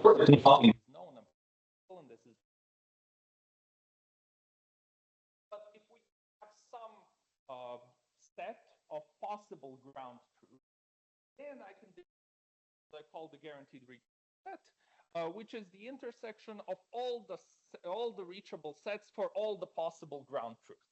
In other words, if you are in this, if a state is in this guaranteed reachable set, that means by definition, it is reachable by every possible ground truth, one of which will actually be true. Now, I defined this thing. In practice, computing it is where trouble begins. So one possible idea that we've been playing with before is, okay, find all guaranteed velocities, integrate those, you'll obtain some, if not all of the guaranteed reachable states. How do we find the velocities guaranteed at time t? Well, we find the velocities that are guaranteed at time 0 modulo maximal system wildness. And now the wheels kind of slowly start coming off, right? Okay, how do I find the initially available velocities? Well, we can compute those in arbitrarily short time through this kind of persistent excitation. How do I find the bound on the change of available velocities? I have some knowledge that the system is tame enough that was mentioned before. So if I have some sort of a Lipschitz bound, then I might know something about the degradation of the system. And this very much comes close to what Irene was saying. Okay, if I allow the dynamics to change slightly over time, so there's some sort of creeping fault, all I need to know is the rate of creep of this fault. Either way, something is possible to do. So if we know this bound on the change in the set of available velocities and the set of initial available velocities, we can under approximate a guaranteed reachable set. And so this is something that we've been playing with on dynamics of a quadcopter, and I think the first one is just a nonlinear, I want to say 2D or 3D example. A big chunk of what I'm saying here is a lie, right? So in these settings that we're dealing with today, sensors are not perfect. So my story of persistent excitation, how we're going to figure out the local dynamics isn't the most robust. We might not know these Lipschitz bounds on the changes in the dynamics. The guarantees on reachability are only available for a very short time. And so it kind of begs the question, okay, what can I do if I can only guarantee something for the next 0.2 seconds or whatever it is? I believe that the key is, and this is what connects our work to Ioannis's work and to Ali's work, is we know more about the structure of the dynamics. So it is not that anything can happen within some set, it's that we have a structure of this set. And so we have an opportunity to perform some sort of, let's call it partial system identification, something that will tell me, hey, okay, this is the structure that we know the system will follow. We might not know the exact numbers, but okay, we know something about this. And so this design knowledge that I spoke about really gets added to the fault knowledge, right? That is what's going to give us a richer structure of this novel transition model. And so we're playing with exactly the same task and demonstration scenario that Ioannis is playing. So I stole these slides from his presentation that we just had in April. What I want to point out is that we really have all of these things: nominal transition model, design and fault knowledge, and physical laws, at least in theory. So the nominal transition model comes from the simulator. How easy it is to get that particular model in some sort of explicit form, that's a different story, but it exists. Fault knowledge exists if Ioannis tells us that his team detected the fault. Some sort of design and fault knowledge with physical laws, we can get some sort of a structure on the dynamics of the vehicle. And finally, we get observations. The observations come from data. So we simulate the mini-hawk. And so the idea here is this: the more prior knowledge I have, so the more specific Ioannis can be about the fault that is occurring, the more precisely we are able to identify the possible dynamics, or the less data hungry we are. In other words, this set of possible dynamics becomes smaller. This set of possible dynamics becoming smaller means that the guaranteed reachability set becomes larger, becomes less conservative. The catch is, of course, that the set of possible dynamics must contain the ground truth. So we can't, if we have some sort of uncertainty, we need to have that the truth is somewhere there.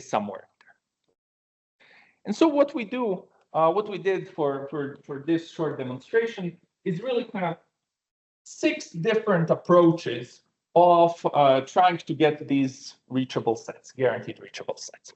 So the first one really has nothing to do with guaranteed reachability. It really has nothing to do with Ioannis's work.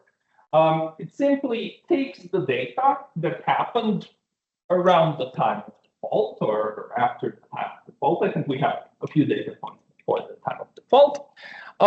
It performs some sort of linear system ID, creates a linear system, and then after that generates the reachable set of that linear system. A smarter, slightly smarter version is, okay, have some uncertainty bounds that will give you this guaranteed reachability. So say, okay, I understand that this linear system is not correct. So let me put in some buffer. Still a little unclear how big that buffer needs to be. And then intersect all the reachable sets that are generated by using this buffer. Okay, so we did that. So the first is just a linear system. So this is a 12-dimensional system. I'm showing a projection here that's X versus Z position.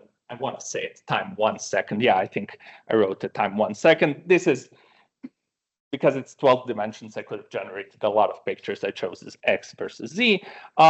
It's not a problem generating other projections, generating other times. So there's a whole toolkit for reachable set computation, or at least reachable set approximation, that's called Cora, and we can obtain what is possible. It assumes that the system is linear and fully identified from data. The system is not linear, and the system is not fully identified from data. We have relatively little data. I think everything was performed just in one run. And I also want to kind of sidetrack when I say, these things are not a problem, generating the projections, generating other times. Well, MATLAB experienced a ransomware attack last week, and I don't know if you were familiar with that, but for the past week, MATLAB was or remains inaccessible to many machines at UIUC. And so all of these basic tools that one wants to use for these things, they kind of start failing pretty quickly. Going back to the story of reachable set or reachable system analysis. So, okay, we can put in some synthetic bounds on the parameter changes. And we look at, so we can actually, using our theory, identify what would be the worst case changes, and those have to do with singular values of the matrices. It's not a problem generating multiple reachable sets. Formally describing their intersection is possible, but it's easy to do. But we can again say, okay, if the dynamics change no more than something, then I can guarantee you that the system is capable of reaching everything that's within all of these, they're not exactly polygons, but within all of these zonotopes. So within the intersection of these zonotopes. Okay, now we're doing better. This is assuming that the maximal size of the system's nonlinearity is a priori known, which is certainly a large assumption. So now let's get smarter than that. Let's say, okay, system remain with it being linear, but there are certain parts of the system's dynamics that we know for sure. In particular, we know that there's 12 states, and we know that 6 of them are just derivatives of the other 6. And so we don't need to use the precious little data that we have after the fault has occurred to try to identify the entire linear system. We can at least remove a good chunk of these parameters. We can reduce the number of parameters. And so we can develop a known structure of the system. Again, we can perform the same story of reachability and guaranteed reachability. So we did that. It was better in some ways and worse in some, and I'm comparing this to the nonlinear identification that we performed there.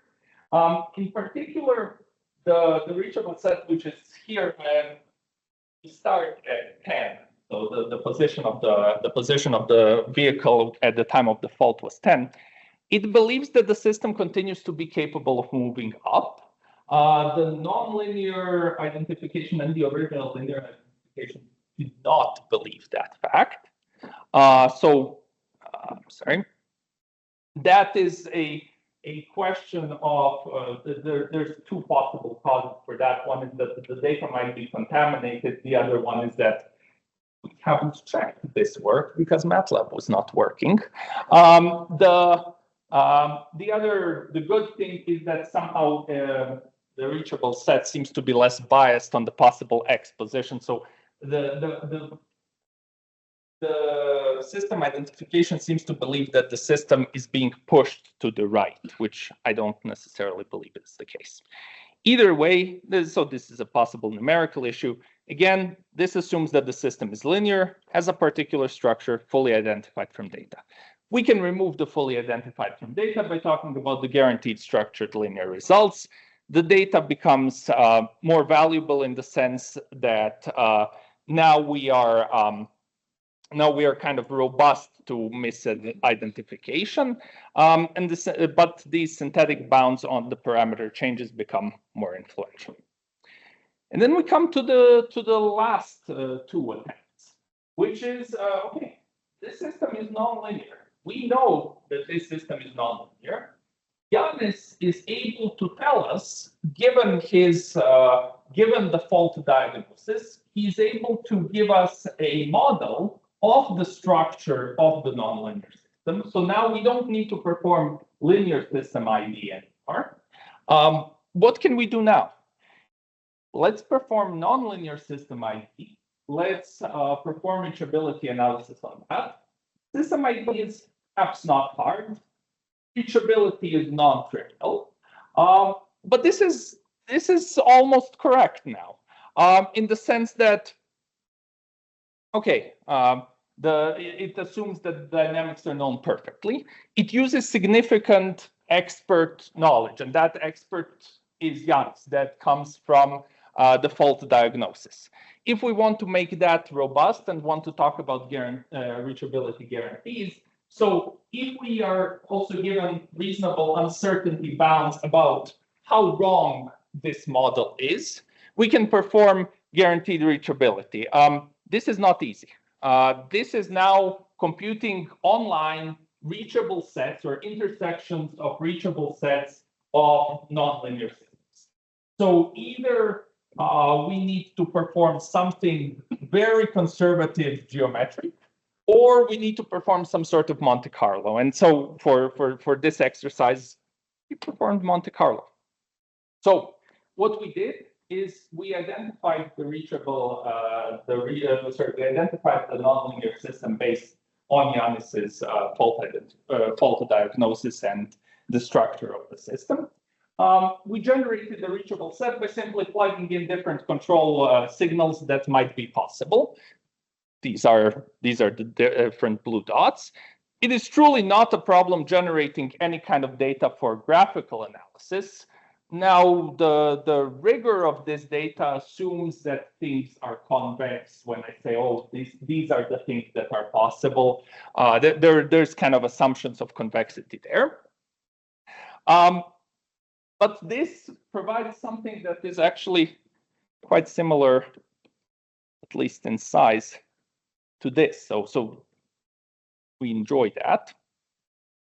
For longer time horizons, Monte Carlo is wasteful because you need to generate a ton of controls, and the controls are not constant. Still assumes that the system is fully identified from data. I'm just speaking about this picture. The dots themselves don't really matter, in the sense that we will not actually control the system randomly. We just want to get an envelope of what is possible to achieve.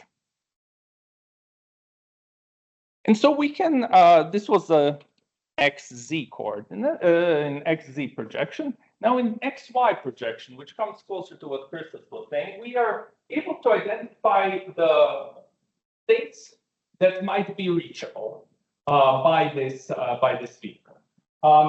In particular, these states are in blue, and the red now is their convex hull, but you can kind of see that convex hull doesn't make sense here anymore because this reachable set is probably not convex. The shape does though. So we understand that there is some sort of a manifold on which the reachable set lies. And we can use that to combine with Crispus's work in terms of figuring out what are good and feasible landing spots for my vehicle. And in this case, and this is this picture not scale, but it would be something along these paths, perhaps.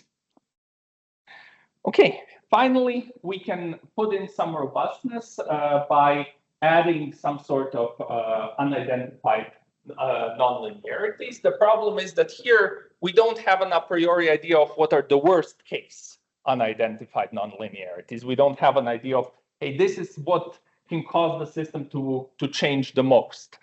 So we do another Monte Carlo thing, try many nonlinearities, intersect all of these reachable sets.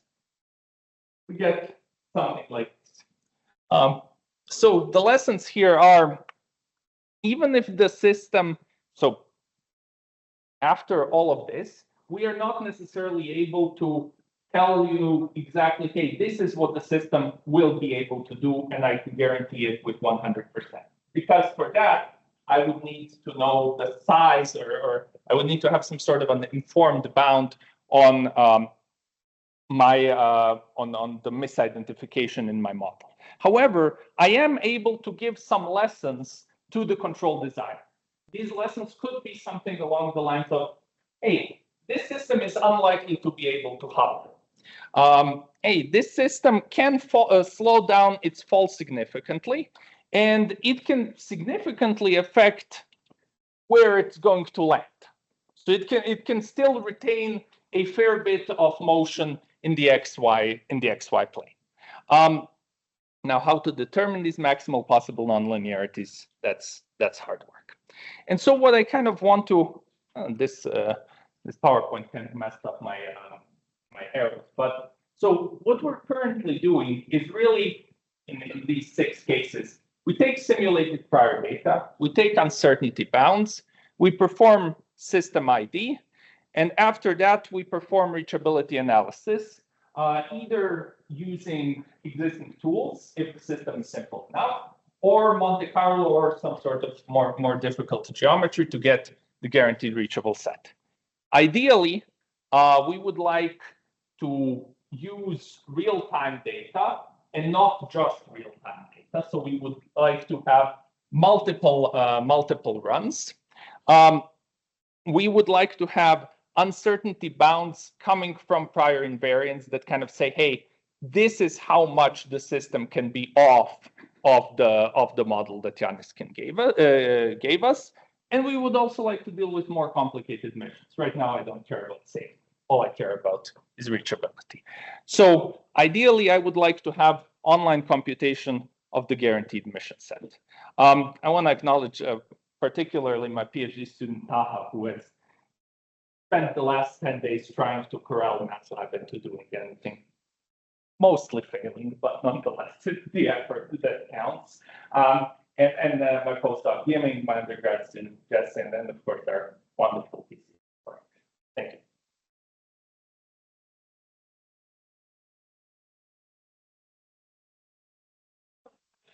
Sure. So this kind of things you guys showed were physical faults eventually. For these vehicles, the electric propulsion is going to be the new technology, and that's probably where the failures are going to occur. It's not a physical manifestation when you start looking at power systems. That by the time it manifests itself, you're well into the fault. So how would you deal with something that doesn't have a physical manifestation for in this framework?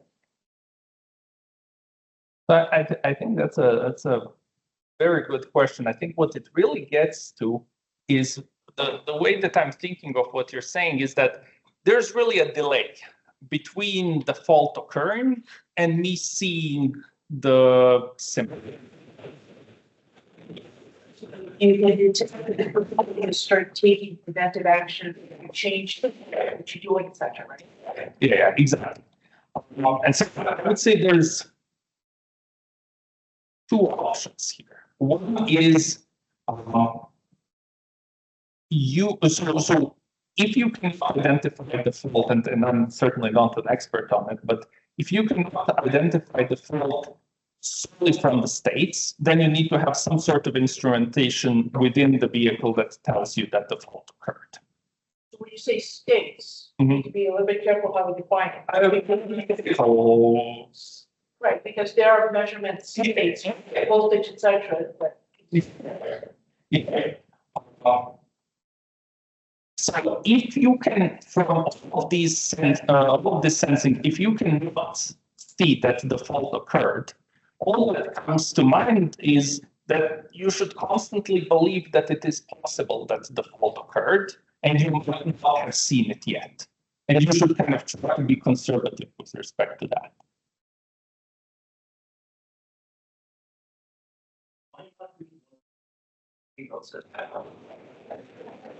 Yeah, those are the same. Don't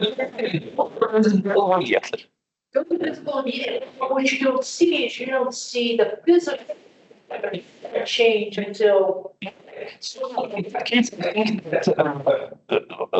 Answer would be that identification can still be performed in this extended states, essentially. And then after the fault is performed, most still remain pretty much the same, in the sense that depend the system is whether it is faulty, whatever it is. And this for me is to tell me, hey, a fault occurred, and here is how I've changed the structure of your system. Reachability analysis. That's the point. You would have to, it's almost like you need a secondary algorithm that gives you the implications of it. That's also a lot. You need sensory technology, so you need to get all of this live observation, but the subsystem later, I guess. Yes. So you have it, right? So the question is, so you're saying that because you would allow them to provide very multiple second, right? But which make sure that your algorithm can do not just say, hey, it's a fault of X, but more also what's the implication of that fault on the physical behavior of the system, even though you may not be able to observe changes in your dynamic behavior. Okay, that's what I'm going. Right? Basically, you can't perform. You would not be able to perform system ID essentially. Not in tradition. You're not going to see. Exactly. You would need to kind of just from the fault say, hey, I know that this fault. Yeah. Exactly. Yeah. My case was the same. Yeah.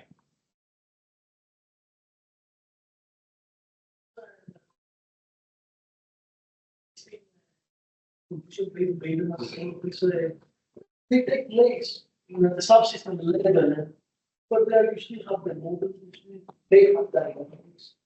That we can count the. Conditional case statements, yes, but expected systems should point out things that are going to happen, like you can't wait for the condition case. It will be something that may apply whether you can and not complete your mission, whether you have to land as practicable or land as possible, depending on the skill. And the tower states completely people. Yes. I will. Second reaction. It's done. So depending on the code, we will have a very different time scale. I mean,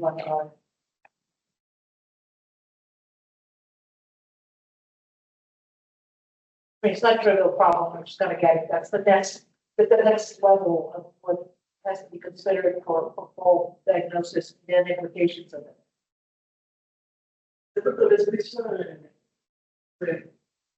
The notion of causality and good cause sort of reasoning still can exist in a higher level of top of this low level kind of edge algorithms. I don't talk about this. It was like it's drawing more current than it should draw more current doesn't look good to something about that case.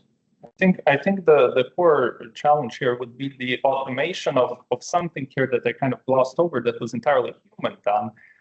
So after the fault occurred, we asked Ioannis, hey, Ioannis, what does this mean? And he said, well, that means that your dynamics are not like this. And really, there would need to be some sort of an automated thing that kind of says, okay, this is the fault that occurred. These are the new, this is a new class of dynamics. You don't need to perform any system ID in kind of a traditional sense. It will not tell you what's possible. So there would need to be kind of an automated understanding of the fault to dynamics change. Something mentioned is the scale of complexity. Just to give you another example, ultimately after 2010, you cannot open the trunk, you can't figure out what's wrong. I mean, there's not anymore, this is not the case. And still you having a microcontroller to tell you, I mean, somebody like pay $100 to click something and then okay, what's Michael, this is this. If we have artificial intelligence, is the next thing to deal with its overly complexity systems.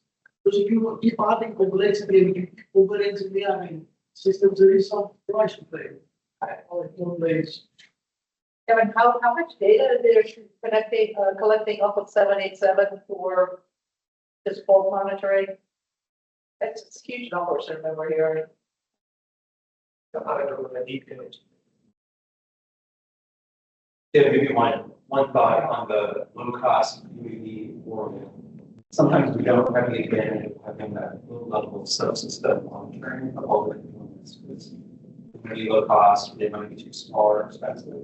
And we have had this debate on our course.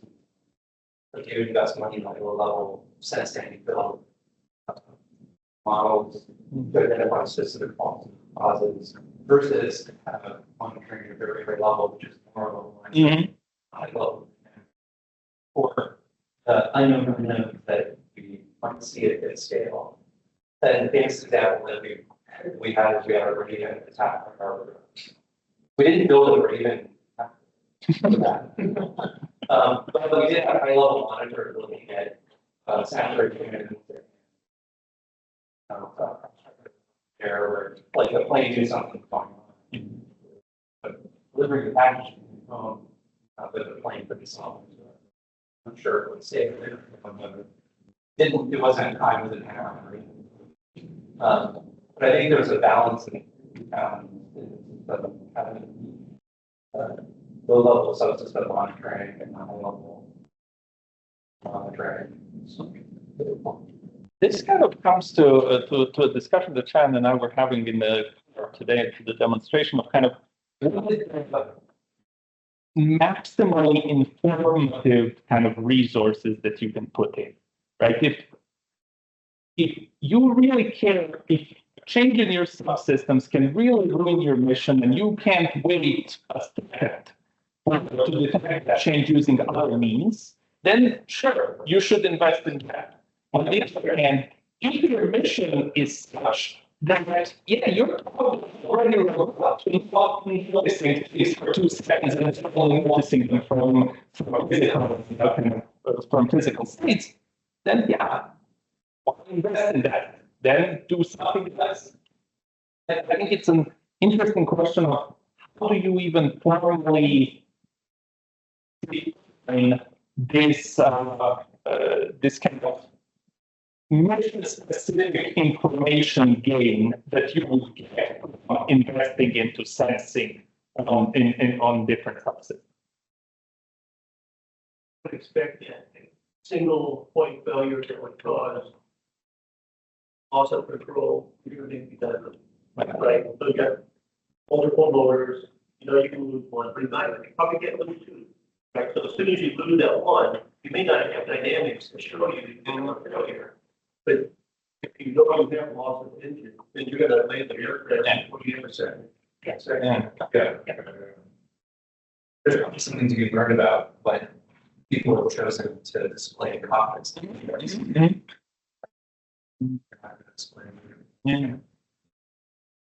haven't bothered showing them something. It needs to be. I haven't seen the wizard doing. Well, it's back to this idea, right? What is your vehicle? What's the state of your vehicle in the sense, what is it capable of doing, and projecting that to whatever amount of time, the rest of the condition, right? And how much detail we need to know what's going to do with the day. Right, this is what Kevin said. If I'm hearing people, then, I need to be a little bit more careful if I'm hearing the low cost car, yeah, okay, so what's the worst happens versus, Yeah. So it's that balance, but how do you do it more formally to define the trade-off? I think it's worth looking into.